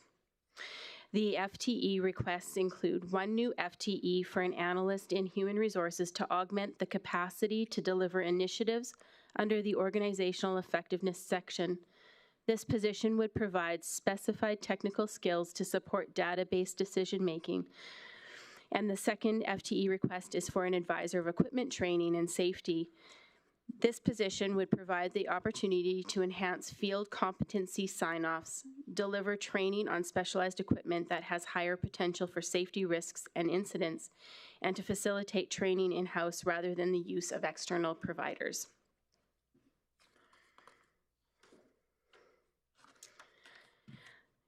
So the administration branch of Human Resources and Safety provides overall strategic direction to the Human Resources and Safety branches. The 2026 proposed expense budget for this branch is $515,035, which is a decrease compared to 2025. Changes to the 2026 proposed expense budget in comparison to 2025 approved budget for this branch includes, under the contracted and general services, a proposed decrease of $31,550, which is largely due to an increase in conference mandatory and beneficial training due to the change in budgeting in 2026 where these funds were held previously in corporate finance. And this is offset by a decrease in consultant fees due to the conclusion of a 3-year contract that ended in 2025. The Human Resources branch includes the sections of total rewards, employee and labor relations, talent management, and program development, and organizational effectiveness. The total rewards team is responsible for the processing of biweekly payroll, pension and benefit administration, disability case management, compensation administration, job evaluation, management of the human capital module of SAP, among many, many other tasks. The Employee and Labor Relations offers operational and strategic organizational support, as well as collective bargaining agreement administration, including labor negotiations and grievance management. The Talent Management and Program Development team provides recruitment services to the organization, as well as employee and leadership training and HR and safety program development.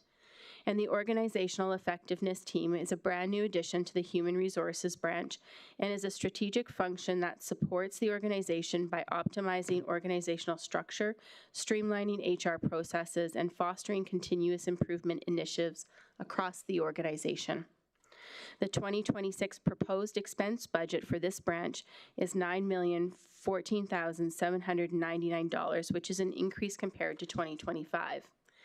These changes to the 2026 proposed expense budget in comparison to 2025 approved budget for this branch includes salaries and wages has a proposed increase of $729,264, which is mainly driven by the transfer of 4 positions from safety to human resources and a request to add an analyst in 2026.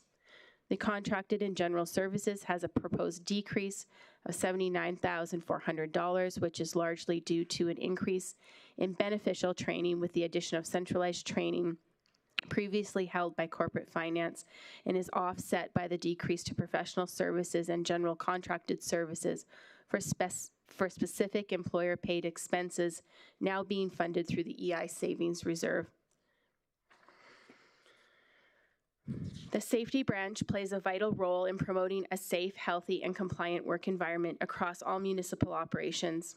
Its core functions are designed to support leadership, ensure regulatory compliance, and foster a proactive safety culture. The core responsibilities within this branch include occupational health and safety compliance, which assists municipal leadership in meeting the obligations under the occupational health and safety legislation, including risk assessments, incident investigations, and corrective action planning. Traffic safety compliance supports the adherence to the Alberta Traffic Safety Act, my apologies, by advising on safe driving practices, vehicle operation standards, and departmental compliance. preventative and health programs by facilitating initiatives that promote employee health and prevent workplace injuries, such as wellness campaigns, safety awareness, and ergonomic assessments. And our safety and equipment training, which provides staff with hands-on safety and equipment training to ensure the proper use of tools, vehicles, protective gear, while reinforcing safe work practices. The 2026 proposed expenses for this branch are $4,052,748, which is a decrease compared to 2025. The changes proposed in the 2026 expense budget in comparison to 2025 include salaries, wages, and benefits, which has a proposed decrease of $485,142, which again is driven by those transfer of the 4 positions to human resources and is offset by the new proposed position of advisor equipment training. The contracted and general services has a proposed increase of $251,640, which is largely due to an increase in the funding for organizational mandatory safety training, which was held previously in corporate services. And to summarize, the Human Resources and Safety is proposing a 2026 budget of $13,582,581. And that concludes my presentation for Human Resources and Safety 2026 proposed operating budget and the 2027-2028 financial plan. And I'm happy to take any questions that you might have. Thank you, Carrie. Councillor Van Castian. Thank you, Mayor. Lori, this might be a question for you. There is a $1.8 million transfer from reserves for 2025 for HR, and I've noticed there's a line item for that in a great many departments. Am I interpreting that correctly, as it was an unplanned draw that at some time council, I assume, approved? Just give it a minute. Is it awake? Yes, it is. Through the chair to Councillor Van de Castian, when you're seeing transfers from reserves, it would generally be a carry forward from the prior year. So in the case of HR, they would have had funding left. Oh, pardon me, I have a list. Yes, all right. So the 1.8 million, that is related to the home equity program. So we have a historical program whereby employees were given an opportunity if they would purchased a home and moved here, and when they went to sell it, if there was a loss, then the municipality would cover that loss. So we have a liability sitting on the books. We paid out 1.828 million last year. Is that correct? Yes. Okay, so that's what that is. So it's That's not what an actual pull from, we're not pulling from the bank account, more. No, Okay. so it's, whenever you see that transfer line, it's coming from a reserve, and it would, and to Councillor Boussier's question earlier, it would have been something that we had set up. Now, we don't come back to council for that. We have that as an approved program sitting on the books. We do often receive the question as to how many more programs do we have, what is our exposure. We're going to start including that on our quarterly fiscal performance reporting so that council has that visibility. Okay, thank you. Carrie, so training department, you have equipment sign-offs. Are we getting a, if we purchase a new piece of equipment, is the supplier providing us training resources, training assets with that, or is that something that we are taking the BERT?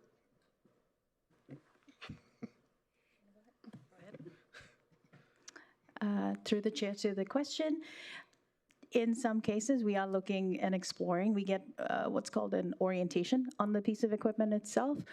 The training department does participate in that, but it is on us to develop an ongoing training program to assist with new hires and renewals and so on and so forth. So I see where the question's coming from. Typically, you would get a full program that does come with equipment, but we do not get that. No, not at this time.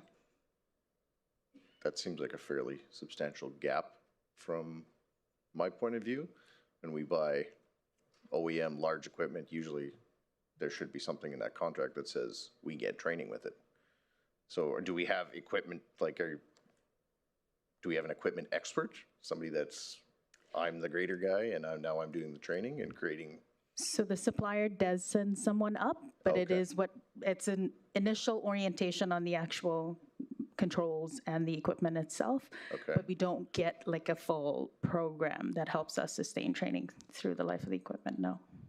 Okay. That's all I've got for now. Thanks, Councilor Van Castian. Councilor Brandt? Yes, thank you, Mr. Mayor. Same topic, actually, for training. So we have 3 full-time training staff currently. You'll have to excuse my ignorance. I'm new to the municipality aspect of the work. I'm coming from site, so I know when we're dealing with training, there are constantly like CBLs and things that need to be completed for training. Do we have something similar to that? Through the chair to the question, that is correct. We are working on updating what that looks like, but all 3 are dedicated to the CBT component, so the theory component, as well as the practical and hands-on delivery component. So further to Councillor Van Castian's points, I do know that when you purchase a new piece of equipment, it does come with training. It usually comes with simulator access or things of that nature. If you purchase from Brandt or Finning, those are things. I don't know where we procure our equipment from, so again, you'll have to excuse my ignorance on that subject, but when it comes to the actual training aspect, that's usually given to us. I'm kind of surprised to hear that it's not. It's disappointing, actually. Like to look into that a little deeper, and I'll do that offline. The other aspect is for 3 trainers, we're dealing mostly with public works, I assume, or is that also translating to environmental services with garbage trucks and loaders and things like that, or is it just like road maintenance and things like that? Through the chair to the question, at this time, so the training department does deliver a service across the whole organization. However, our primary focus is our public works folks. We do deliver and support our collections teams as much as we can at this time, but from a capacity standpoint, this is the other reason behind the ask for an additional FTE to allow us to essentially develop and build out some of the environmental services work scope as well. Is the ask for another trainer? Is that additional trainer? Correct. Okay, so we're going to go 4 full-time trainers. Correct. Okay. Again, I'll preface it like Councillor Bussier's did. When I say efficiencies, not looking for someone's job, just trying to understand a bit more aspects. Did I hear correctly? We have 19 safety personnel, safety officers. Are these like NCSO? No, through the chair to the question, we have 18 in our safety department, and that includes our equipment training team. So the trainers are included in safety. Okay, correct. Sorry. So we're talking. Okay, so 14 dedicated safety people, 4 trainers. And through the chair to the question, there are some supervisory positions included in that. So we have, how many safety? 7. We have 7 safety advisors. Okay, are they dedicated to certain departments? And is it, I haven't read the policy, so again, excuse me. Do we have 1 safety per 75 employees, or how does it work for us? So through the chair to the question, our safety advisors are portfolio-based, so they are dedicated to specific departments that support them consistently. And so they are distributed through the whole of the organization. Yeah, that's it for now. Thank you so much. Appreciate it. I'll look into my other stuff offline. Thank you. You're welcome. Thanks, Councilor Brandt. Councilor Vardy? Thank you, Mayor Bowman. Thank you, Carrie and team. My question is around recruitment. So first, how many full-time positions are currently vacant within the municipality, within all the departments? Wow, that is a big question. Did we have a full post?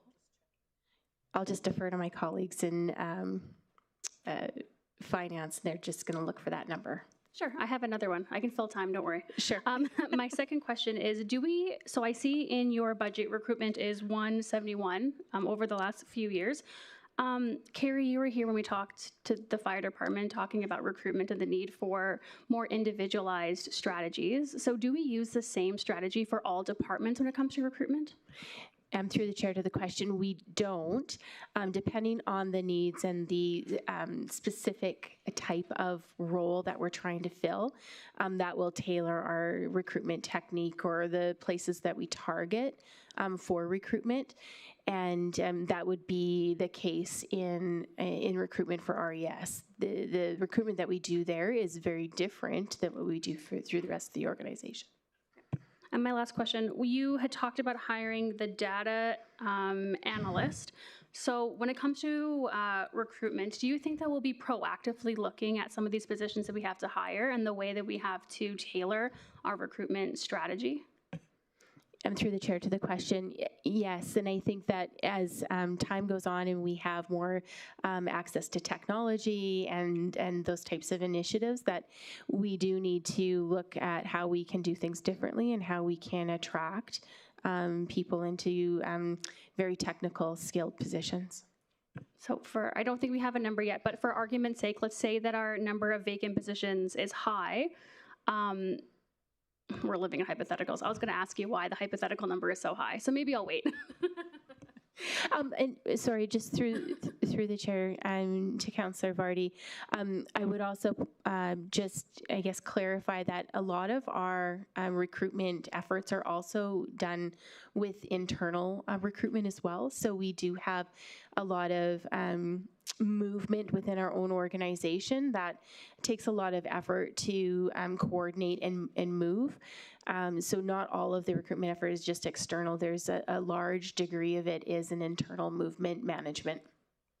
Awesome. Thank you, Mayor Bowman. I'm happy to go to the next question until we have an answer. Sounds great. Thanks, Councillor Vardy. Councillor Weigel? Thank you, Mr. Mayor. Yeah, I'm confused. I'm just gonna ask a bunch of kind of rabbit trail questions, and didn't necessarily, I'm just gonna land it on you because I've heard it all day, and I just wanna make sure I'm getting an understanding. Is that when we say that say we're asking for $200,000 this year, and we say this is a decrease of $50,000 from 2025, we're actually talking about 2025 budgeted numbers, not actual numbers. Through the chair to the question, it is talking about the budgeted numbers, correct? Right.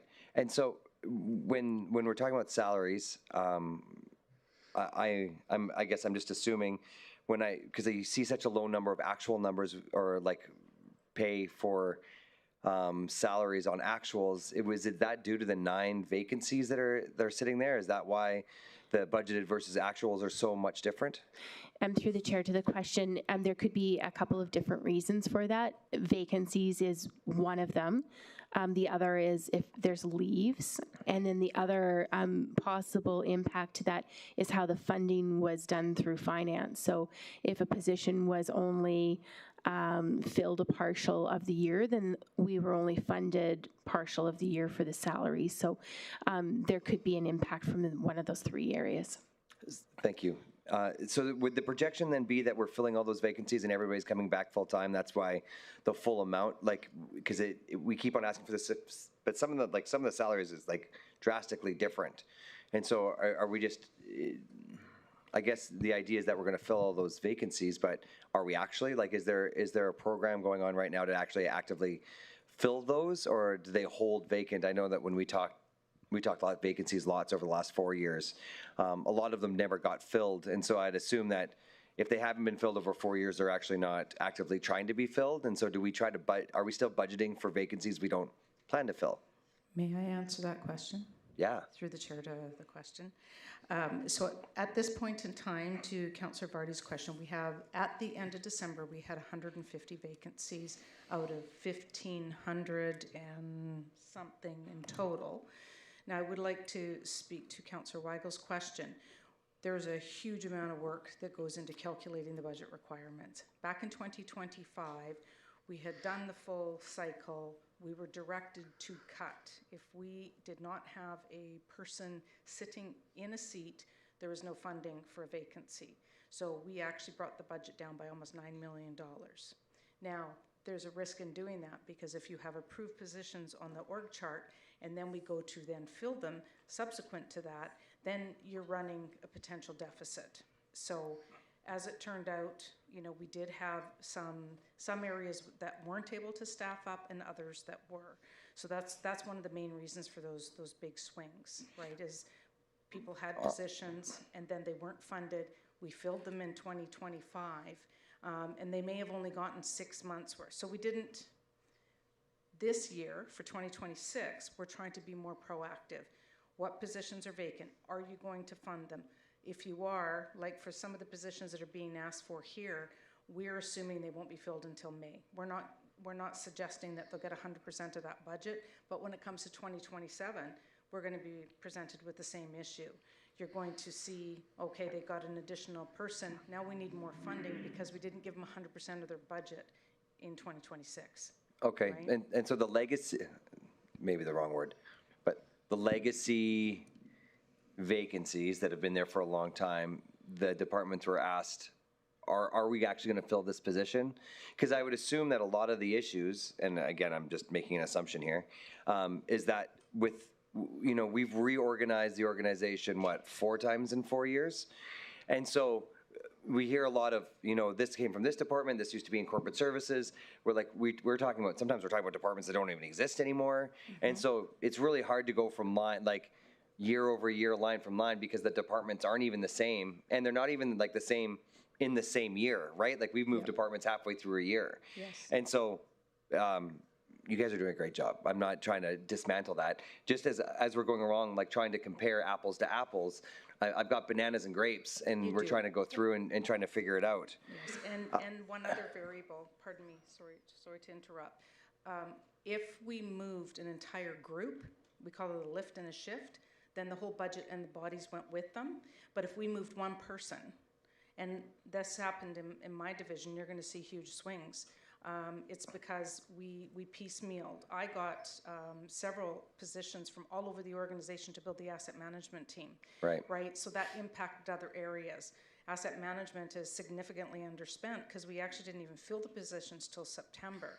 But in some cases we got budget, other cases we didn't. So it's very unfortunate. And I know Jody and I kept saying to him, I hate to keep repeating myself, but we need to lock things down for staffing in June. That's the reality. We need it locked down in June, no changes, so that we could have a clear picture for 2026. These constant changes, my poor staff, I can't even imagine the hair pulling and gray that's happened with the constant shifting and changing. So it's a ton of work for the HR team as well. So, and to speak to the overall reconciliation, we have a massive reconciliation. So Carrie's team reconciles that on a regular basis. I've got one that goes back to 2014. Right. And I can tell you that I lost 89.5 people with all these changes over the years, but I have gotten a few back. So. Right. No, I appreciate it, and I appreciate all the work, and I think that's where a lot of the questions come from, because we can't, you can't really judge a year from year, and then when you're hearing different departments, we're trying to mentally shift people across and figure that out. So I do appreciate that, and I think Councilor Vardy had a great question with the vacancies, because I was thinking the same thing. Kind of back to the safety, and I know, again, I think I just got more confused instead of clarity as we went through.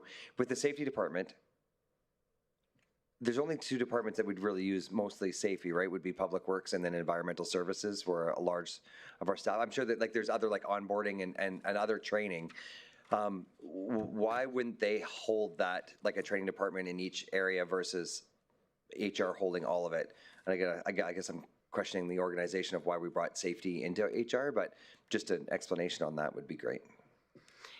Yeah, through the chair to Councillor Weigel, I guess I'll start and then I'll pass it over to Tanya because I'm sure she has some more to add. But when we look at, I guess, an overall support department for the organization, and because of the compliance piece of safety and the legislation of safety, they're responsible for managing our workplace harassment and violence policy and our overall safety framework. And so that piece is really hard to embed in one organization where they would have a direct report through.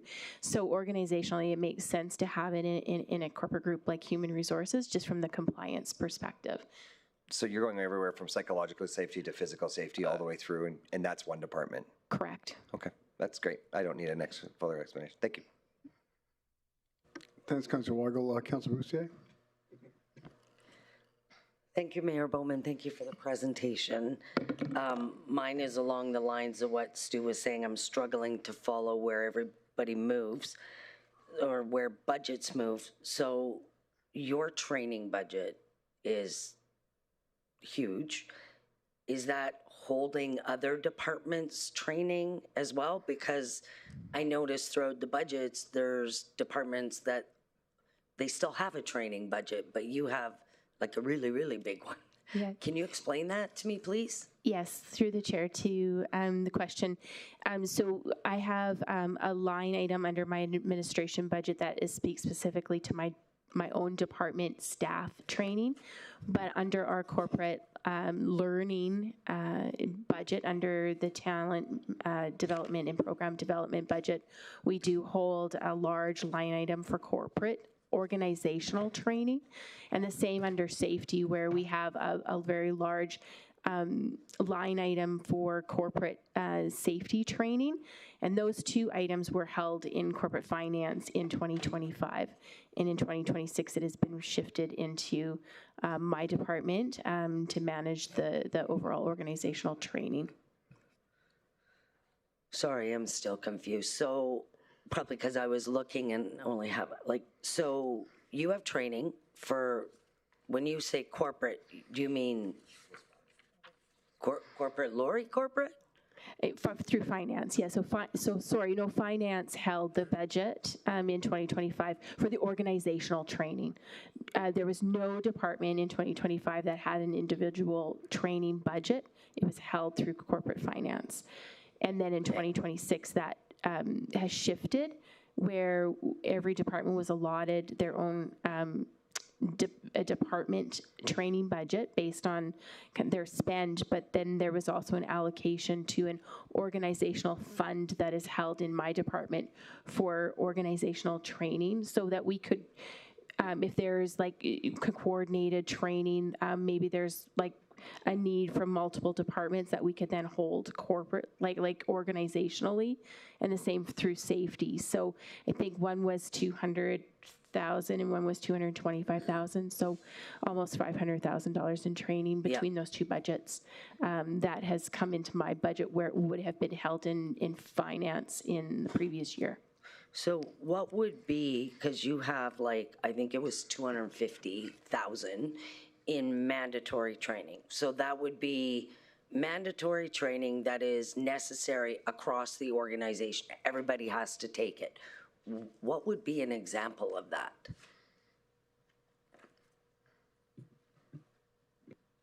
Through the chair to the question. So some of the mandatory training, other than mandatory safety training.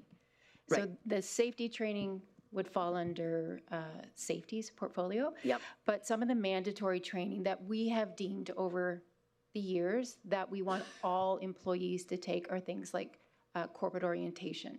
We have certain leadership courses that all of our leaders are required to take.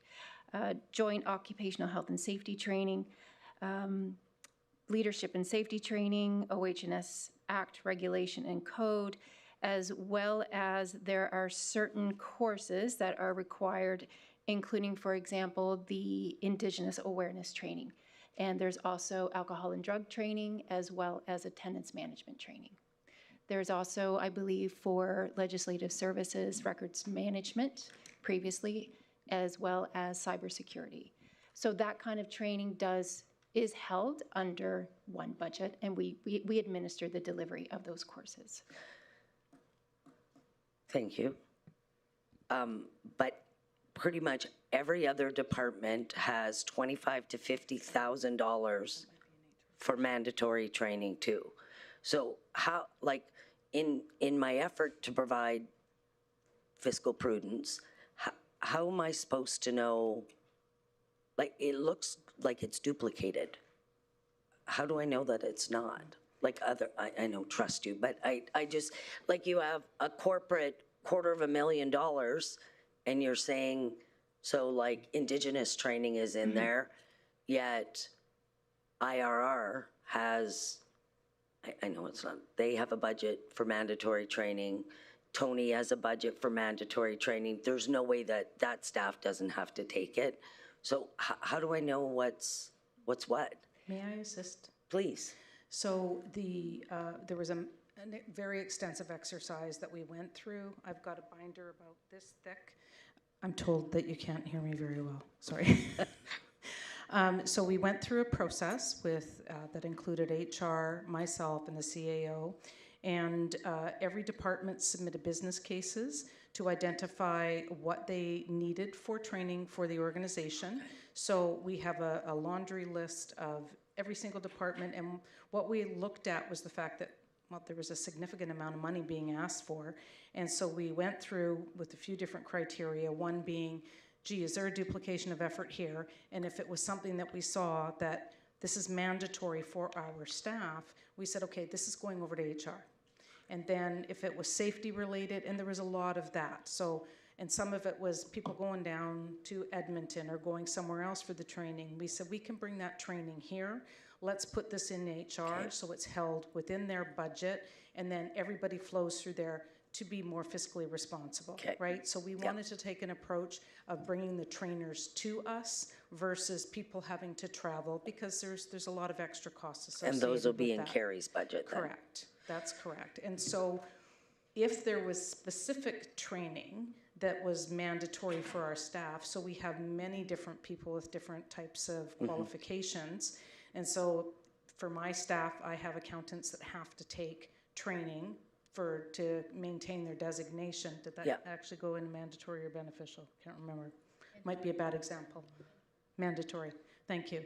So that stayed in my budget so that I could manage all my CPAs. Because it's only for your people. Correct. Got it. Exactly. Okay. And then the beneficial training would be some of my staff might be working on a degree or something that is specific to their job to improve their education so that they can advance.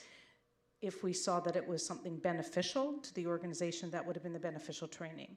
So for me, I know I have $50,000 for almost 200 Not staff. yet. Pardon? Not yet. I have requested $50,000 for my almost 200 staff that is identified as mandatory. Then there's 25 and 25. So that is the model that we took across the whole organization. So we are hoping that in moving the money over to Carrie's team for the beneficial for the mandatory is to achieve cost savings. And because we also had way more asked than we were willing to dish out. We looked at a 5-year trend. People would get money, but they wouldn't spend it. So we looked at that 5-year trend. How much have we actually spent? And we dialed back the budget significantly from prior years. Okay, thank you. So CAO, do we have a policy, or anybody, do we have a policy that ensures the person picking up the garbage gets equal access to training as much as a corporate lawyer or whoever? Like, do we have an equitable distribution from the top down or the bottom up that everybody gets their fair shot at training? Through the chair to the question, no, not that I'm aware of.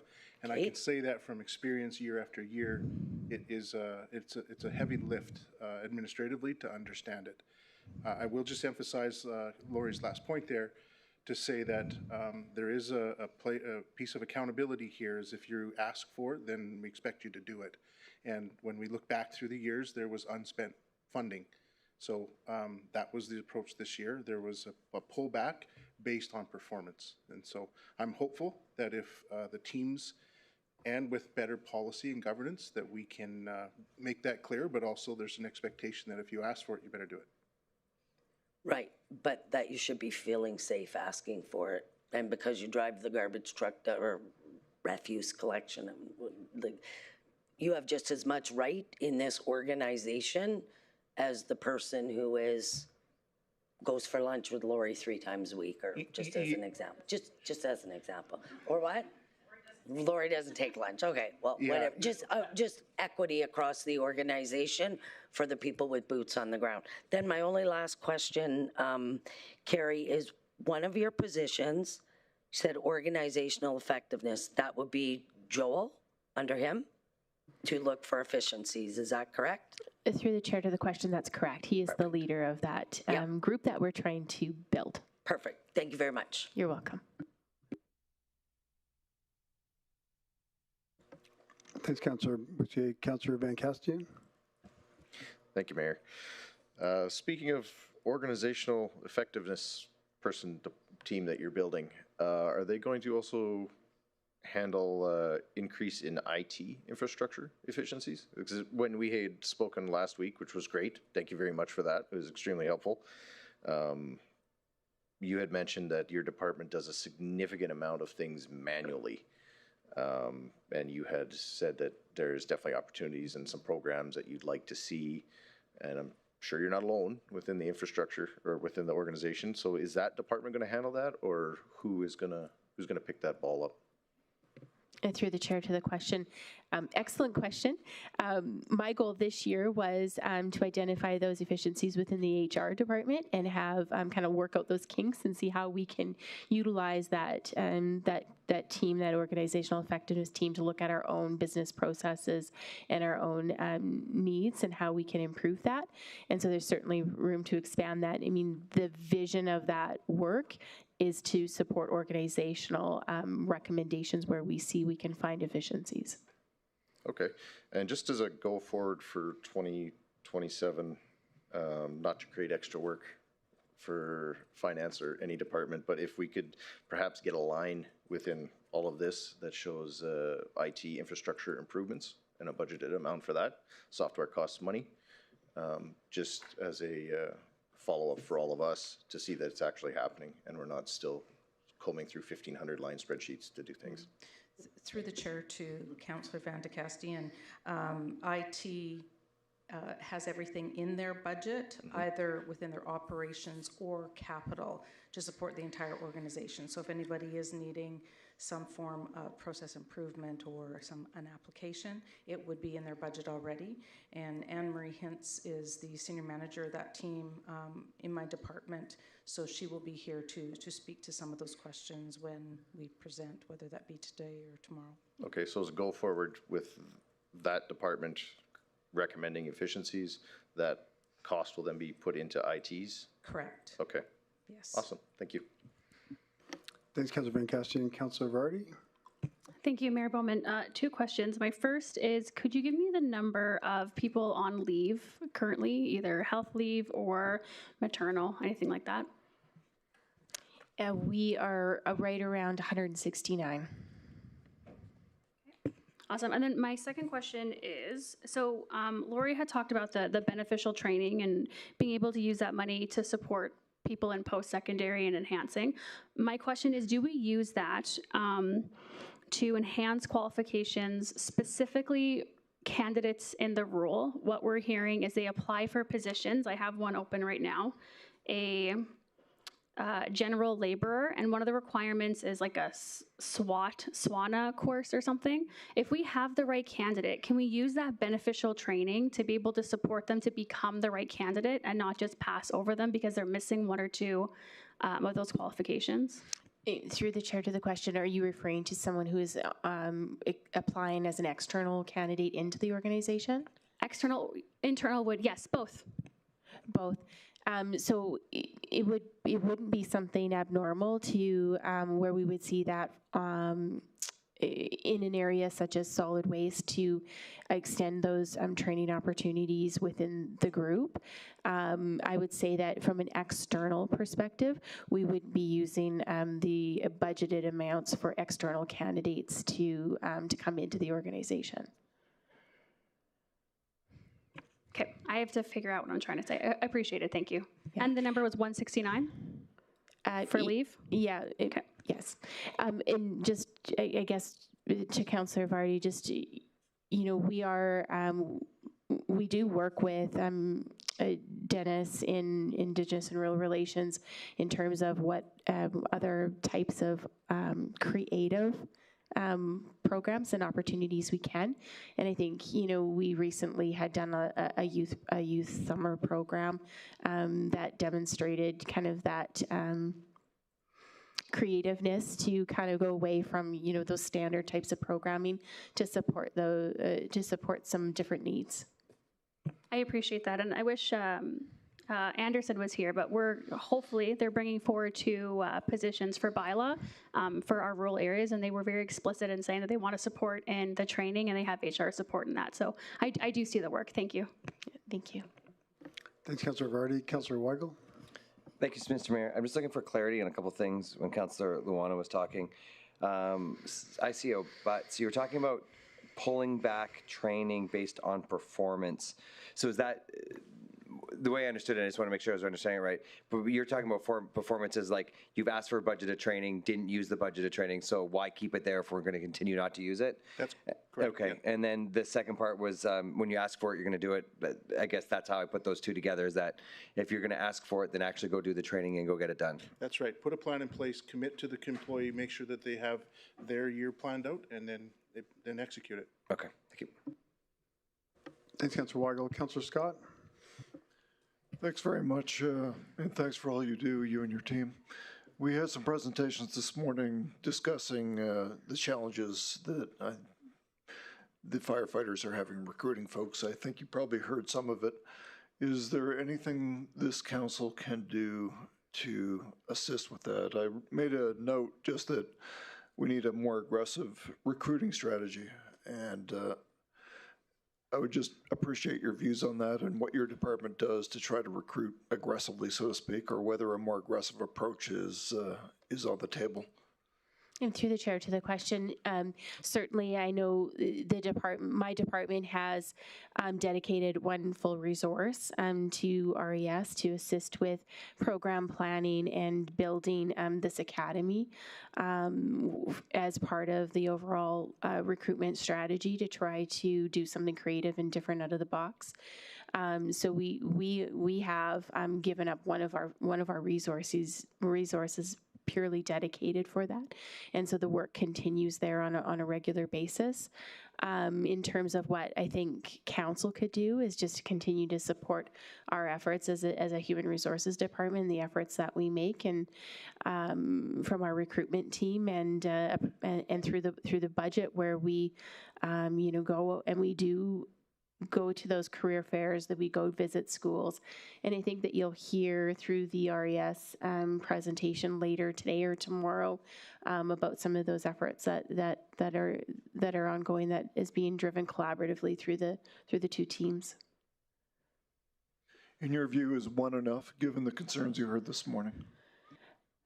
Through the chair to the question, I do believe that one is enough. It is a full-time position that has been, sitting over in the fire hall, working directly with the RES management to support the programming.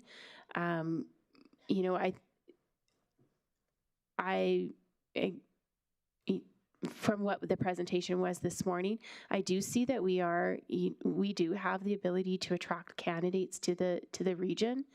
Some of the challenges that we do face is that we will get an intake class of applicants and we start doing the testing, and where we lose some of the applicants is through the testing process, where they're not able to maybe pass the physical fitness piece.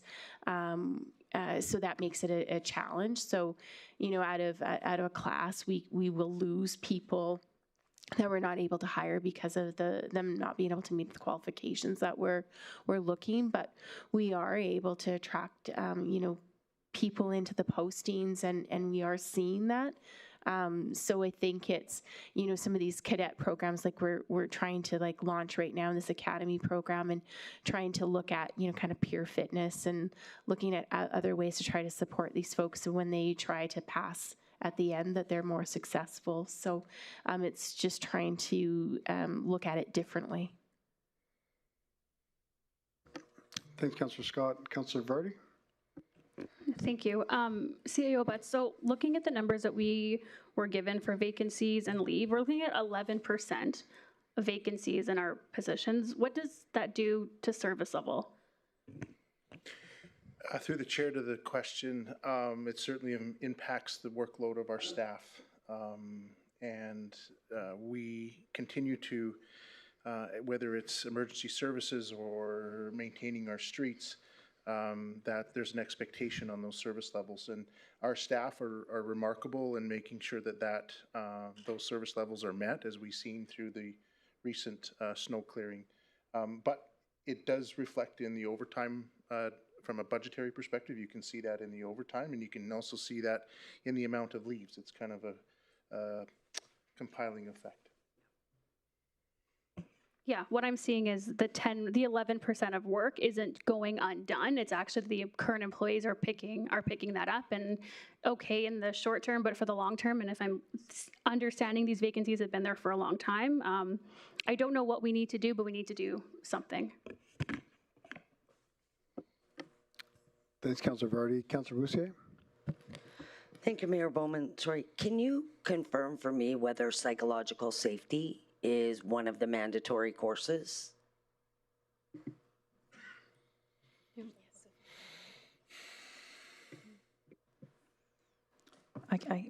Through the chair to the question, we are in the process of actually launching our requirements around the actual program itself, and it will become mandatory. But as of today, it is open to all staff if anyone is interested. We do have a vetting process that's attached to the funding component. So essentially building a business case to determine whether or not your position requires it is one piece. We have a lot of front-facing staff, public-facing staff, if you want to call it that. We do offer a suite of courses to that positions or those positions to ensure that they're equipped to handle any of the situations. But we are looking to kind of tighten that up a little, if you want to call it that, and then build out what those requirements are, and then, of course, what supplement courses can support that. Okay, at the risk of getting dangerously close into operations, there is tons of best practice out there and case study that psychological safety is not something that anybody should make a business case for. It is foundational to a healthy and safe workplace. So I'd just like to throw that out there, that it's probably an extremely beneficial course to make mandatory for everybody, because the fact that it's mandatory makes it safe to attend.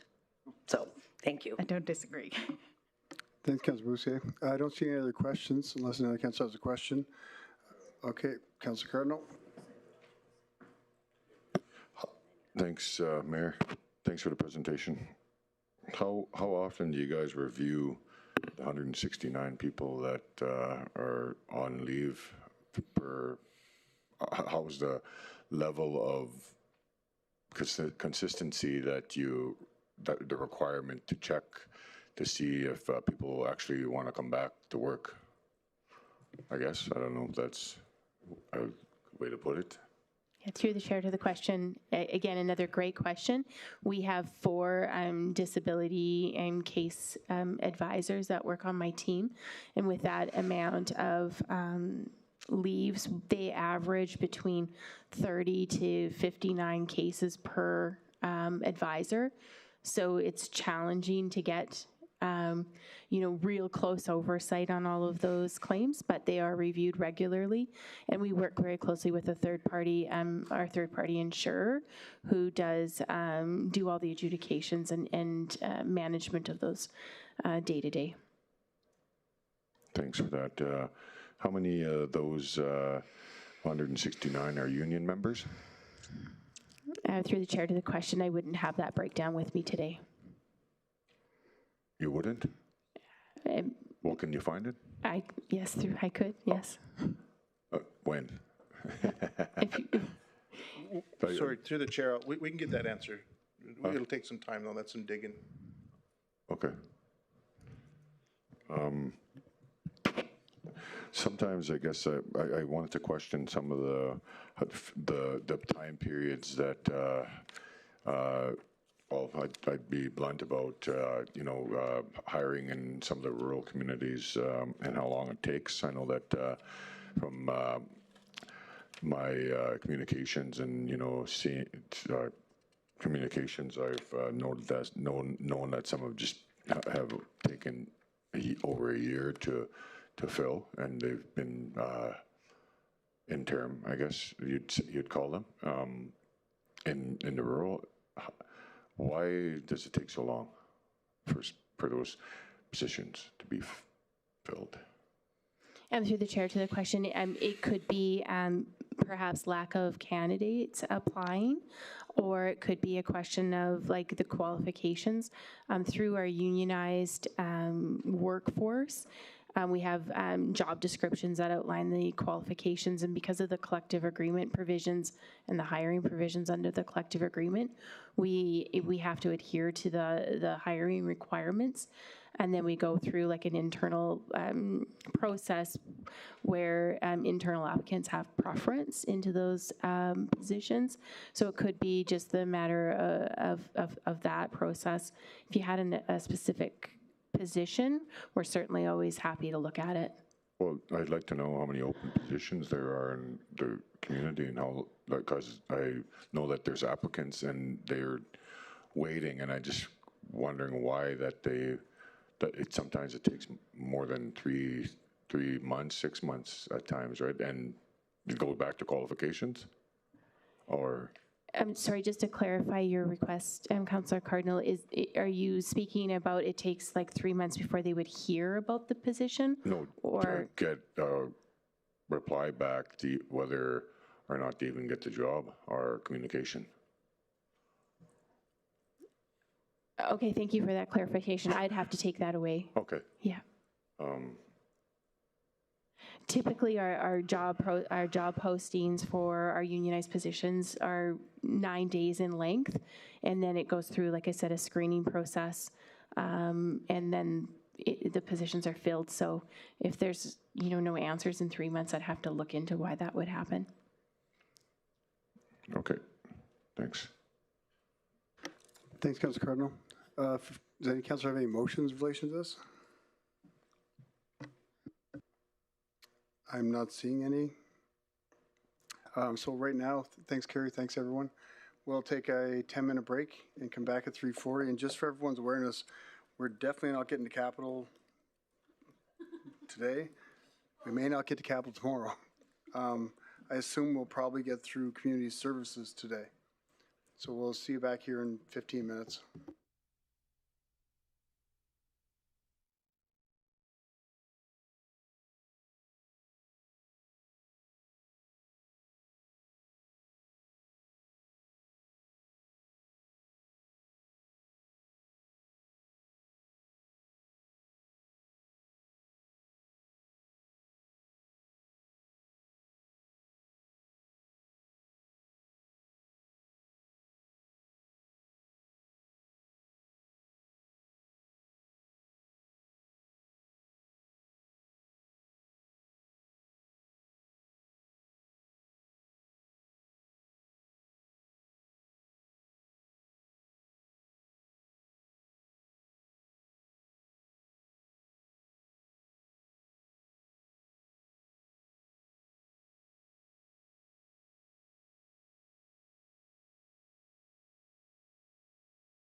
Welcome back, everyone.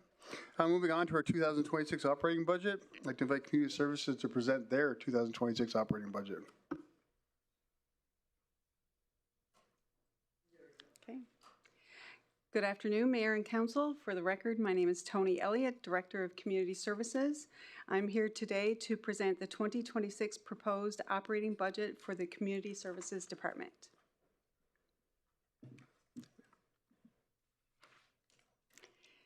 Community Services has 3 branches: the RCMP Support Services, managed by Nicole Schwinnard at the end, Customer Service, managed by Janine Merchant, and Community Partnerships and Initiatives, managed by Janelle Fleury.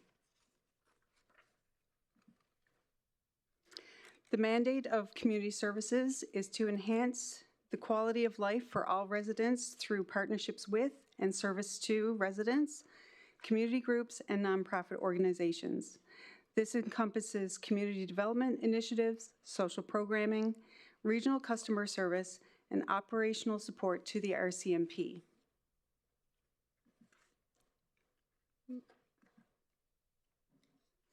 The 2026 proposed net budget is $91,383,521. This request is an increase of $122,182.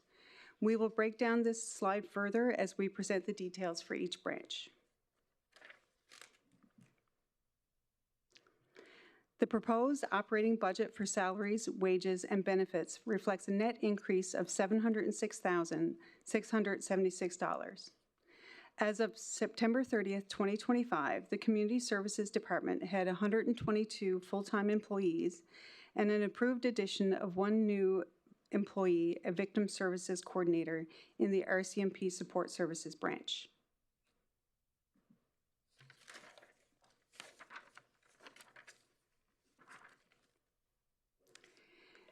The administration team supports the overall operations of the Community Services Department.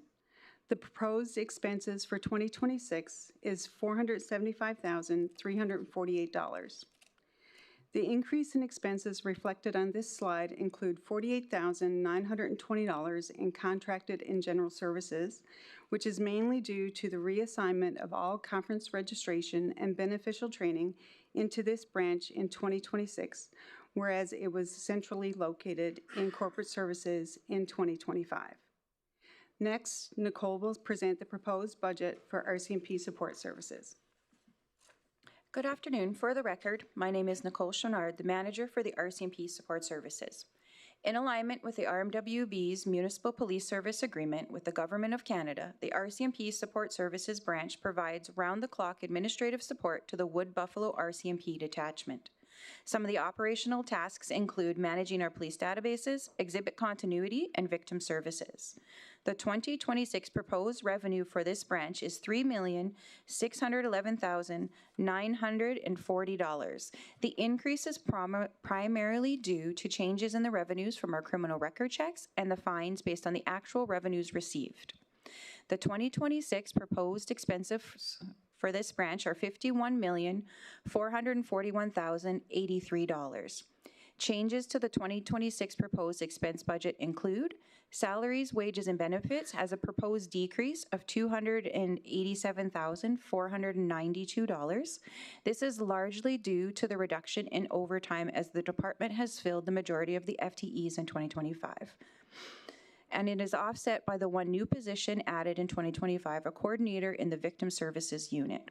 Other expenditures is a proposed increase of $540,400, which is an expected increase in the rural policing agreement with the Government of Alberta. Thank you. And next will be Janine, who will present for customer service. Hello. For the record, my name is Janine Merchant, Manager of Customer Service. The Customer Service branch is the primary point of contact for residents, businesses, and visitors in the RMWB. They provide support for both email and online pulse submissions and are the faces you see at the Jubilee Center's reception and cash handling services. They also play a critical role serving as bylaw services dispatch, helping ensure officer safety. The 2026 proposed revenue for this branch is $750. The 2026 proposed expenses are $2,751,050. Changes to the 2026 proposed expense budget include salaries, wages, and benefits have a proposed increase of $572,106. The customer service branch adjusted to its new functionality in 2025. There were 2 full-time and 5 casual or temporary customer service agents added to meet the demands of the role. There were also vacancies not budgeted for in 2025 that have since been filled and are now budgeted for in 2026. Thank you, and I will now hand it over to Janelle. For the record, my name is Janelle Fleury, Manager of Community Partnerships and Initiatives. The Community Partnerships and Initiatives branch is comprised of Recreation and Culture, the Community Investment Program staff, and Social Development. Also in the branch is a team of program managers and administrative support. Recreation and Culture champion accessibility and inclusion in community and facility management partnerships. The team develops and delivers arts, culture, heritage, and recreation-based initiatives and signature special events while implementing and maintaining council-approved plans, such as the Public Art Plan and Heritage Resource Management Plan. They also provide access to facility booking, sports fields, and special event permits.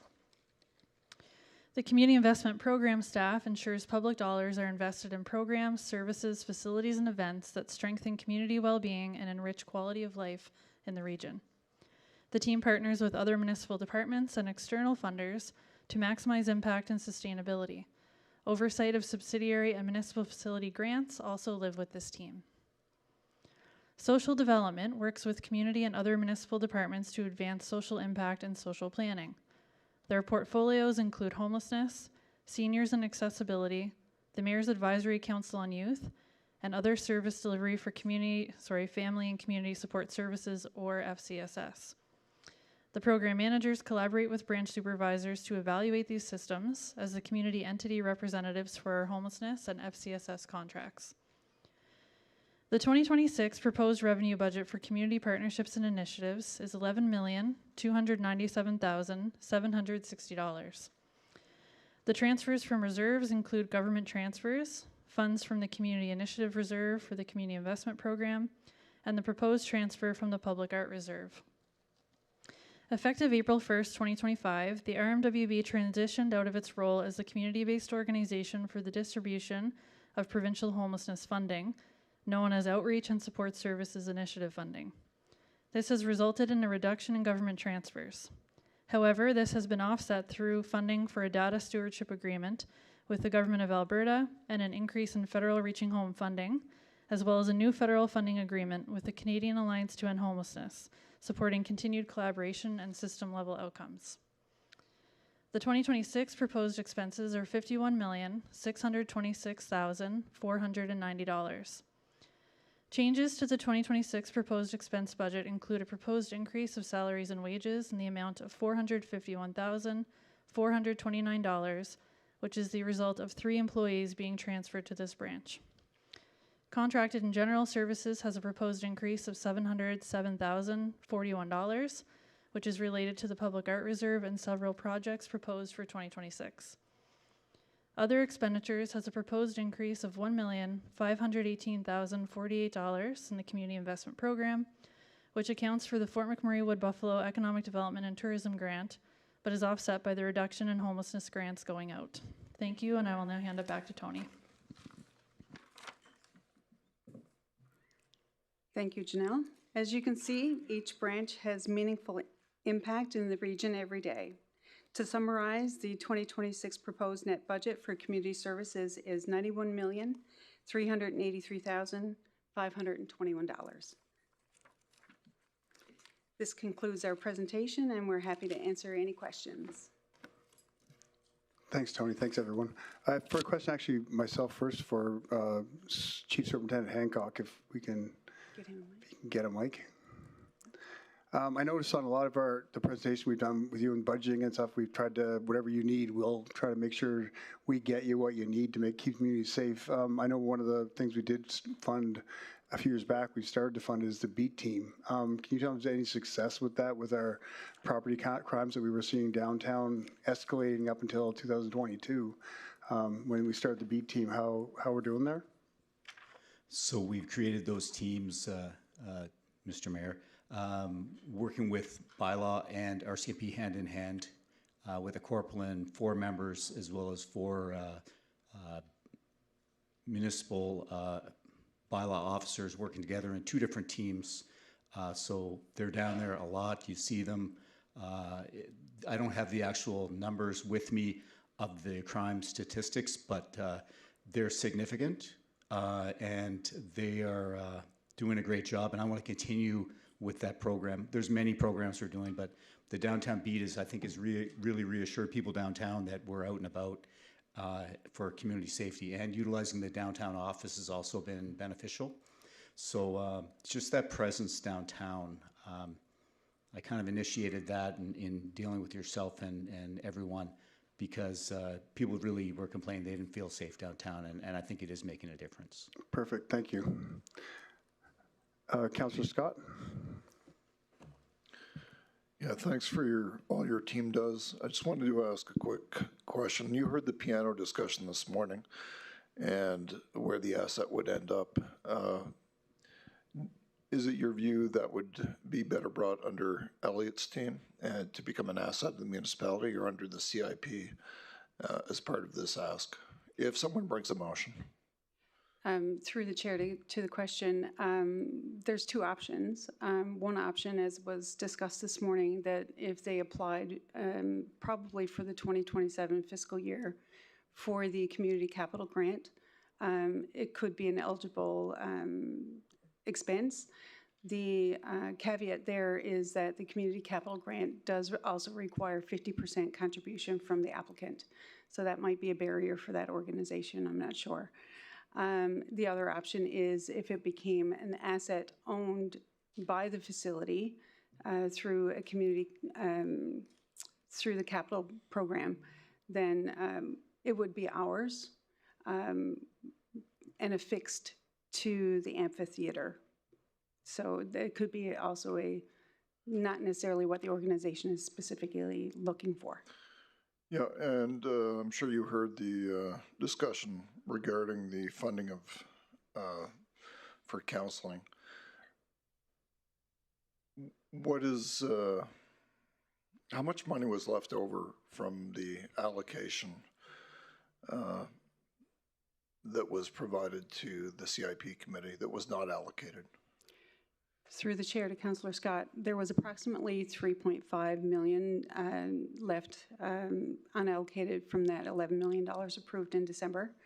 The Community Initiatives Reserve bylaw does currently restrict it, the access to it. Once the CPAC committee allocates it, it's set aside then until the next fiscal year and drawn into the community services budget then.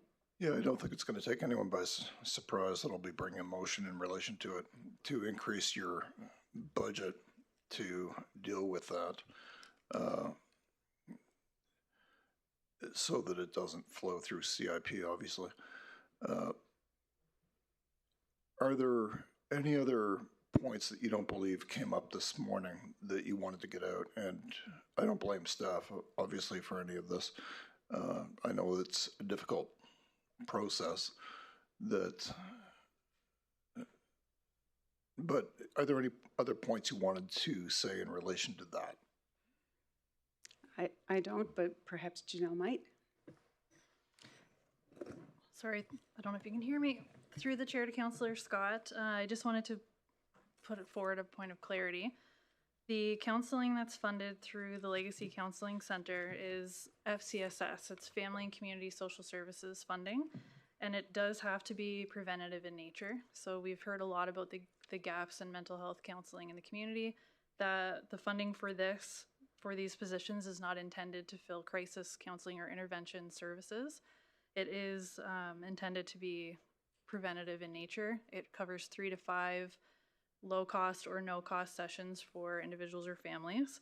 I just wanted to provide that clarity for the community that there are other ways that the FCSS funding has been diverted to ensure that mental health is still a priority. Yeah, and maybe you could just go through the history for the last 5 years and just indicate the amounts that were allocated, if that's available and handy. Sorry, can you specify specifically for the Family Christian Center? Yeah, for counseling. So annually, what we saw was that we had 1.8 million to allocate for FCSS. 67% of that 1.8 million went to counseling over 2020 to 2024 in the amount of $800,000.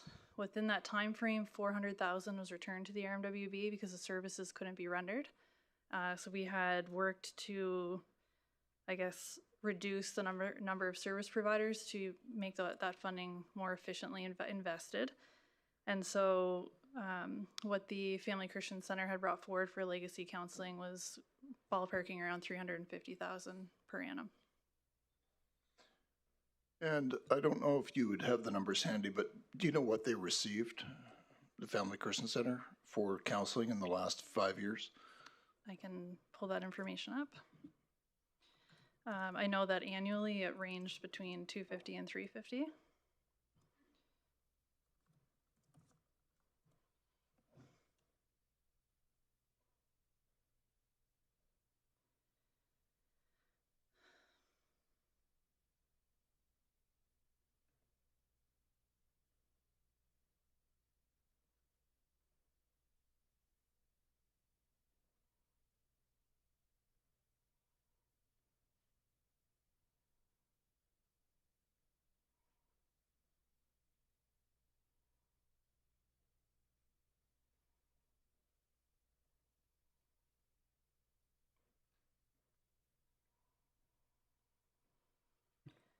So in 2023, they were approved for $320,000, the same for 2024. In 2025, it reduced to $213,000, and the 320 was the trend from 2020 onward. Thanks, Councillor Scott. Councillor Van Castian? Thank you, Mayor. I have a question for our CMP support, Nicole. Your contract general services 2025 on the information we got this morning was preliminary results 308,000. You budgeted approved for 44. 2026 you've got 34,000. Was that an anomaly, or do we have enough budget for 2026?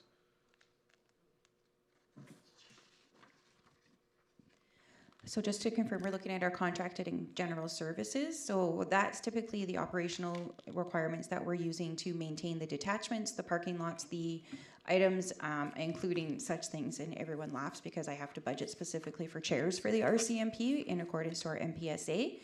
When we're looking at the RCMP's contract, that's going to be falling under purchases from other governments, and that's where the large portion of our RCMP support budget falls. Okay. So in 2025, you spent 308,884, and you've budgeted for 2026, 34,000. It's a pretty big delta. Purchases. I'm looking at this. No, this is the updated we got this morning.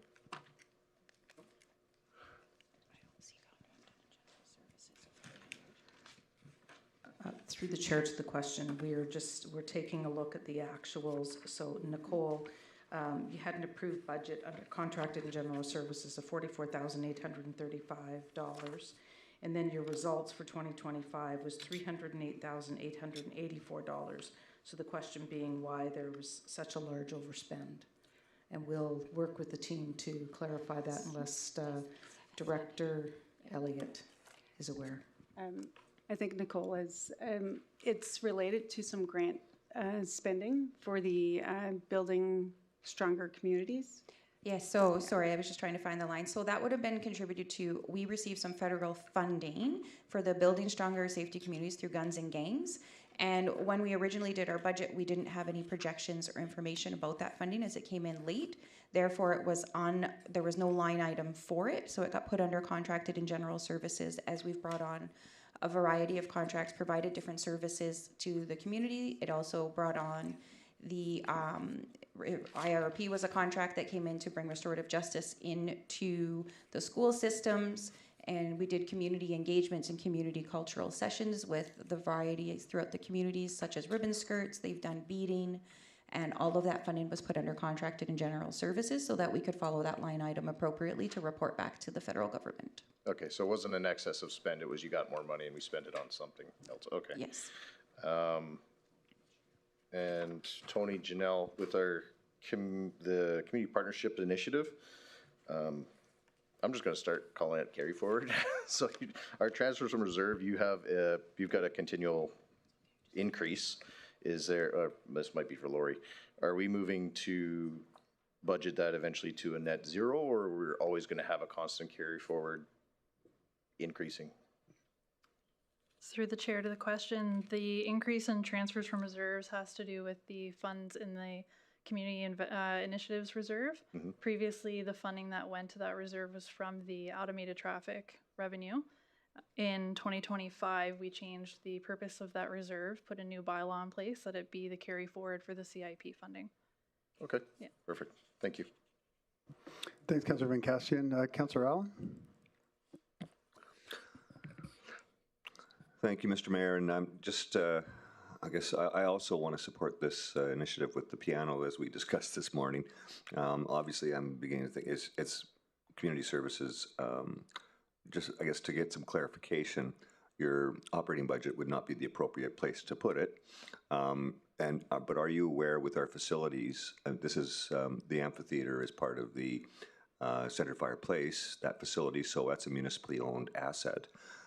So therefore, the amphitheater is also a municipally owned asset, correct? And then they're just empowered with the operations of that and maintenance of that. So would it be more appropriate for us to put in an ask, which would be a capital ask, for the Northern Alberta Athletic Association to add to their capital, or would that be separate as well? Because this is an operating grant that we gave them this morning. Or yesterday. Through the chair, it would not be, it would be in the facilities capital budget, I would suspect. NAAA does not receive a capital allocation per se. Their capital, it all goes through our facilities group. Okay, so all right, so we would do that as a facilities, and then we can designate ownership at that point as well. Okay. As far as I know, the existing piano is owned by, it was a donation to the Friends of Music Association, operating as the Oil Sands Rotary Music Festival. So can I just, point of clarity, I guess the question is, who is the intended owner? If the municipality is going to be the intended owner, it would be through the facilities grants, or sorry, capital budget. If the intended owner is going to be the organization, it would need to go through community services budget as a grant. As a CIP grant. Exactly. Correct. Okay. Thank you. Thanks, Councillor Allen. Councillor Boussier? Thank you, Mayor Bowman. I'm asking to Janelle, and I think I missed it, but under the revenue for your community partnership and initiatives, you have a budget of 7.3 that was approved, and this is revenue, but the drop, and what was that from? Through the chair to Councillor Boussiers, we had a reduction in funding from government because we lost the status as a community-based organization for the outreach and support services initiative funding. So that's provincial homelessness funding. And for the homelessness? Yeah, we previously received upwards of 3.5 million through that grant. Oh, okay. That's now being funded directly by the province to the community. That was when they were anointing different cities, right? Like the old 7 cities, and then, yeah. Okay. Okay, thank you. Thanks, Councillor Boussier. Councillor Cardinal. Thanks, Mayor. Thanks for your presentation. I got a question for, maybe this might be Mark. Where does the funds go for fines for speeding and all that stuff? Councillor Cardinal, I'm going to give that to Nicole. Okay. Drop off my fine? No. So it just in regards to when those fines are late, honestly, it's a convoluted answer, but the short answer is parts of it come to the municipality and parts of it actually go to the province. So if they're provincial fines, part of it does come back to us, and then that goes into other revenues and fines that you'll see on there, and then it's distributed throughout, however, through the municipality. And the rest is actually parts that funds the victim of crimes funding, through which we also receive a grant from. So other fines and revenues that are put out through the province go into the provincial government, and that's where the victims of fine and crimes come from for victim services and other services that they provide there. Oh, perfect. That's great. I didn't know that part. Cameras.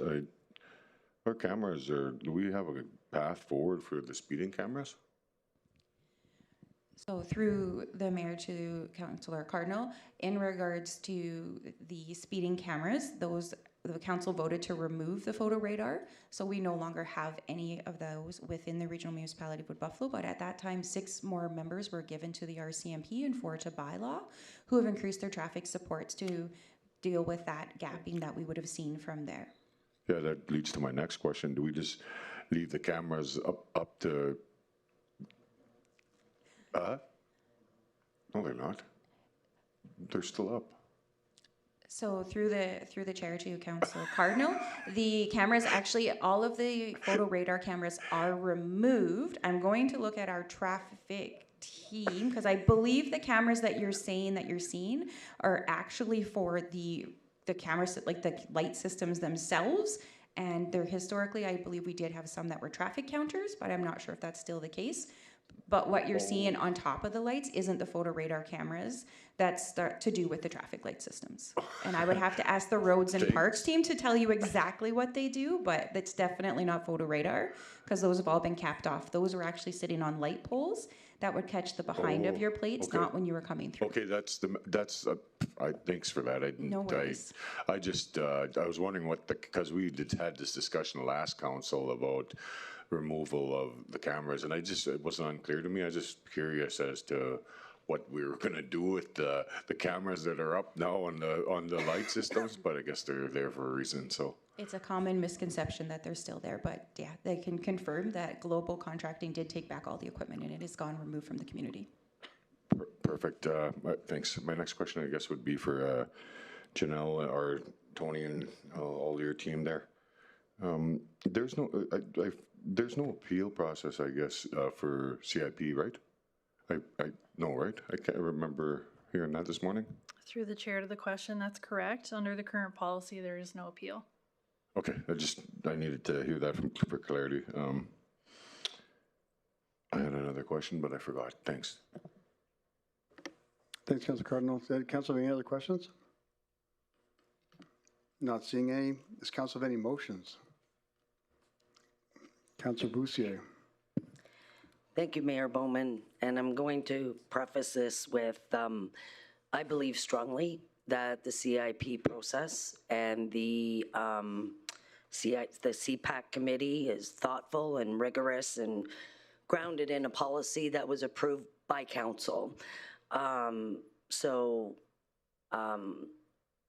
don't believe the process is particularly broken. Councilor, we're going to do the motion. I'm getting to it. Yeah, but we do speak to the motion after it's seconded. All right. It's long. Whereas council has approved policy FIN 220 and the community investment program, including the role of the community investment program advisory committee in reviewing applications. And whereas council is in budget deliberations and motions to fund agencies outside of the CIP process. And whereas council has responsibility to ensure transparency, consistency, and equity in the allocation of municipal funding, be it resolved that council direct administration to establish a community investment program review committee within this current budget cycle consisting of no more than 5 municipal councilors, including the 2 councilors already appointed to the CPAC committee, Community Services Administration, the chair of the Community Investment Program Advisory Committee, and relevant internal subject matter experts as determined by administration. And be it further resolved that the committee be mandated to review all community investment program applications submitted for the current funding cycle, including those approved, partially funded, declined, and those deemed eligible through the existing process. Also provide a set of recommendations to council. Be it further resolved that administration be mandated to review the Deloitte report and bring back recommendations to council regarding the implementation of a new operating grant stream. And finally, be it further resolved that council refrain from considering individual motions to fund community investment program applications outside of this new review process for the current budget cycle in order to ensure consistent and equitable treatment of all applicants. Yeah, I know it's long.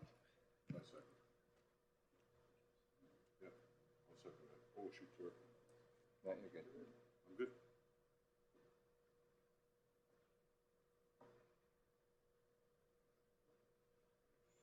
Never came up.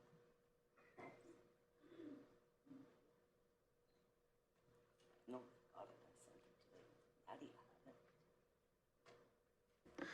Thanks, Councilor Boussier, and thanks for a second, Councilor Bencastian. Councilor Boussier, I'd like to speak to your motion. Yeah, well, just as I was saying, I support the process that's in place. It is far better than the years of coming before, was actually when Councillor Scott was mayor, and I remember agencies getting funded, getting money after they were declined, leaving the community with outstanding debts, taking off. It took forever, and I think this is improved. Do I think it's perfect? No, but I think you guys have been committed to, or you ladies have been committed to, and have consistently worked to bring forward recommendations that strengthen it. I think where we're at right now, with all respect to Councillor Scott, he's clearly a very strong advocate, which he should be. But people come to me and they know I'm not going to violate the rules. So they're at a disadvantage. They go to Councillor Scott, and he's willing to stand up differently for this. That's not a criticism of Councillor Scott. I know he will say the process is broken, and he has far more political experience than me. And so maybe I'm naive to the process, Don, I don't know. But I think we all want the same thing. But I just think it becomes even more inequitable when it's about who you know. And that has been a common complaint across this community, that we're not transparent. Council isn't transparent, and it's all about who you know and quote unquote the old boys network. And while I don't particularly like this, I think it's the most equitable way to deal with it and give everybody a fair shot. And ladies, if this passes, my apology, I am well aware of the amount of work that lies ahead if we do this. And so my apologies, because I know how much work has already been invested. So I'm sorry, but I think it's the fairest way to proceed. So I guess as an addendum to this, to put in the money in your budget that was allocated, that was just put into reserves. Would that be the way to go about it, Jody? I think after it passed, you could do that. Okay. Or something to that effect. Or maybe that's what Councillor Scott was going to do too. Could be, I don't know. Yeah.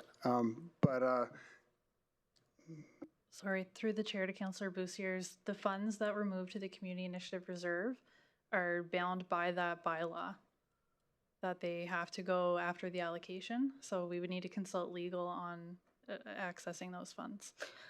All right, Councillor Scott might have a more experienced way around it than me. I don't know what the answer is, but So I'm just the lights for went now on for other process. people. Lights went on. Are they wanting to comment, debate, or question to this motion? So they went on. So we turn this on. Councillor Scott? Sorry, I always want to stand up when I start these. I totally understand what's going on. I mean, it's a great way to review the policy and block any motions during this period, which is exactly what it would achieve if it passes, which unfortunately would have the impact of exacerbating what has been described to me, what has been confirmed by many to be a mental health crisis.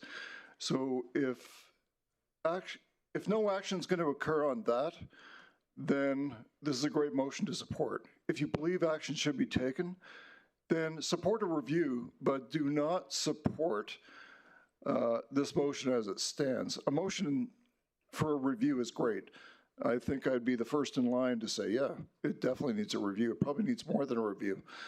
But if the goal of this approach is to simply come up with a technique to block supporting an organization that does great work in this community, then what drives me crazy about politicians, and I'm not singling out anyone here because I haven't heard it here yet, is when people come to me and say, you know what, we really support this initiative, like whether it's supporting animals in the community or whether it's supporting counseling services, and then they take steps that will have the exact opposite effect and not support votes that would actually achieve that aim. So we know that there's a community mental health crisis. I believe that needs to be recognized, and it needs to be dealt with now, not when we're good and ready, when we've made lots of changes. We've inherited the current CIP policy. We didn't draft it. And that's the same thing for a lot of the different policies. We inherited them. And a lot of the policies we inherit, just like the next council, will not be perfect. They're going to need to be changed. And I would recommend that, and I'll bring a motion, to delete everything after review. And I support a review. I do not support everything that follows. So Jade will have to advise council on that, but I recommend to amend the motion by deleting everything after the word review. Thank you, Councillor Scott. Councillor Allen? Thank you, Mr. Mayor. And I kind of question this as well. I think I said it before that this is it's certainly a policy that we inherited as a council this term. I'm more apt to, because I have been through the process where we have gone and listened to every proponent. You were there many occasions, and I think I told you as well. It's when you're sitting here and there you have a presenter in front of you, it's really hard to say no. And I've seen a lot of cases where we've given money and then it's backfired on us, or it's not really been as effective as we thought it would have been, or there was duplication of services, or there was a multitude of outcomes from it. My personal view right now is that we have a policy and we should stick with that. And decisions were made, and they weren't made lightly. And I can't say that I agree with all of them, but it is the policy. Rather than going through that process, Councillor Boussier, I'd far rather direct administration to bring back the policy for us to review in the second quarter, and let this council create our own policy that we can live with, and then stick to that policy. Because you're right, if it's not transparent, it's not fair. It's not fair to everybody, and there are going to be times we say no, and everyone you say no to is going to be up in arms. In the particular case that Councillor Scott is referring to, certainly I support their cause. I think we should need to, however, it would be important in this case to, even if we can somehow help facilitate their move to becoming independent of their parent organization right now, get their own status, and what's that going to take? and maybe it delays some services for a bit, but it keeps us on the right track with the right policy. And so I'm torn on this one, and I support what you're trying to achieve with the with doing a review, so that everyone has that opportunity. I question if it's necessary at this point, and to add an additional workload to the staff that have already put an awful lot of time into this this particular CIP initiative. Let's review the policy and get it done sooner than later, and fix what we don't like in it. And if it means, I don't think there's a lot wrong with it, but I think the people that are involved with it on a day-to-day basis can identify where changes could be effective. So that would be my take on it. So I'll wait and see what my colleagues have to say, and I'll make up my mind from there. Thanks, Councillor Allen. Councillor Roussier? Thank you for the feedback, Mike. I am more than prepared to withdraw this and vote no to every motion that gets brought forward that circumvents process. If that's the will of this group, I'm happy to vote no to any motion brought forward regarding funding anybody. I agree with you about sticking with the process. If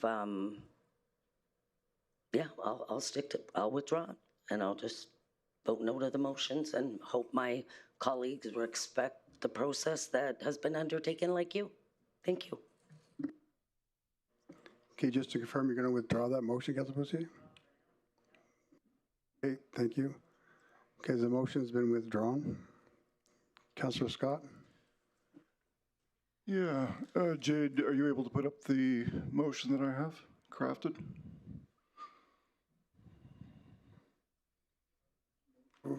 Which motion do you have, Councillor do I have Scott? that many?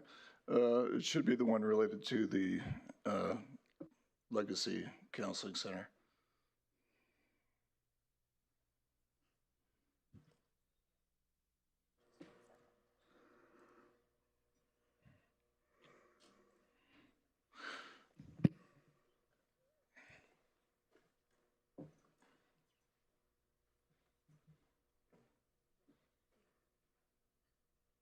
Still have,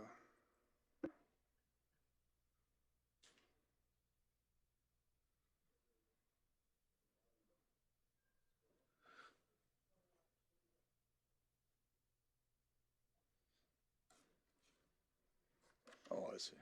Yeah, sorry.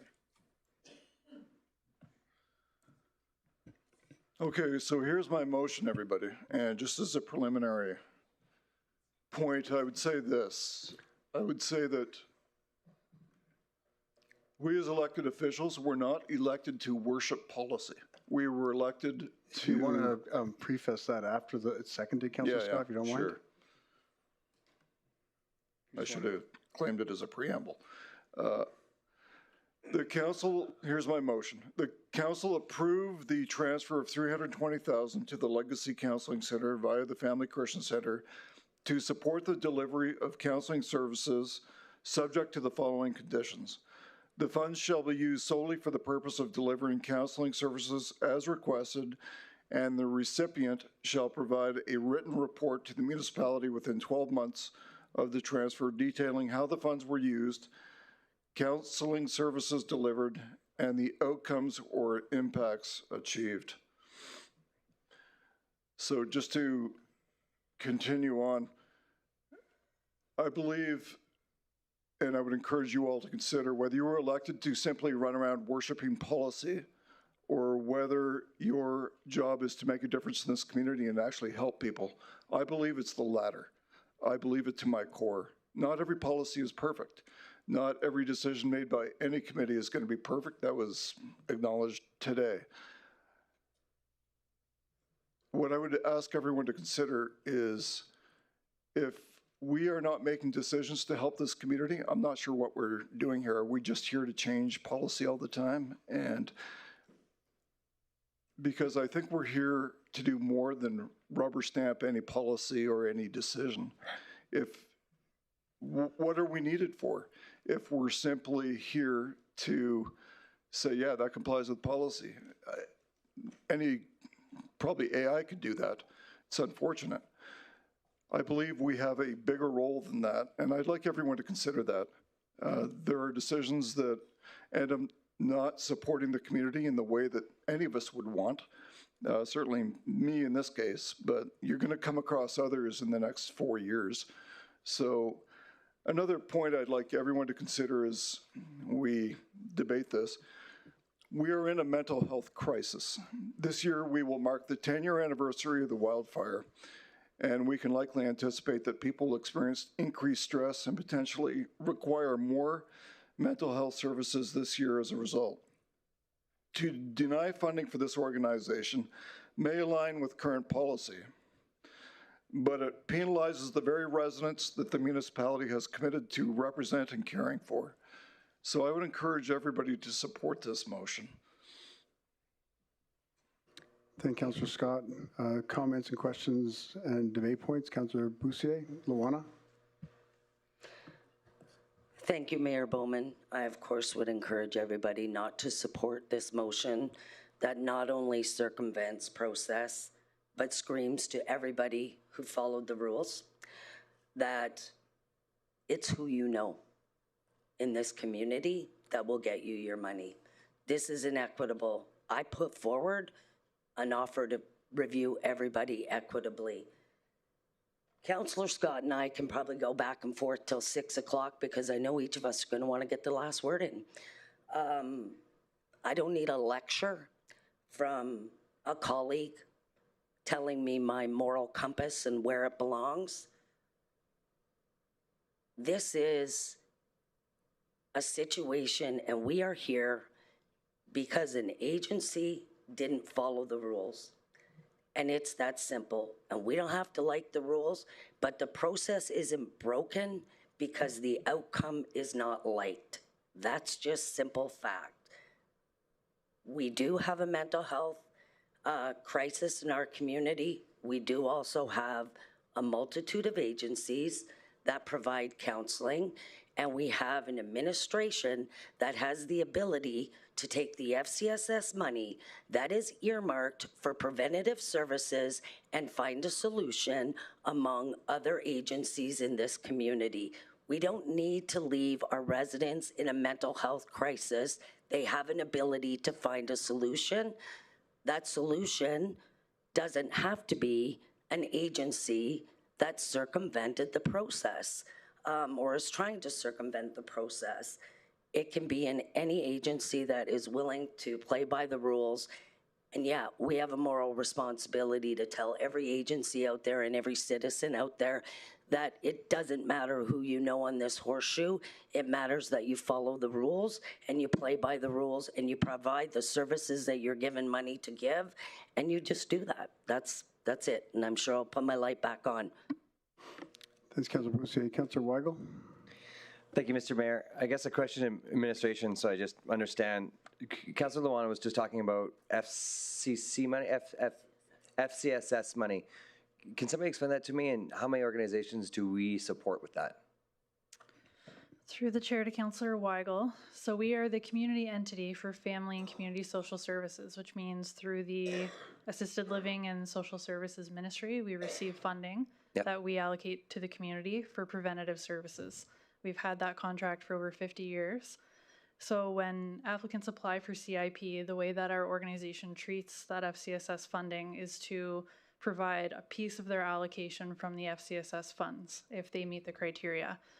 And I'm just going to pull up how many organizations that we currently fund with that. So we have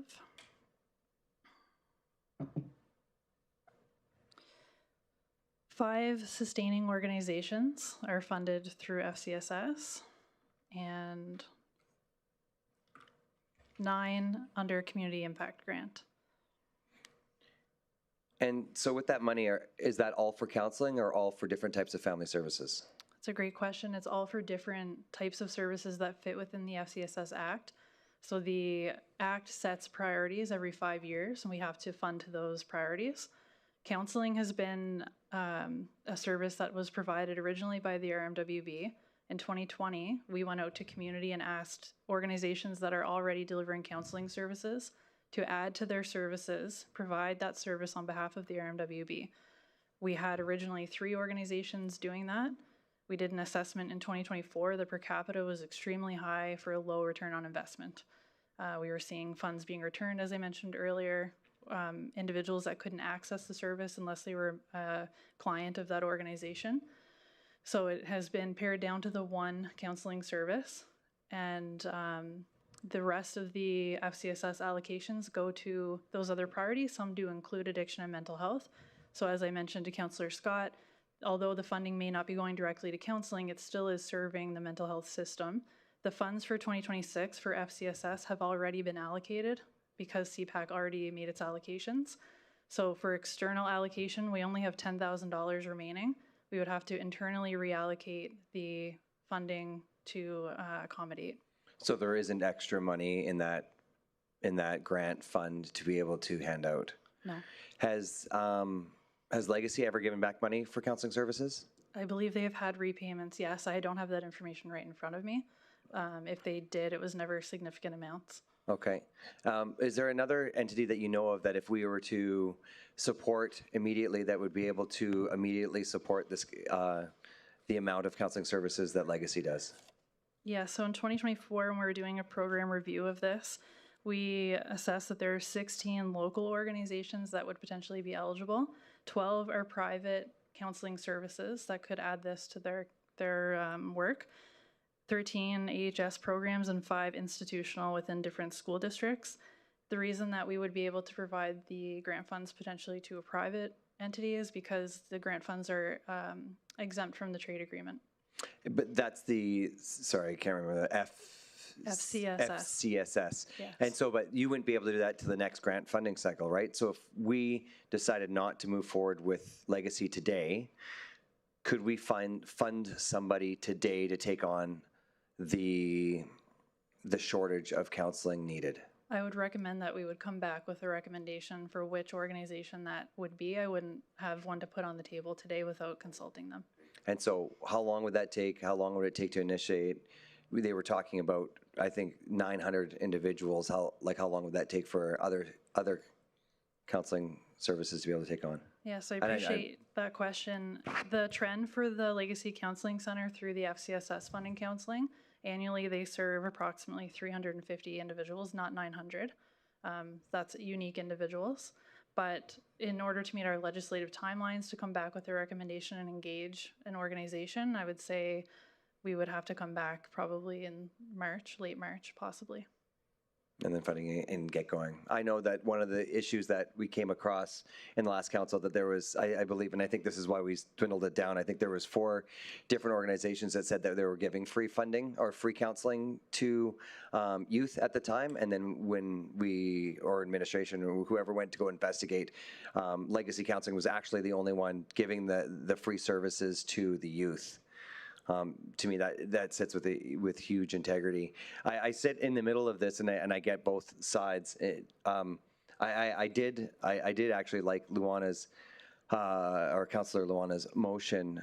My worry is that as soon as with a health crisis, like a mental health crisis in counseling, that the longer gap that we have is the bigger crevice that we go. I would hate to. And we had this conversation with Snowdrifters, and it's not even comparable. And so I don't have to. I sit consistent with the fact that I think CIP is, and I think you guys have done an absolutely amazing job, and you guys have followed it, and it's gone all the way through. And I think that once we've created this, there's been gaps. I don't think this landed in the gap. An individual created this issue that wasn't supported by their board and supported by the organization, and my issue is that there's people on the other side of this getting hurt, and that they won't receive counseling for some time or however long in the future. And we've seen in the past that organizations that say they're going to give it through, they see the money and they don't always deliver. Legacy Counseling has always delivered on their free counseling, and so I will be supporting Councillor Scott's motion because of the past, what they've done, and I don't want to see that gap in counseling. That being said, I think this is a one-off. This is mental health. This is counseling. I don't believe that every entity that comes forward should just get a free run at the CIP grant. I do believe that we need to put an appeal process in to make it fair, but I think this falls outside of that. So thank you. Thank you, Councillor Weigel. Councillor Brandt? Thanks, Mayor. Yeah, just a couple minutes ago, my watch went off and said, stress high, take a deep breath. This is fun. So,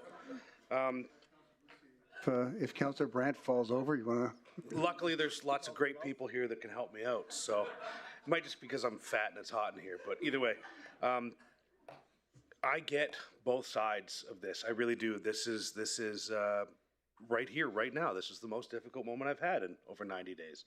So that's great. Awesome. I understand both points. I really do. I am once again torn. When we dealt with another issue where we circumvented the process and we all talked about how this would open the floodgates, we knew it was going to happen, and I ended up regretting my decision when that happened. This, I once again completely understand that this is a mental health crisis. This is something that's needed.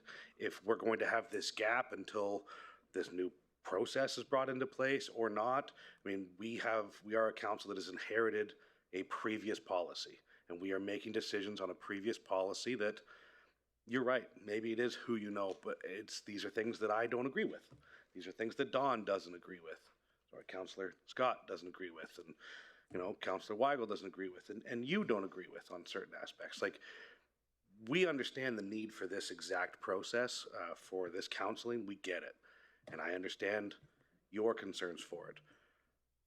If anyone else has been paying attention throughout the last few days and what's going on, I also want to bring forward a motion to circumvent this policy because I'm not happy with the results. This is the problem I'm dealing with.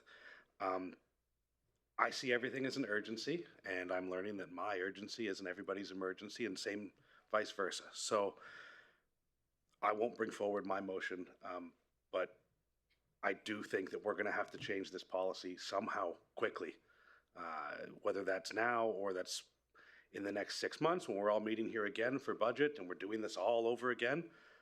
But at this time, because I do understand the need, I do understand the 10-year anniversary of what we're coming up with here very soon. And with mental health having lifted the stigma on it, more and more people accessing it. And if we're not going to have the access that they need, that's a problem. So I'm going to get lambasted online for making the wrong decision no matter what I do. And that's fine. It is what it is, but I think I'm also going to support this motion. So, yeah, thank you. Thanks, Councillor Brandt. Welcome to council, public service. Councillor Lance Boussier. Thank you, Mayor. I struggle also, but is there a motion that we can bring? I'm like Luan, I don't like supporting an organization that circumvents or tries to circumvent the system. Is there a motion that can be brought forward where the same amount of monies can be distributed to another company that can do a different organization that can do the same work as FCCS? Through the chair to Councillor Boussier's, we could actually review that without a motion. We have oversight of the FCSS contract, so we can evaluate if there's a gap and if another organization should receive the funding. Okay, because I'm much like Luana. I don't support. I had many agencies, not many, but 4 or 5 over the last 2 years come to me to do the same thing that's being done right now, and I refuse to do it. Whether that's the right thing or wrong thing, I don't know. Certainly not as important as a mental illness, a mental crisis that's in our community and every other community. So I don't want to support Councillor Scott's motion, but I don't want to see a resident suffer. So I was supporting Luana's motion, but if there's an urgency that this money is required tomorrow, the next day, I would offer, well, I guess we'll vote on Councillor Scott's motion, but I would like to bring one forward that administration go back and, like, how long would it take? A day? 2 days? To work with another organization. Yeah, pick up the phone and, I think it'll take some time. We can work as quickly as possible. We understand that the community is looking for the service. We don't want to create that gap for longer than necessary. right. So do we know currently if FCCS can provide the services that's required for the next month based on Through their the chair, funding? through the chair to Councillor Bousier's, currently the FCSS funding has been distributed and the municipality no longer provides the counseling directly. So that gap will not be filled right away until the funding is given to another organization. But do they have funding left over that they, We could reallocate internally. As I mentioned, of the 1.8 million, we have 10,000 left. But a piece of the total for FCSS is used for internal service delivery. We could internally reallocate so that it's covered by municipal resources. okay, and through the chair to Janelle, it doesn't, I mean, we just pull it from emerging issues. Like, that's what we do all the time. Like, the money's there. The funding's there. Like, we can get it tomorrow if we need it. I think we just have to amend, like Yeah, I mean, a so it's- motion to move the money to community services. Yeah. Okay. Thank you. Once everyone finishes debate, Councillor Cardinal. Councillor Luana Boussier? Thank you, Mayor Scott. My question is to, pardon me? Oh, sorry. Look at that. I did it again. Mayor Bowman, I'm sorry. I don't know why I keep doing that. Dawn's on my brain. My question is to you two ladies, just further to, can you just really quickly review the process for setting up a contract with somebody who doesn't have one, like a counseling contract? Through the chair to the question, there's two methods that it could be accomplished. If it's going to be a grant, we will work with our legal team to draft a new grant agreement.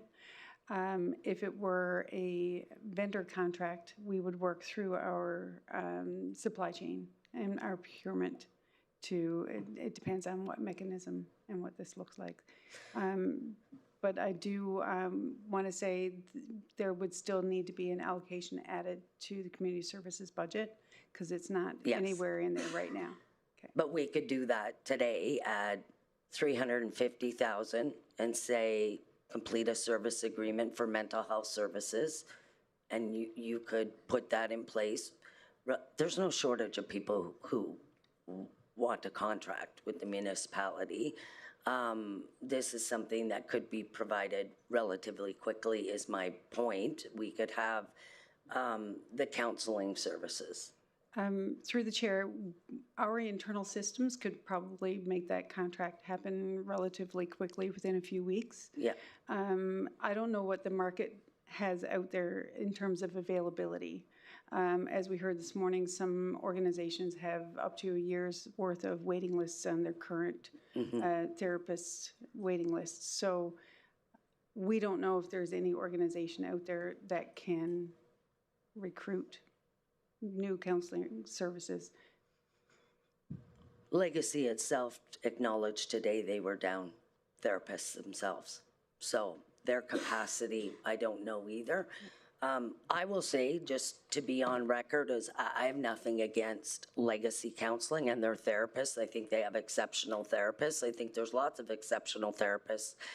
My point has been clear. I won't reiterate it, but I just want to make that clear, and I want to make clear that we don't need to be in a panic and a mental health crisis because we have an ability to solve this really quickly through service agreements. So that was my point. Thank you. Thanks, Councillor Boussier. Councillor Scott, do you want to amend that to show the money is going to be transferred to the community services budget? Yep, so amended. If there was ever a definition of an emerging issue, this would be it. Thank and you. I think Jade can adjust things. Thank you. Councillor Vardy? Oh, sorry. So just for clarity, so you're going to change the motion that it won't go to the Christian Center and instead will go to, okay, can someone explain that to me before I answer my question? No, it's just the source of where it's coming from. Oh, where it's coming, okay. Understood. I won't be supporting the motion. I think, thank you, administration, for all this information. I was led to believe that if this specific organization did not receive this funding, that there would be a huge gap in mental health services. But with your explanation, we do have providers to be able to fill the gap. We have reviewed quite a few, and there's a couple of organizations who are very vague in how they broke policy. In my opinion, the break in this specific policy of this organization was very intentional, and it happened deliberately over multiple times. I am, unfortunately, a stickler for policy, and I think that we need to stand true to what we have, and if there is an amendment needed, it doesn't come through circumventing the policy, it comes from fixing the policy. Thank you. Thanks, Councilor Vardy. Councilor Weigel? Thank you, Mr. Mayor. I think you made a good point, and I just wanted to reiterate it, that when I was talking about the gap, it could take a month or two to get anything back online once we get the funding and once we get a service agreement.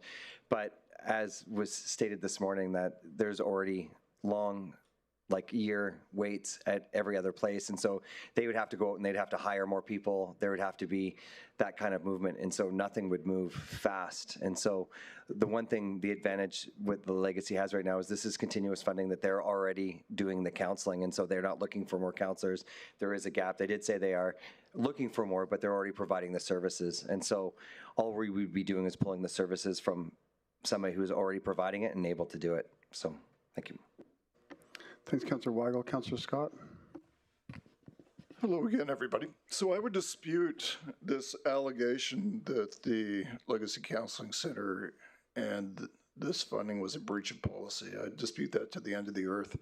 We all received a letter, but I would go further. It's not our role as a municipal council to police political speech. And, it's nice that we're running around trying to say that political speech is an issue, because that's essentially what is at issue fundamentally. If people talk about politics, then they shouldn't be funded. That's essentially it. Every organization that I've ever dealt with is usually lobbying for something or making an ask. So I think it's a lot more common. What I foresee happening is this organization has been singled out. Now, rightly or wrongly, that's my concern. But beyond that, what I want to encourage everybody is policy should not be a straitjacket. It should be a guide. So I would ask that you think about this decision in those terms. Thank you, Councilor Scott. Councilor Allen? Okay, so I'm I guess still struggling on it, but I've set a position one way, and then but I'm learning more about this gap in services, and if there's a mental health crisis. So we're led to believe that any other provider, if we were to do a service agreement with another provider, that would be separate and outside of the CIP process grant, correct? And if there's a limitation of how many counselors are out there that could provide this service, and there's waiting lists, we'd be faced with that issue with waiting lists with other providers. Is that correct? Through the chair to Councillor Allen. So the funds can be provided outside of the community investment program under the FCSS program. Currently, we allocate funds from SCSS through the community investment program, but they don't have to be. There's no policy saying that that's how they be administered. Okay. The wait times for mental health therapy that you're hearing are for crisis or intervention services. The FCSS counseling is preventative services, so it's short-term counseling, 3 to 5 sessions at low to no cost, and that is to prevent someone that's approaching a mental health emergency from reaching that point of needing emergency services or needing the interventative services. It is we're talking referrals, mentoring, building life skills. That's what the sessions are meant to do. Okay, so but based on the other discussions, I'm not clear. Does it mean that if we did try to outsource and go to make a service agreement with another provider, they would or would not have the capacity to fill the gap that what this other center was doing? It would add to the new service provider's capacity. We would be giving them the funding for additional counselors, not taking on the caseload without taking on new staff. Yeah, so if they've got a backlog, then the ability to provide that additional service might be hampered as well. So their services would remain. We would fund them to hire additional counselors for this service. So we wouldn't be serving that backlog because the FCSS funding isn't intended to serve intervention counseling. This would add to their service complement. Okay. And I guess, is there any other precedent as far as, I guess I'm going a couple of different ways. The reasonings that the funding was denied under the CPAC, I really didn't care. I don't, with the actual, the reason that it was denied, and whether I was involved or not, whether my name was on a list or not, I really don't care. My intention with all of this funding would be to make sure that we get those services out. So at this point, because we've declined the application for CIP, would it be out of policy for us to maybe enter into a service agreement with that same agency to provide those services until such time that they are an independent company?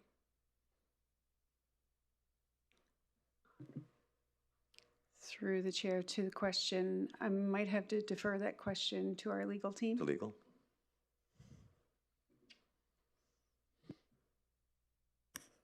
Sorry, I'm actually lost with this whole thing.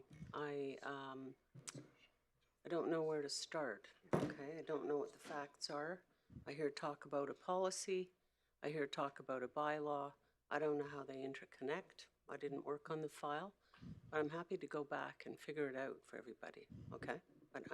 And Caitlin's working on it at the moment, but happily she's gone home, so just so you know.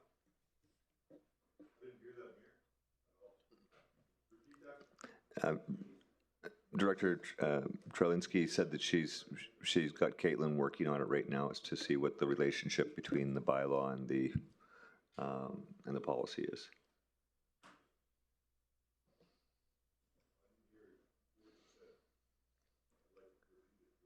Do you mind repeating that, Director Trelinsky? Please. Sure, I'll repeat this as best as I can, okay? What I'm telling you, and what I've told everybody here, is that I'm having trouble following this debate, okay? There's talk of a policy and whether or not it's binding. There's talk of a bylaw. I don't know how they fit in together. I wasn't the lawyer that worked on it, but Caitlin is presently looking at it, and we should be able to figure it out sometime tomorrow. So as I see the motion right now, the way it's been written, is this is outside of CIP funding in this particular motion, and that would be essentially to do a service agreement with this organization to provide those services.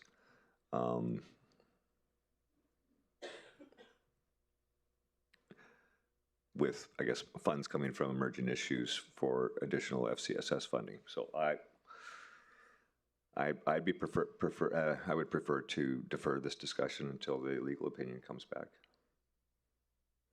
Thanks, Councillor Allen. Councillor Boussier, Lance? Yeah, thank you, Mayor. I have a downtown revitalization meeting in 25 minutes. And I think this is going to go on all night, because I think Councillor Scott and Councillor Luana are going to continue to put on their buttons for the rest of the evening. So I don't disagree with you, but my plan was for Councillor Boussier Councillor Boussier has her light on, Councillor Van Castian does. I was then going to give Councillor Scott a chance to closing statements and then vote. I was wondering, just based on legal opinion, if we can wait until tomorrow. But I do have a question first. So, through the chair to Janelle, and you've probably already repeated this, and I apologize for my ignorance or just not listening. So the funding that was declined is for what purpose then? Through the chair to Councillor Bousier's, the Legacy Counseling Center through the Family Christian Center had applied for funding for FCSS counseling.